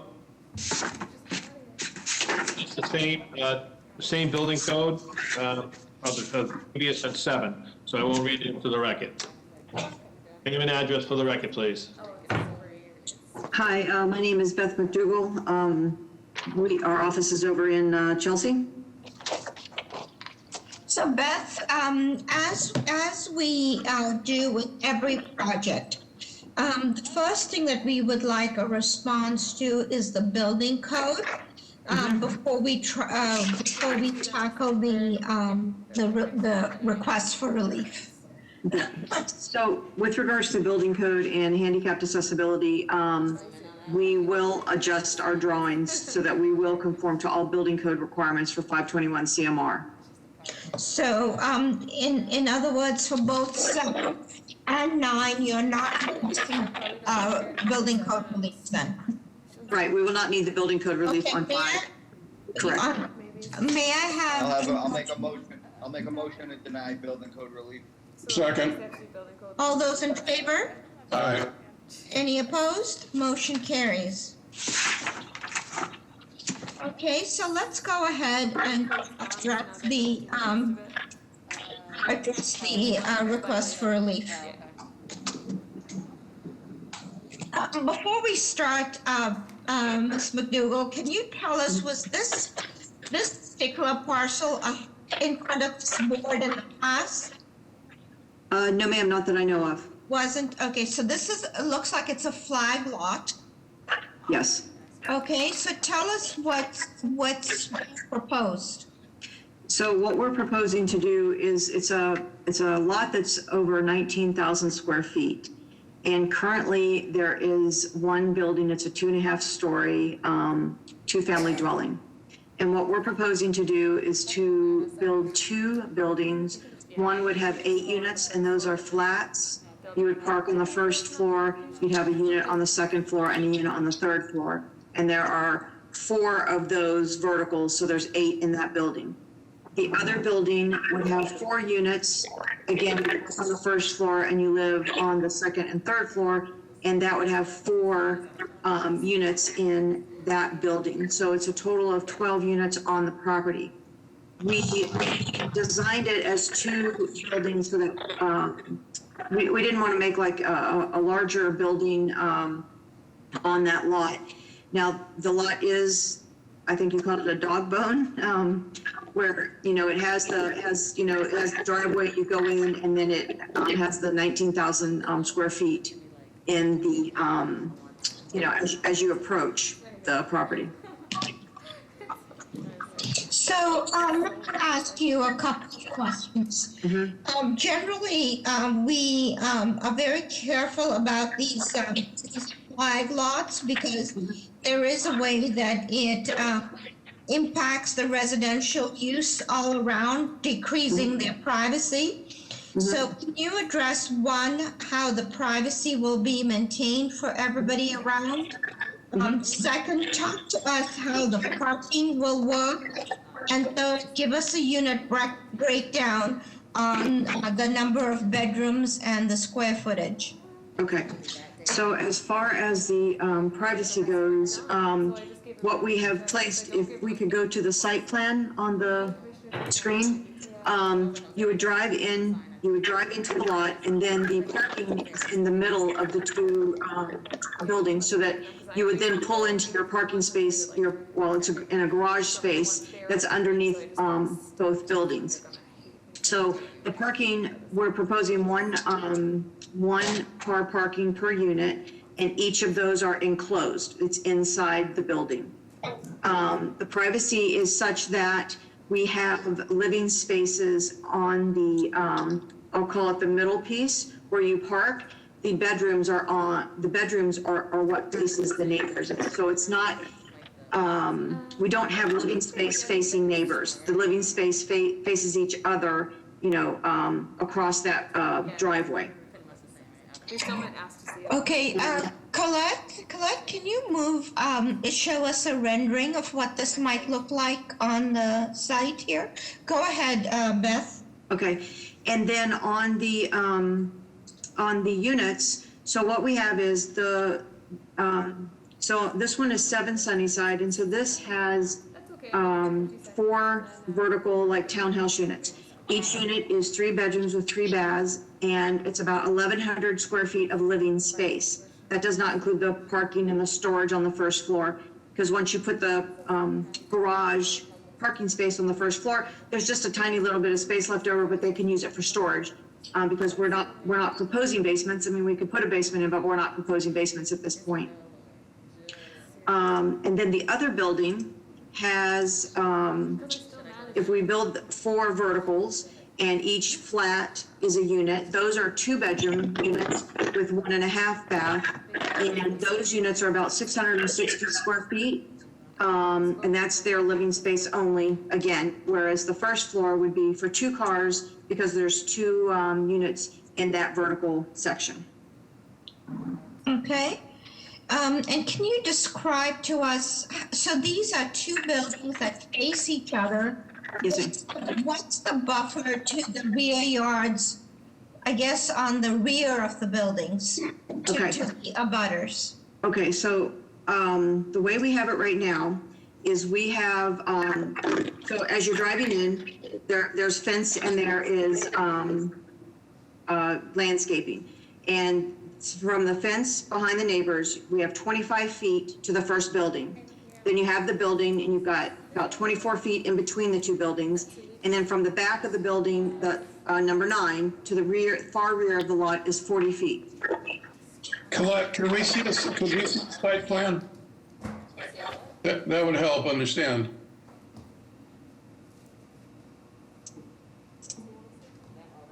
Yeah, that's it right there. So you see there's 25 feet, then you've got building A, which is number 7. Then there's 23, we're gonna make it 24, or as much as we can. And then you've got building B, which is number 9. And then you've got 40 feet from the back of building B to the far building. We could move that building number 9. We can move it up the page a little bit. We can reduce the back of the rear yard. But in that, because of the way it was filed through ISD, so that on building 9, the rear yard is sufficient, but if we move it back, then it becomes insufficient. So it's just a little bit of a juggling act on, how we look at the setbacks. The side yard setbacks are what's required, so those conform for both buildings. And again, like I said, we have bedrooms on building number 7. The bedrooms face the neighbors at the bottom of the page, and on building number 9, the bedrooms face the neighbors at the top of the page. So you also have one of your violations is excessive building height in stories. So this is because it's 3 stories and not 2.5. Correct. If we want to exclude that, I can always redesign it so it becomes like a mansard type roof or something like that, but. No, I just need to get clarification on these violations. Yes. And then your violation is parking and loading. So what's required? So you're providing So you're providing essentially 12 parking spaces? Yes. For the one per unit, what's required? They asked for 2 parking spaces per unit. We did not propose any outdoor parking. I mean, we could do that, but I'm trying not to park in rear yards and, that kind of thing. Yeah, I'm just trying to figure about the reality of people who live in this neighborhood with limited bus access, et cetera, what it would take. So how are the plans, Mr. Robinson?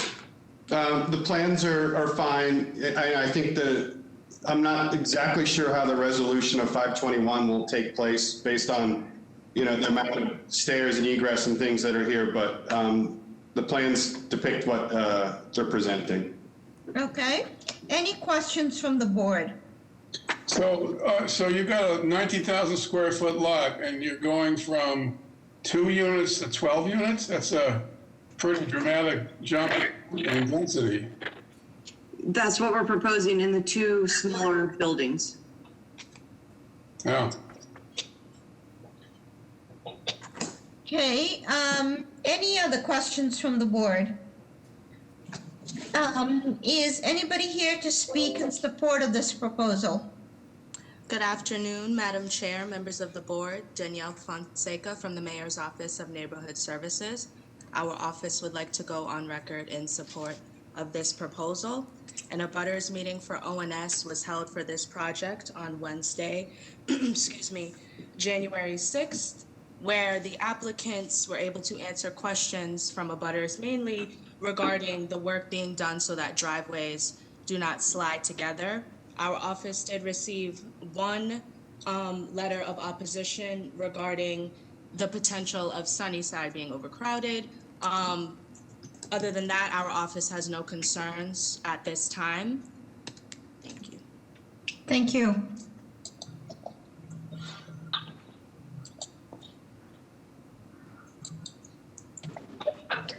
Madam Chair, I do see a hand raised for Michelle. Yes.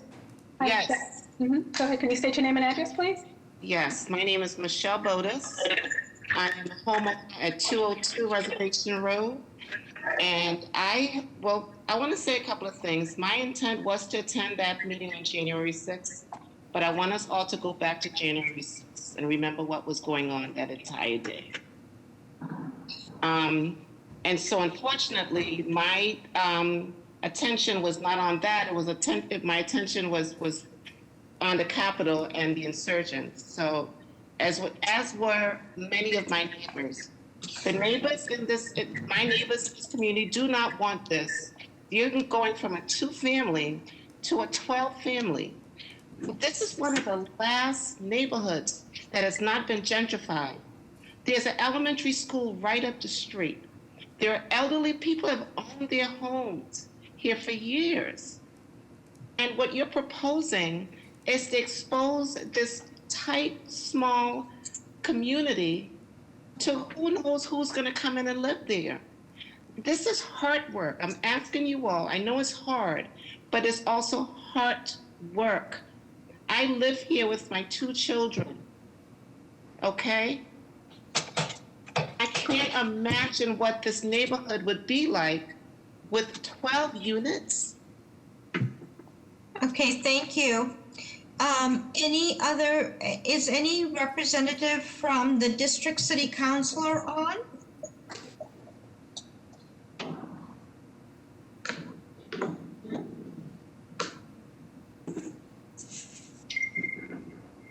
I think so. I got a question. Is there any affordability component or no, because they're 2 separate buildings? We were going to provide if you add them up to 12, the requirement would be 2 units, and we were going to provide that. Okay, can I hear from Mohan Saini, please? Yes. Hi, Mohan, can you state your name and address, please? Hi, can everyone hear me? Yes, go ahead. Yes, I'm Mohan Saini over at 20 Thompson Street, so on the back side of the lot, on the other side of the street. I just kind of want to voice my support for this project, and in large part due to the number of units and that the city does need units, especially in this neighborhood. They are kind of like 1-2 family units. I support this project because from an affordability standpoint, obviously the more units we have, it will hopefully make it a little bit more affordable for everyone to purchase at this point. Thank you. Ms. Ambassador, do you see anybody else with raised hands? Because I know the raised hands at the bottom look like they were for the last case on Center Street. Yeah, that's what I'm seeing as well, so I think that's it for the. Okay, so it seems like we've heard from everybody. May I have a motion, please?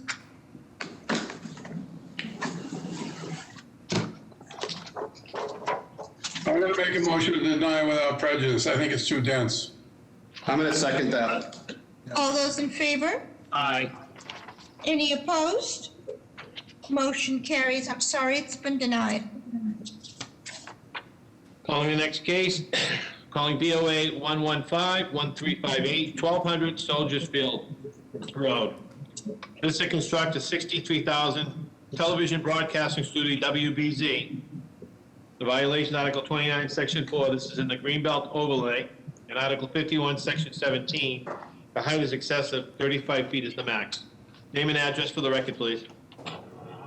Thank you, Madam Chair, members of the board, Madam Ambassador. My name is Paul Rufo. I'm an attorney in Boston, the law firm of Smith, Duggan, Buell, and Rufo, representing the applicant, which is 1700 SFR Associates, LLC.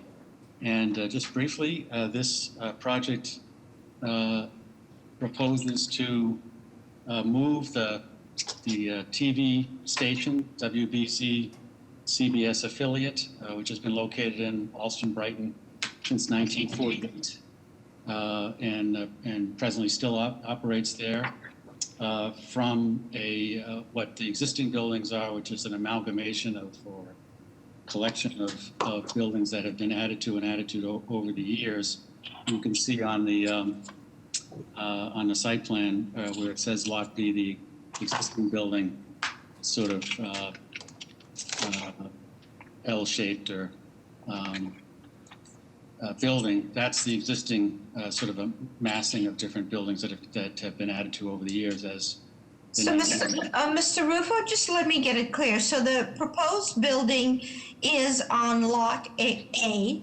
Is parcel 2 part of this proposal, or is it a different thing? Well, thank you, Madam Chair. Let me explain that. So we have two lots side by side here, Lot 1 and Lot 2. So it's proposed to subdivide Lot 1, which is the larger lot with the existing 1170 Soldiers Field, where the existing TV station is now, and take a piece of that Lot 1, which is now being called Lot A, and add it to Parcel 2. Parcel 2 presently has a small office building that would be at 1200 Soldiers Field Road that would be raised, demolished as part of this. And so we've also, at the same time, filed applications to create the new subdivision, which the folks at ISD, have noted when they get the plans that we have to approve a new subdivision. So we'll have one buildable lot, a site plan, which will be just about a little less than 90,000 square feet to build a 63,000 square foot, brand new state-of-the-art television station. And how tall will the building be? Because that's one of your violations. Right. In fact, that's the building will be 55. It's proposed to be 55 feet. And I'm sorry. Sorry, go ahead. And where? Okay, that's what I was going to ask, Colette. Thank you. So the building access will be off of Soldiers Field Road, or an internal lot, or where? Off of McDonald. Right. So just to walk you through that, thank you. And I just wanted to mention before I forgot, because this television station use has been there since before the zoning code. It is an allowable use, in this area. Thank you, Madam Chair. So the way that the lot will be accessed primarily through McDonald Avenue into the parking area by, employees and service people, et cetera. There'll also be access to, for the public off of Soldiers Field Road. But we anticipate that the primary way for, folks who are going to be working in the building will come off of McDonald Avenue. And there've been a lot of improvements are proposed for that McDonald Avenue. And will you have all the dishes on this building too? Yes, the satellite dishes will be on the roof and basically set back and clustered together so that they're not enclosed, but they're consolidated, if you will. Right now, there's some on the lawn and et cetera. So they're meant to be on the rooftop. And since you're in a G-Pod, G-Pod, you will be subject to screening and buffering and all kinds of other design review from the Parks Department, right? That's correct. And we have been working with Carrie Marsh-Dixon and the folks at the Park Department who asked us to come, get through with the Article 80 process and to come before you folks, the ZBA, before they finalize their certification of it. But we've been working with them on the landscaping, et cetera, et cetera. How are the plans, Mr. Robinson?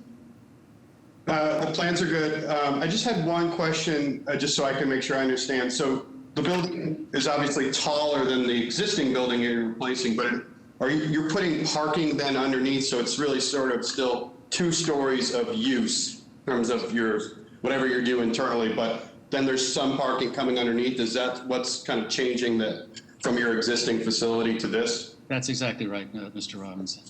There is parking underneath, and the idea too is because it's a television station and because of the world we live in, the area has to be secured. So there'll be a fair amount of security, proper fencing, et cetera, and that's why there's also this enclosed parking. But that's why the idea was to lift the building up, if you will. Thank you for that. Thank you. Any questions from the board? Is anybody here to speak in support of this proposal? Yes, Madam Chair, members of the board, Connor Newman with the Mayor's Office of Neighborhood Services. I'd like to go on record in support of this proposal. The applicant went through a robust community process overseen by the BPDA. They also met with both civic associations several times, the Alston Civic Association and the Brighton Alston Improvement Association. We think this is a great opportunity to maintain and retain a large institution that's well known in the Alston Brighton area. We'd like to go on record support. Thank you. Thank you. Anybody else to speak on this proposal? Good afternoon. This is Maura McCrae from Councillor Breeden's office. I'd like to go on record as being in support of this project. Thanks. Thank you. Madam Chair, members of the board, Paul Sullivan, on behalf of City Council at Large Michael Flaherty, the council to go on record in support.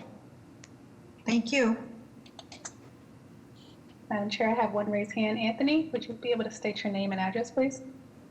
Yes, good afternoon, Madam Chair, members of the board. Tony Gisadoro, representing the Alston Civic Association, and I was also a member of the IAG as well, and we would like to go on record in support. Thank you.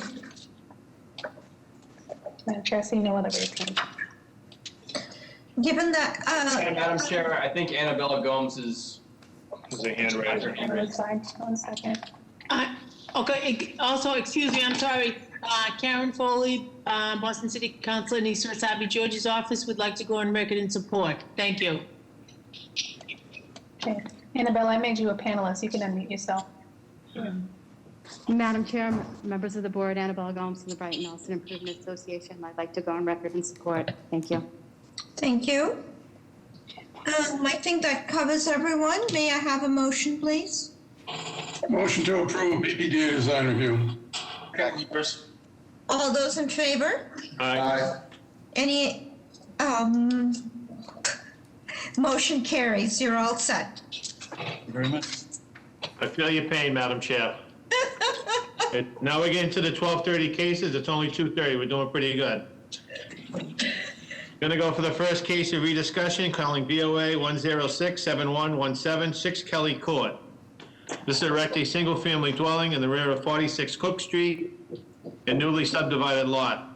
The violations, Article 62, Section 30.12, two or more dwellings on the same lot, the dwelling shall not be built to the rear of another dwelling.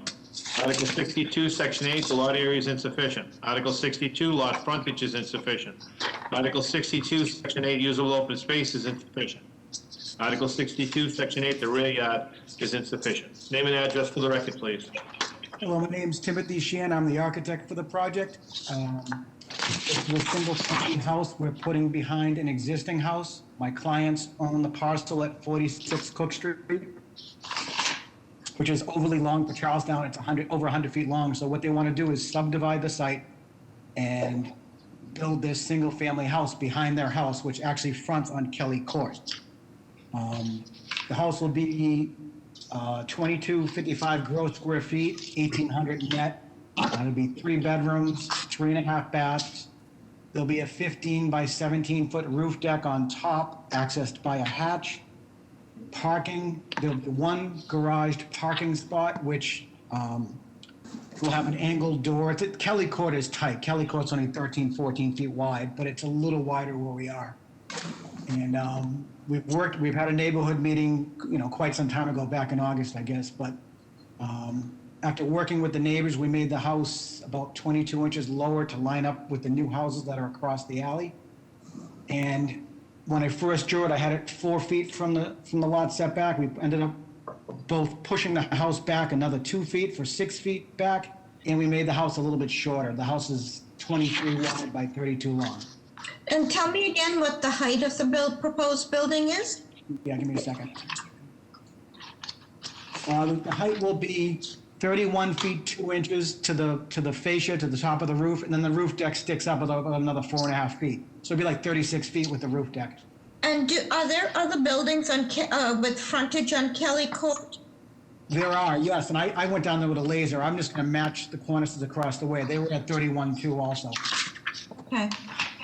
How are the plans, Mr. Robinson? The plans are good. Thank you. How's that garage door sitting with you?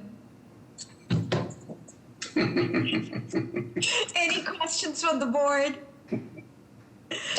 Is anybody here to speak in support of this proposal? Madam Chair, members of the board. I'm sorry, you're breaking up. Services would like to go on record in support. Thank you, Quinn. Madam Chair, can you hear me? Yes. Madam Chair, members of the board, Quinlan Locke with the Mayor's Office of Neighborhood Services would like to go on record in support of this proposal. And a butters meeting was held in August last year.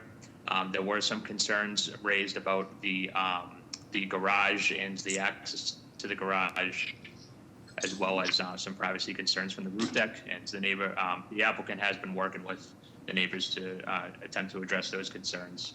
We also received a petition of support from the owner as well. Thank you. Thank you.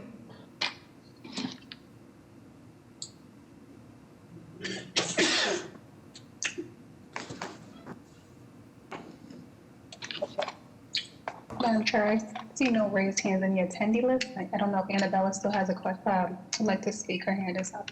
No, she's from Alston Brighton. Okay. Any elected officials?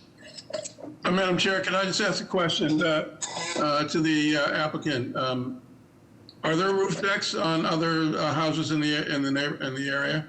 Not the immediate area. On Medford Street, there are within 50 feet, but not the houses right across the way. Just So in terms of design context, I know how you're going to answer this, but I'm going to ask anyway. Will it stick out?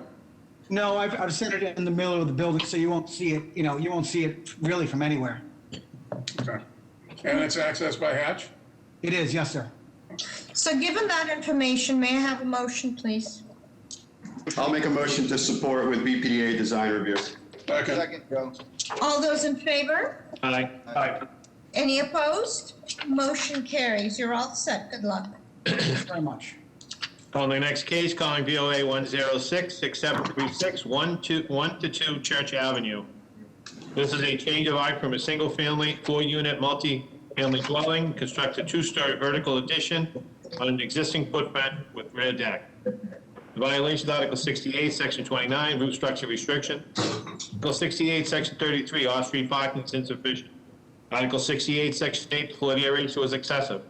Article 68, Section 8, the building height is excessive in feet. Article 68, Section 8, usable open space is insufficient. Article 68, Section 8, front yards insufficient. Article 68, Section 8, side yards insufficient. Article 68, Section 8, rear yards insufficient. And Article 68, Section 8, additional lot area is insufficient. Name and address for the record, please. Yes, thank you. Good afternoon, Madam Chair, members of the board, Attorney Nick Zazula, McDermott, Quilty, and Miller, 28 State Street, Suite 802 in Boston. Here on behalf of the property owner and developer, Jim O'Donohue.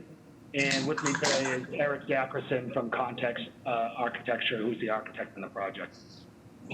Madam Chair, this property is located on Church Avenue. As you can see, this is the building right here. Church Avenue is a dead-end private way that empties onto West Broadway near the corner of East Street. And it's actually two existing single-family attached residential buildings that are about a little over 2,000 square feet. They take up a majority of the lot. And what's being proposed is to convert the legal use and occupancy, expand the building with a two-story vertical addition, and make it into a four-unit building. So it would be going from an existing two-family to a four-unit multifamily residential building by adding this two-story vertical addition. It's a classic infill construction. It would match the building height next to it. It would not be, the construction would not be visible from West Broadway. It would be tucked behind the building that is adjacent to it, between it and West Broadway. So tell us about what the unit composition is and the unit sizes. There's a roof deck. Tell us if parking will be provided. Yes, ma'am. Yep. So the proposed units that are part of this project right now, two one-bedroom units on the first and second floor. They would be 720 square feet and 780 square feet. This would be in what's there now in the existing building. And then the two-story vertical addition would be two-bed duplex units that would be 810 square feet and 875 square feet. As far as the parking is concerned, Madam Chair, this is as you could see from the site plan, which was up a few minutes ago, this is kind of a landlocked parcel. There's an 8-foot passageway, but that's really pedestrian passageway. There's no on-site parking now, and there's none available to do that. So we're not proposing to add any parking with the added units. The building is on West Broadway, right off West Broadway. It's a half mile from the Broadway T-stop. So because of the existing conditions, we're not able to add any parking. And is a roof deck proposed on this? No, ma'am. No roof deck. There is a rear deck being proposed. There's a rear deck now on the first level, which you can see on slide 6. I believe we're adding a rear deck on the second level, but unless I'm stating something incorrectly, Mr. Zackerson can correct me. I don't believe we're proposing a roof deck. Okay. The first drawing showed something right by the front door. What is that? Right there. What is that? I'm not sure. Eric, do you know what that is? It looks like it's just a filing cabinet that was there. Okay. I just want to make sure that you have enough space for garbage, etc., so it's contained on the property. It's a garage door. It's a garage door, Madam Chair. We wish. It is an existing condition, Madam Chair, so the trash would be operated as it has been for many years. Okay. Mr. Robinson, how are the plans? The plans are fine. Just one question, Counselor. So the overall height with the new addition will be not higher than the front building on West Broadway, the same height? Just, I don't see a section in here, so I just want to make sure I understood the height. Yes, Mr. Robinson. So the existing height is 24 feet, and I think with a two-story addition, it'd be an additional 21 feet. So we'd be proposing it would be 45 foot. My understanding is it would not be visible because we would be matching that building height. But again, Eric, if you're on and you want to chime in and tell them if I'm incorrect. And is this an MFR?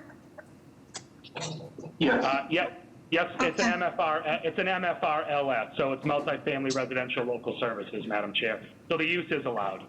Okay. Any questions from the board? Is anybody here to speak in support of this proposal? Madam Chair, members of the board, Haley Dillon, Mayor's Office of Neighborhood Services, would like to go on record in support. Thank you. Madam Chair, members of the board, Ana Calderon from Councilor Green's office. The councilor would like to go on record in support of the proponent to compromise and bring the unit count from 6 down to 4, as well as removing living in the basement. Good afternoon, Madam Chair, members of the board. Karen Foley, Councilor Asabi George's office. We would like to go on record in support. Thank you.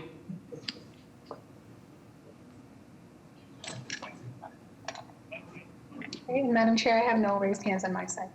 May I have a motion, please? I'll make a motion to support with BPDA design review. Is there a second? All those in favor? Aye. Any opposed? Motion carries. You're all set. Good luck. Thank you very much. Thank you. On the next case, calling BOA 1024095, 11 Faneuil Street. This is to raise the existing commercial structure at a 4-story residential building with 42 units and 51 parking garage spaces. Construct a new private roof deck. Violation of Article 51, Section 16, a multifamily dwelling is conditional. Article 51, Section 16, accessory parking is conditional. Article 51, Section 17, the floor area ratio is excessive. Article 51, Section 17, the building height is excessive. Article 51, Section 17, side yards insufficient. Article 51, Section 17, rear yards insufficient. Article 51, Section 53, screening and buffering is insufficient. Article 51, Section 56, off-street parking is insufficient. Article 51, Section 56, off-street loading is insufficient. Article 51, Section 56, off-street parking design and maneuverability. And Article 51, Section 57, conformity with an existing building alignment. Name and address for the record, please. Thank you, Madam Chair, members of the board. Attorney Jeff Drago with an address of 11 Beacon Street from Drago and Toscano. Mr. Drago, sorry to interrupt. I'm going to be recusing myself, Mr. Ligris. Thank you. Also with me is Dan Artigas from Embark, who are the architects on the project as well. As was mentioned, the proposal in front of you, members of the board, is to raise the existing structure, which is a commercial structure. It's the Meineke, a former Meineke location along 11 Faneuil. And the proposal is to erect a 4-story residential condominium building that would house 42 residential units with 51 interior parking spaces at the ground level. As I had mentioned, this is zoned as an existing commercial structure. It does fall in a neighborhood shopping district.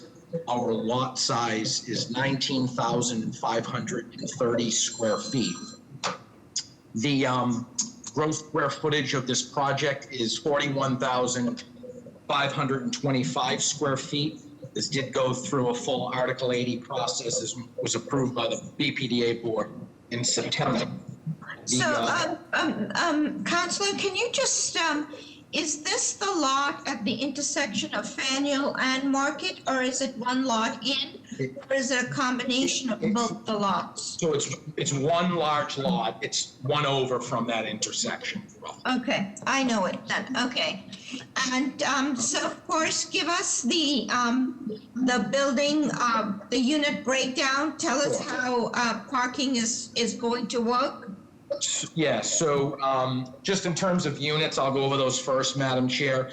There are 14 studio units with an average size of 560 square feet. There are 14 one-bedroom units with an average square footage of 705 square feet.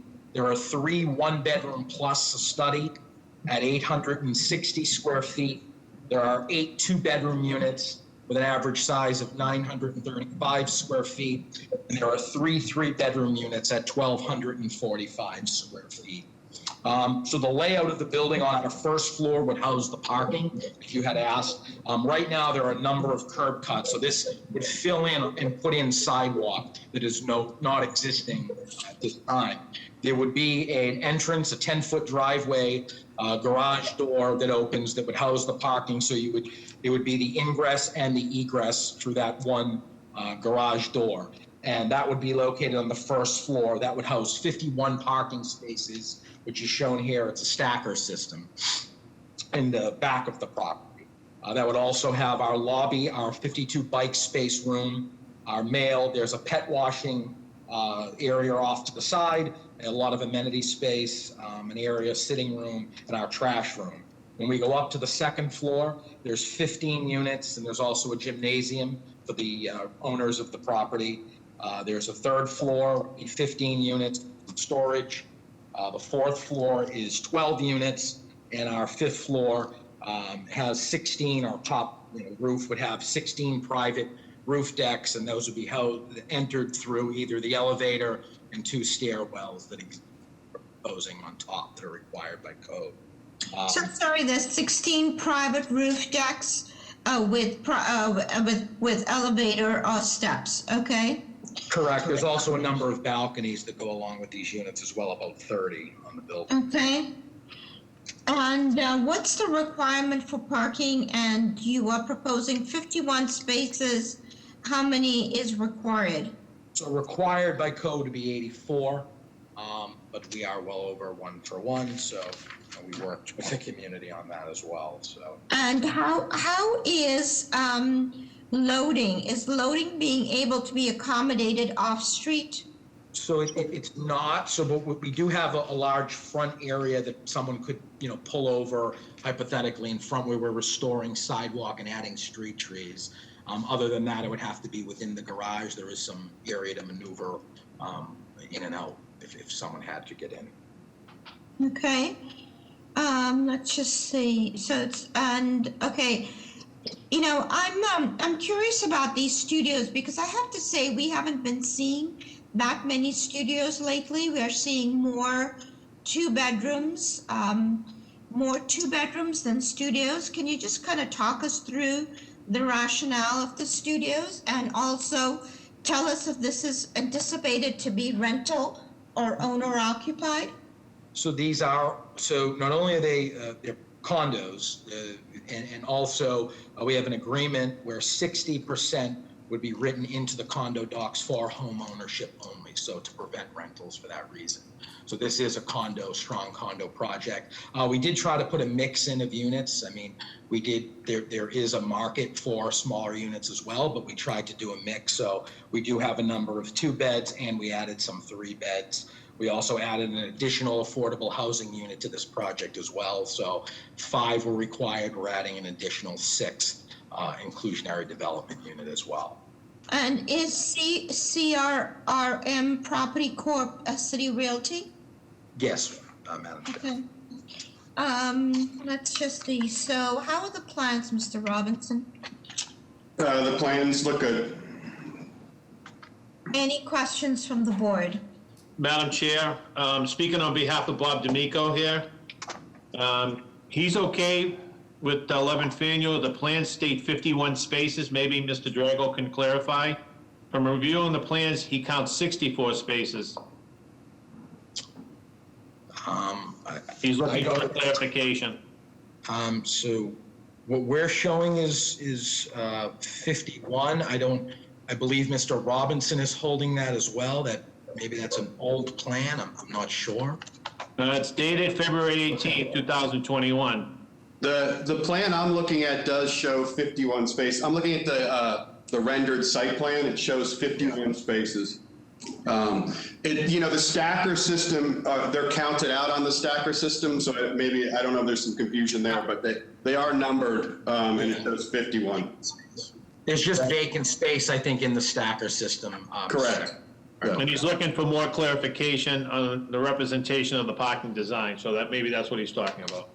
Okay. We can get that to him. Any questions from the board? Can you show us, please, the view from the roof with the with the 16 decks? Correct? That is A105, just in case you're trying to find it. Yeah, and Mr. Drago, I have a question as well, once you get through this.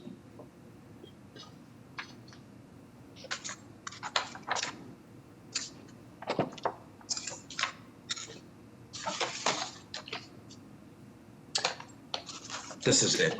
Yeah. Okay. Mr. Drago, I realize that, it's only one lot off of Market Street, which is a fairly developed, but from looking at the Google Maps, the street really looks like one and two family houses for the most part. I'm just wondering about how it's going to fit into the neighborhood context. This is a rather large project. Yeah, there is a mix. So there's the Scrub-A-Dub car wash is directly next to us. The CVS building is behind us. There is a 2-unit, and we've been trying to reach absentee landlord to the left. We do have the support of the folks beyond that. There are some higher buildings diagonal in our aerial view. If we could pull that up again. It is a mix, though, of twos in commercial space. So I can tell you that during the community process, folks really wanted to see residential as opposed to commercial at this site from working with the community. I mean, I have no argument with that, but I guess the question Mr. Ehrlich is asking is that, is it too dense? Well, I mean, if we pull up the slide 2 of our original on our, you can see an aerial view of the mix over there. There are some dense buildings right off to the side, probably 5 lots down. But it is changing because there is a lot of commercial around here. You can see as you go down Market, but also the other direction if we keep going up. Yeah, this one right here, there are some large buildings off to the left, and there's mostly directly near us is commercial. We also, in working through this in our modification, this building was originally 5 stories. We lowered it to 4. Hey, if you do this one more time, I'm going to have a fit. Do not go there. Okay? We do have a series of pullbacks, Madam Chair, on the floors, though. So the existing building that we're proposing has pullbacks to the 4th floor and the 3rd floor to minimize the height of the building as well. Okay, so, all right, well, we all know that what a developer starts with is never what they expect to end with, so we should probably move away from that. Here's my other question. You talked about having requirements about a certain 60% going for a sale as opposed to rental. Do you have deed restrictions in those for sale units that they can't be sublet by speculators? So we would put those into the master deed, in the master deed and condo docs, is what we agreed. Correct. You would put what? That they could not be sublet? 60, correct. Okay, good. Okay. Any other questions from the board? Is anybody here to speak in support of this proposal? Yes, Madam Chair, members of the board, Connor Newman with the Mayor's Office of Neighborhood Services. I'd like to go on record support of this proposal. The applicant went through a robust community process overseen by the BPA, and they met with the Brighton-Allston Improvement Association several times. It went back and forth with changes and made concessions to the community. I think desperately Brighton needs more homeownership opportunities. These condominiums will provide that. Thank you. Good afternoon, this is Maura McCrae from Councillor Breeden's office. I'd like to go on record as being in support of this project. Thank you. Good afternoon, Madam Chair, members of the board. Karen Foley, Boston City Council, and East Wasabi George would like to go on record in support of this project. Thank you. Madam Chair, there's one raised hand by Edmund Alec. Edmund, you've been unmuted. Can you state your name and address, please? Yes, hi. Good afternoon. My name is Edmund Alcock. I am a lawyer practicing with Marcus Arrico and Mark Brooks, and I represent B&D Market Street LLC, which basically owns and operates the Scrub-a-Dub Car Wash at 5 Faneuil Street, which is, as you saw from the depiction, is directly abutting this proposed project. We oppose the project as effectively as too dense. Effectively, the applicant is seeking 11 different variances from height to use to side yard to parking to the garage and so forth. We actually believe it's too dense. As you may have seen in the depiction that appeared on page 1, our Scrub-a-Dub is actually a state-of-the-art car wash. It's one of the few car washes that actually has a glass roof, and that was installed for 2 reasons: to provide an optimal customer experience and also energy efficiency.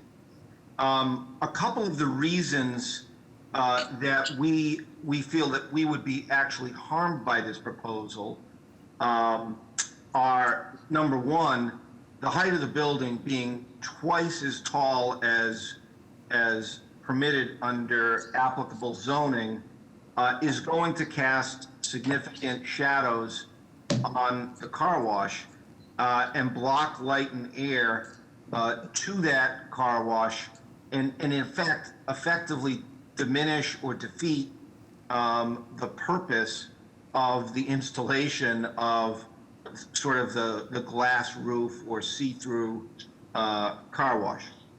Okay. So, your concern is the height and the density. Anything else?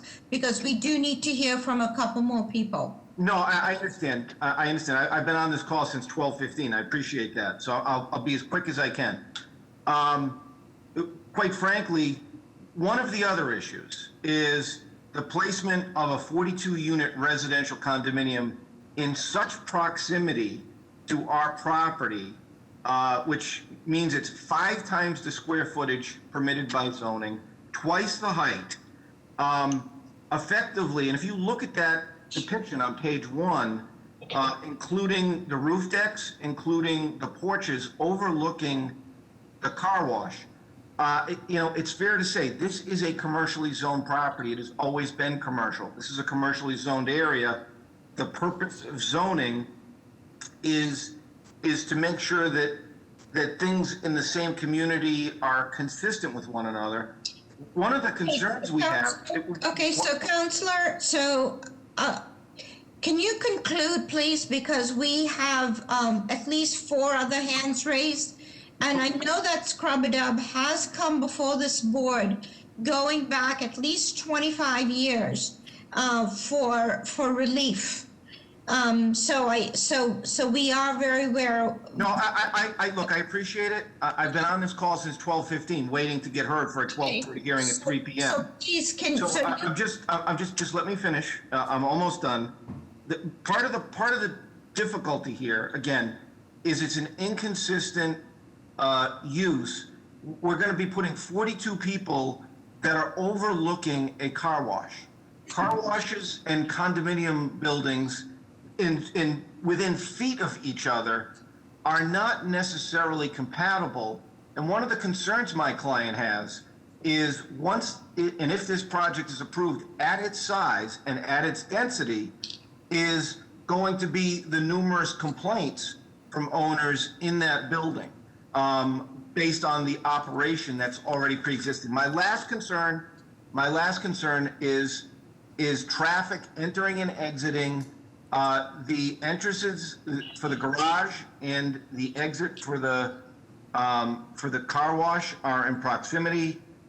It creates a safety problem. It creates an issue for my client's business, as does the screening and the purported placement of shrubs and trees in the vicinity of the exit to the car wash. So those are our concerns. We've previously submitted a letter dated November 16th, which we again filed with the board last evening. Thank you very much. Thank you. Madam Chair, Annabella Gomes had her hand raised. I apologize. Go ahead, Annabella. Madam Chair, members of the board, Annabelle Gomes from the Brighton Allston Improvement Association. We'd like to go on record in support. We do think that changing it from a commercial to residential is more beneficial for the community, and providing condos versus apartment rentals is hugely important, especially in that area. As for the car wash, there has been numerous complaints about the car wash, the noise. Actually, I do believe that this building will actually resolve some of the complaints that they get on a constant base from the other neighbors who don't have rest because of the noise coming from that car wash. Also, that car wash is worried about energy from their glass roof, but they haven't addressed, and it's been many years of complaints about the water from their car wash streaking onto the sidewalk and the street, causing ice and black ice all the time. That car wash in itself is more of a hazard than anything else. And I'd like to go on record with that. Thank you. Can I hear from the call-in user number 35? Sure. Hi, caller. Can you please state your name and address? Yes, my name is John Cusack. I live at 186 Washington Street in Brighton.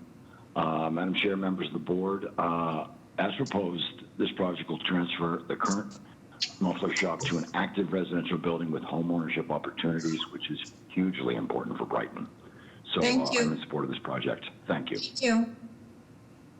Madam Chair, Secretary here, we have letters of support and opposition. Yep. Can I hear from Peter and then Patrick, and then we'll call it a day for Hey folks, Peter Ben Simon, resident at 9 Oak Square Avenue, strongly in support of the project. I'd love to Are see you in Oak Square then? Yes, ma'am. Okay, thank you. I'm looking for immediate abutters. Is Patrick Lee an immediate abutter?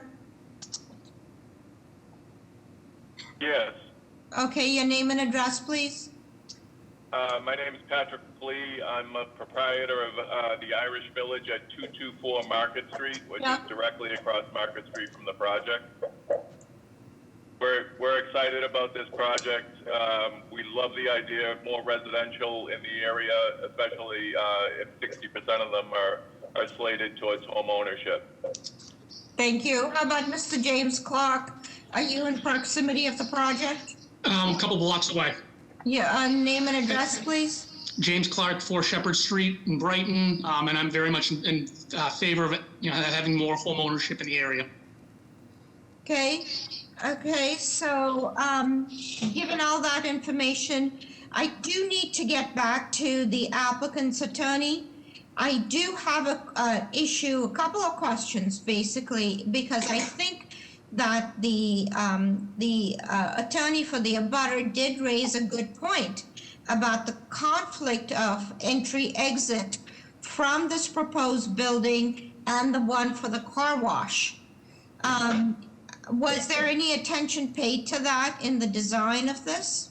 Yes, Madam Chair, that's a great point. So we purposely put the entrance away from the car wash side, so we heard real concern from the community about queuing out of the car wash. So we moved it, if you can notice, from the opposite side where the car wash is located.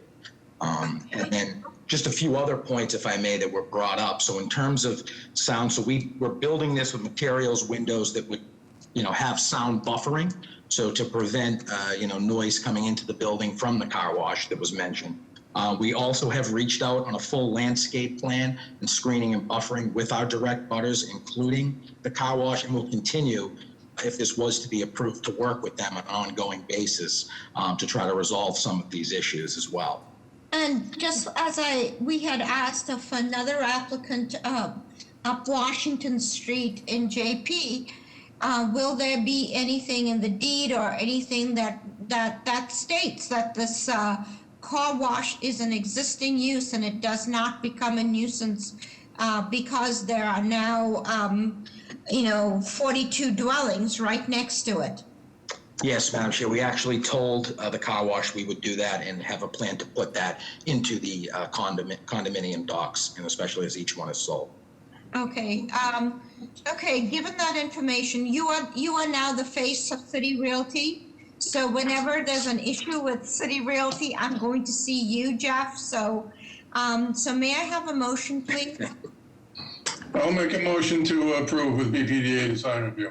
I'll second the motion. All those in favor? Aye. Any opposed? Motion carries. Thank you very much.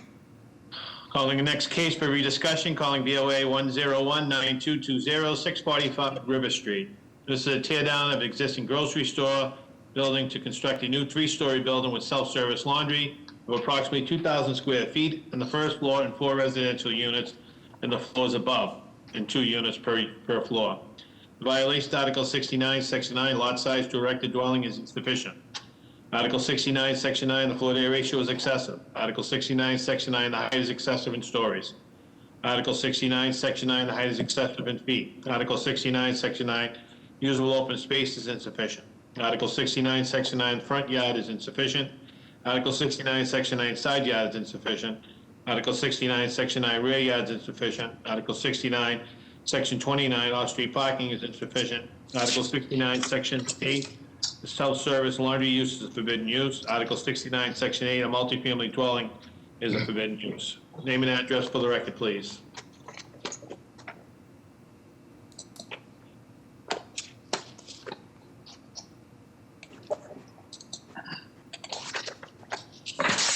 Hi, caller 56, are you on for this call, for this?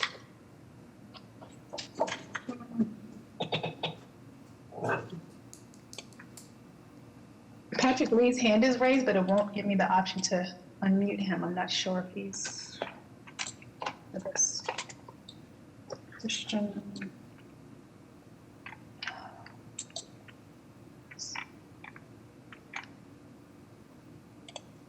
So Joseph Luna, are you on for this case? Are you presenting?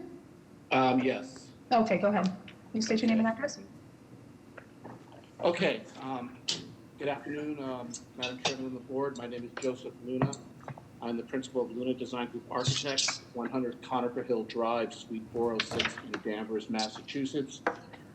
With me today is Demetrius Jean and Christian Lewisward, who are the owner-developers for this project. This project basically consists of the demolition of an existing single-story retail building of approximately 1,000 square feet on a 3,079 square foot lot in order to construct a 3-story building with full basement consisting of a ground floor commercial space and 4 residential buildings above, residential units above. The total square footage of our project with basement is roughly 8,600 square feet, sitting on a 2,097 square foot footprint. Our basement space will be used for storage for both the residential commercial use. The commercial space will be used as a commercial laundromat for both the residents and the neighborhood as a whole. There is no on-site parking provided. However, there is a bus stop located immediately adjacent to the property, and within a mile to a mile and a half are a green line stop and a purple line stop. The project has been viewed several times by the Hyde Park Neighborhood Group, which was received favorably, and my client has secured 10 letters of support endorsing the project with copies included in our appeal. The architecture of the building is a simple contemporary structure with large windows, various window bays on the residential floors, and clad in cement fiberboard siding and panels with contrasting accent trim. We are seeking multiple variances to construct the project, mixed-use building on this very small underutilized site with our major hardship. Grievance that the site, shape, and area are so small that it precludes any economically viable redevelopment of the project without the requested variances. My clients have worked diligently with the neighborhood group in getting support, and it's our belief that the project, if approved, will provide much needed housing in the community. So hold on, let me just ask you about the size of the units. Can you give us the breakdown? Roughly 900 square feet. I'm sorry? 2 bedrooms, roughly 900 square feet. 2 bedroom, 900. Are you proposing roof decks on this? No. No. And what's the commercial? Okay, so, okay. How would Space for commercial laundromat. Okay, and where is the, and are you proposing any parking? No, there is no parking. No parking? Because I heard, okay. How are the plans, Mr. Robinson? The plans are good. I just have one question with respect to the laundromat going in, so are they operators of the laundromat as well, the developer? Okay. Yes. And I guess I have just, experience in running laundromats prior to this. and my question is on the rooftop equipment. I mean, I know it's early, but I guess I would want to make sure that the rear abutting neighbors aren't going to hear fans blowing, because it does seem to be a lot of equipment up on the roof for this. Can you just make sure or talk to them? Yeah, there'll be condensing units for the residential unit and some commercial RTU units and exhaust fans, obviously for the laundromat. Okay. Okay. Any other questions from the board? Is anybody here to speak in support of this proposal? Hi, Madam Chair, members of the board. Connor Newman with the Mayor's Office of Neighborhood Services. We'd like to go on record in support of this proposal. We understand there were some concerns from neighbors and neighboring church regarding parking, but we think that the density is pretty much in line with the existing buildings on River Street. We also think that the laundromat would be right benefit for the community. Thank you.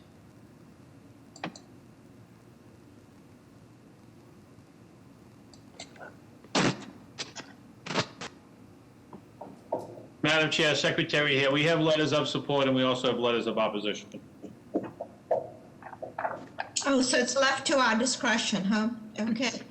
Can I hear from Colin, user number 55, please? Hi, caller 55, you've been unmuted. Can you state your name and address, please?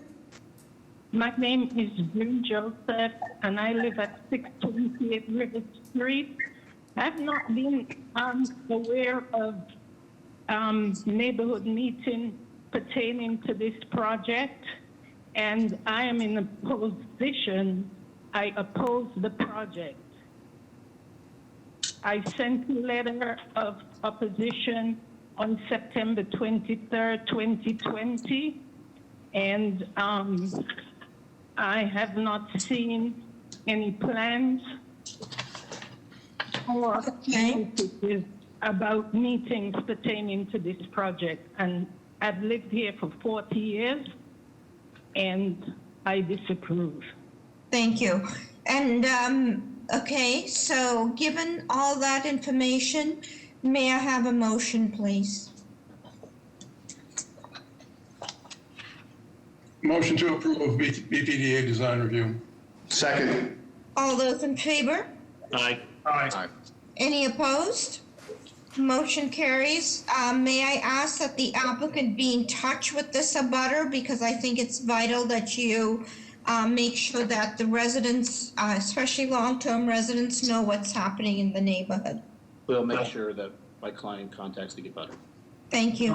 Calling the next case, calling BOA 104-3402, 5 Orlando Street. This is a change of occupancy from 11 apartments to 12 apartments, renovate the existing storage area and convert Unit 3 in accordance with the plans. And there are no structural changes. The violations, Article 60, Section 37, on-street parking is insufficient. Article 60, Section 8, basement apartment is forbidden. Article 60, Section 9, the floor area ratio is excessive. Article 60, Section 9, usable open space is insufficient. Article 9, Section 2, a change in non-conforming use. Name and address for the record, please. Good afternoon, Madam Chair, members of the board, Attorney Charlie Tevnin, and Tevnin, 15 Broad Street, Boston. I would like to clarify this was a deferral from November 10th on the board's own motion because the plan that was presented was the incorrect plan. No testimony was taken previously. And there's no building code relief being sought in connection with this project. The related fire protection plan was already approved by ISD and is attached to the plans as shown. This unit and all common areas will be sprinklered in connection with this project. This is an existing traditional 12-unit building, 4 units on each level, 26 feet in height on an 8,000 square foot lot, but which was built in 1960 as 11 units plus a manager's office. The proposed Unit 3 is on the first level and is located to the right rear of the building as you are facing 5 Orlando Street. There are 3 other existing units on this first level. All of the other 11 units in this building are 2-bedroom units and have an average size of 720 square feet. The proposed unit 3 will be a single-bedroom unit having an area of 475 square feet. The photo at slide 10, if we could view that, shows that the entry door to the proposed unit number 3 is directly adjacent to the rear egress. I believe it's 3 more pages down. The interior, there is a similar existing unit directly across the hall. If you could go down one more, Ms. Thomas, thank you. So the board can see that this entry, this door into unit number 3, the proposed unit, is directly next to the rear egress, which is 4 steps up and 4 steps down. There's a similar unit directly across the hall. So tell us about this unit. I think we want to know the floor to sill height, the floor to ceiling height. Yes. Can you talk all that through, please? Yes, Madam Chair, on the plans shown on the first slide, the ceiling height, there is a photo that also shows the ceiling height, but the ceiling height is 7 foot 6 inches. And there's no relief sought there. The sill height will be, the windows will be enlarged. The sill height will be, per the code, 44 inches from the floor. When and if there is an egress necessary through either of the 2 windows, then the egress will be at grade and not be no need for a window well. Based on, on egress, there's a total of 4 means of egress from this unit. There are 2 doors and there are 2 windows, 2 enlarged windows. And let's just ask about the windows. Where do the windows empty into? Do they empty into a driveway? If you could scroll down to photo number 3, I'm sorry, excuse me, to slide number 9.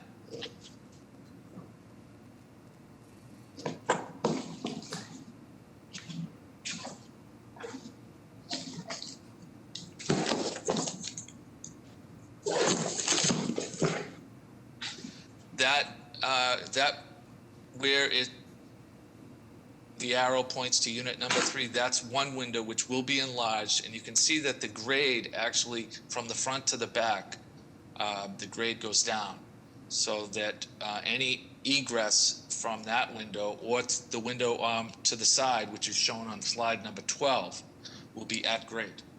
Okay. How are the plans, Mr. Robinson?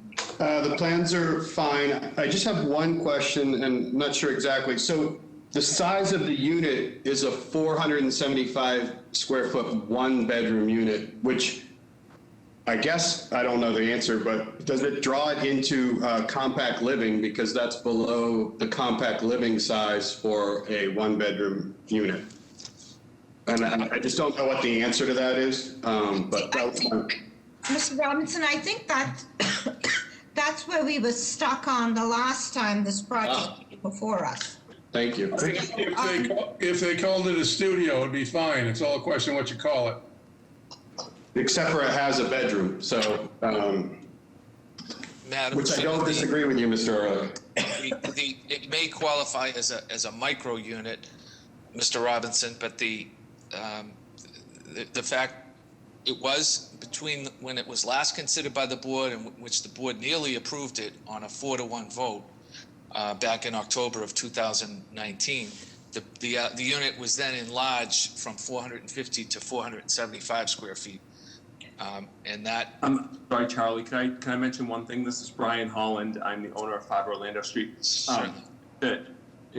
Great job, Charlie. I just wanted to mention that we were actually at 420 at the first approval, and there was feedback given to us that it would be more palatable at above 450, and that's how we responded to and acquired, more area in the building to add to the size of the unit. Thank you. So the issue with it being a quote micro unit is that you need to provide some public space outside of the unit. So there is a way we can resolve this, is by having it as a plain old simple studio and not a one bedroom. Okay? Yeah, as the owner, I would accept that plan for the unit. Okay. So any other questions from the board? No, and I know the basement units are an issue, and I think the fact that this will be sprinkled gives me some relief in that, and I think the egress pathways seem to be, more fitting for this type of unit, so I'm more comfortable with that. Okay. Is anybody here to speak in support of this proposal? Yes, Madam Chair, members of the board, Connor Newman with the Mayor's Office of Neighborhood Services. We've gone around supporting the proposal. We want to note that the applicant has worked with the butters. We feel that there's going to be little to no impacts on the broader neighborhood, and that, the basement apartment would be fully sprinkled, so that be at grade versus being significantly below ground level. We are comfortable as well. Thank you.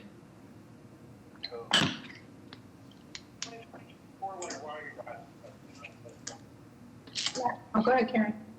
Okay, thanks. Good afternoon, Madam Chair, members of the board. Karen Foley, City Council in East Wasabi George's office. We would like to go on record in support of this project. Thank you. Madam Chair, I do have one raised hand. Okay. Denise, can you state your name and address, please? Yes, Jude Scalette, 15 Bradian Street, Apartment 1, Rosendale, Massachusetts, 02131. Good afternoon, Madam Chair and members of the board. This is Jude Scalette from Councilor Arroyo's office. We'd like to go on record in support of the project. Thank you. Thank you. So I think that's taken care of, everybody. May I have a motion, please? Motion to approve, and because it was posted this way, let's deny building code relief. And also, if you, Eric, can mark the plans up that it's a studio and not a one bedroom? Yes. Okay, thank you. Is there a second? Second, Legris. All those in favor? Aye. Aye. Any opposed? Motion carries. Thank you, Madam Chair. Thank you, members of the board. Thank you very much. Calling the next case, calling BOA 107-5915, 68 Armadine Street. This is currently a vacant lot, proposed new construction of a 3-story, 5-unit residential building with 11 off-street parking spaces behind the proposed building. Access to an existing curb cut. The lot violations Article 65, Section 8, 5-family use is forbidden. Article 65, Section 9, the maximum allowed floor-to-area ratio is excessive. Article 65, Section 9, the building height is excessive in stories. Article 65, Section 9, front yard is insufficient. Article 65, Section 9, side yard is insufficient. And Article 65, Section 9.2, the dimensional regulations, the location of the main entrance. Name and address for the record, please. Good afternoon, Madam Chair and members of the board. Alec Benelli from Pulgini and Norton with the business address at 10 Forbes Road on behalf of the applicant Andrew Shenna. And with me today is Peter Bartash, the architect for the project. So please start off, Alec, and tell us why you were deferred, and then speak through the project. Yes, Madam Chair. We sought a deferral at the last hearing date in order to work with the community, and we've made updates to those plans that I will walk you through. We're here today seeking variances for 68 Armadine Street to convert a currently vacant 7,500 square foot lot into a 5-unit residence with 11 off-street parking spaces. Since that last hearing, we've had ongoing work with the community, and there's been a significant reduction in the initial proposal of 6 3-bedroom units with 6 off-street parking spaces. Since that initial proposal, the applicant has worked with the neighborhood through multiple abutters meetings and civic meetings, which the mayor's office can speak to, in order to reduce the bedroom count from 18 to 10 bedrooms and to increase the parking from 6 to 11 with a designated visitor parking space, a dedicated handicap parking space, and a handicap ramp to access the residence. I can walk you through those units if you would like. Now, one of the violations is the location of the front entrance, the main entrance. Can you explain that to us? Where is the main entrance located? Yes, Madam Chair.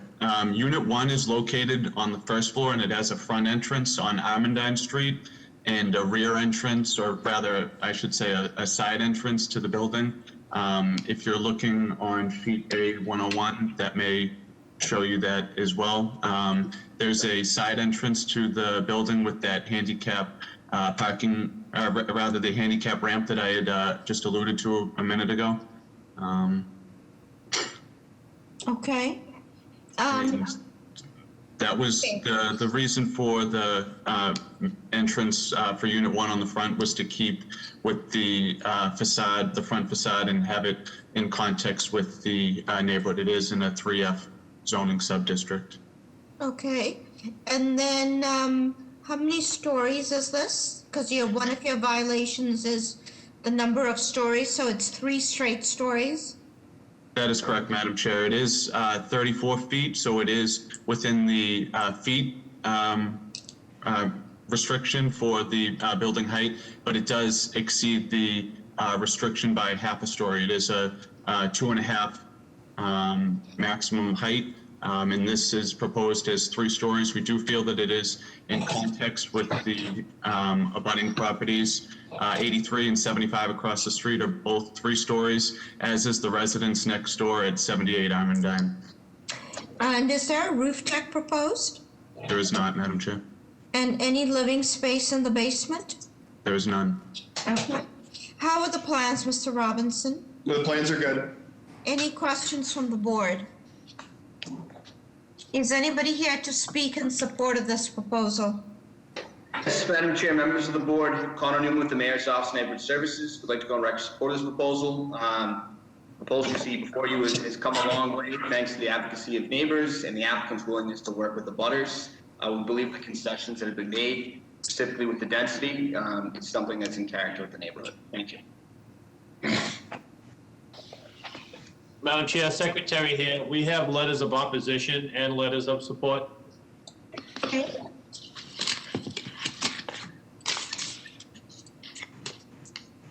Okay, Madam Chair, there is one caller. Caller 54, you've been unmuted. Are you here to speak in the opposition of this project? Hi, yes, can you hear me? Yeah. Hi, my name is Joanne Pierre Lewis. I'm a resident at 49 Armandine Street. I and all the abutters who submitted our letter to the board are 100% opposed to this proposal and to this construction. I've lived on the street for 33 years, and this proposal is actually egregious. Our street is a community street spanning from single family to 3-family houses. There is only one 6-family unit on the street. There is currently no parking on Armandine Street. There are times where I have to park either on Washington Street or Milton Avenue and walk home at night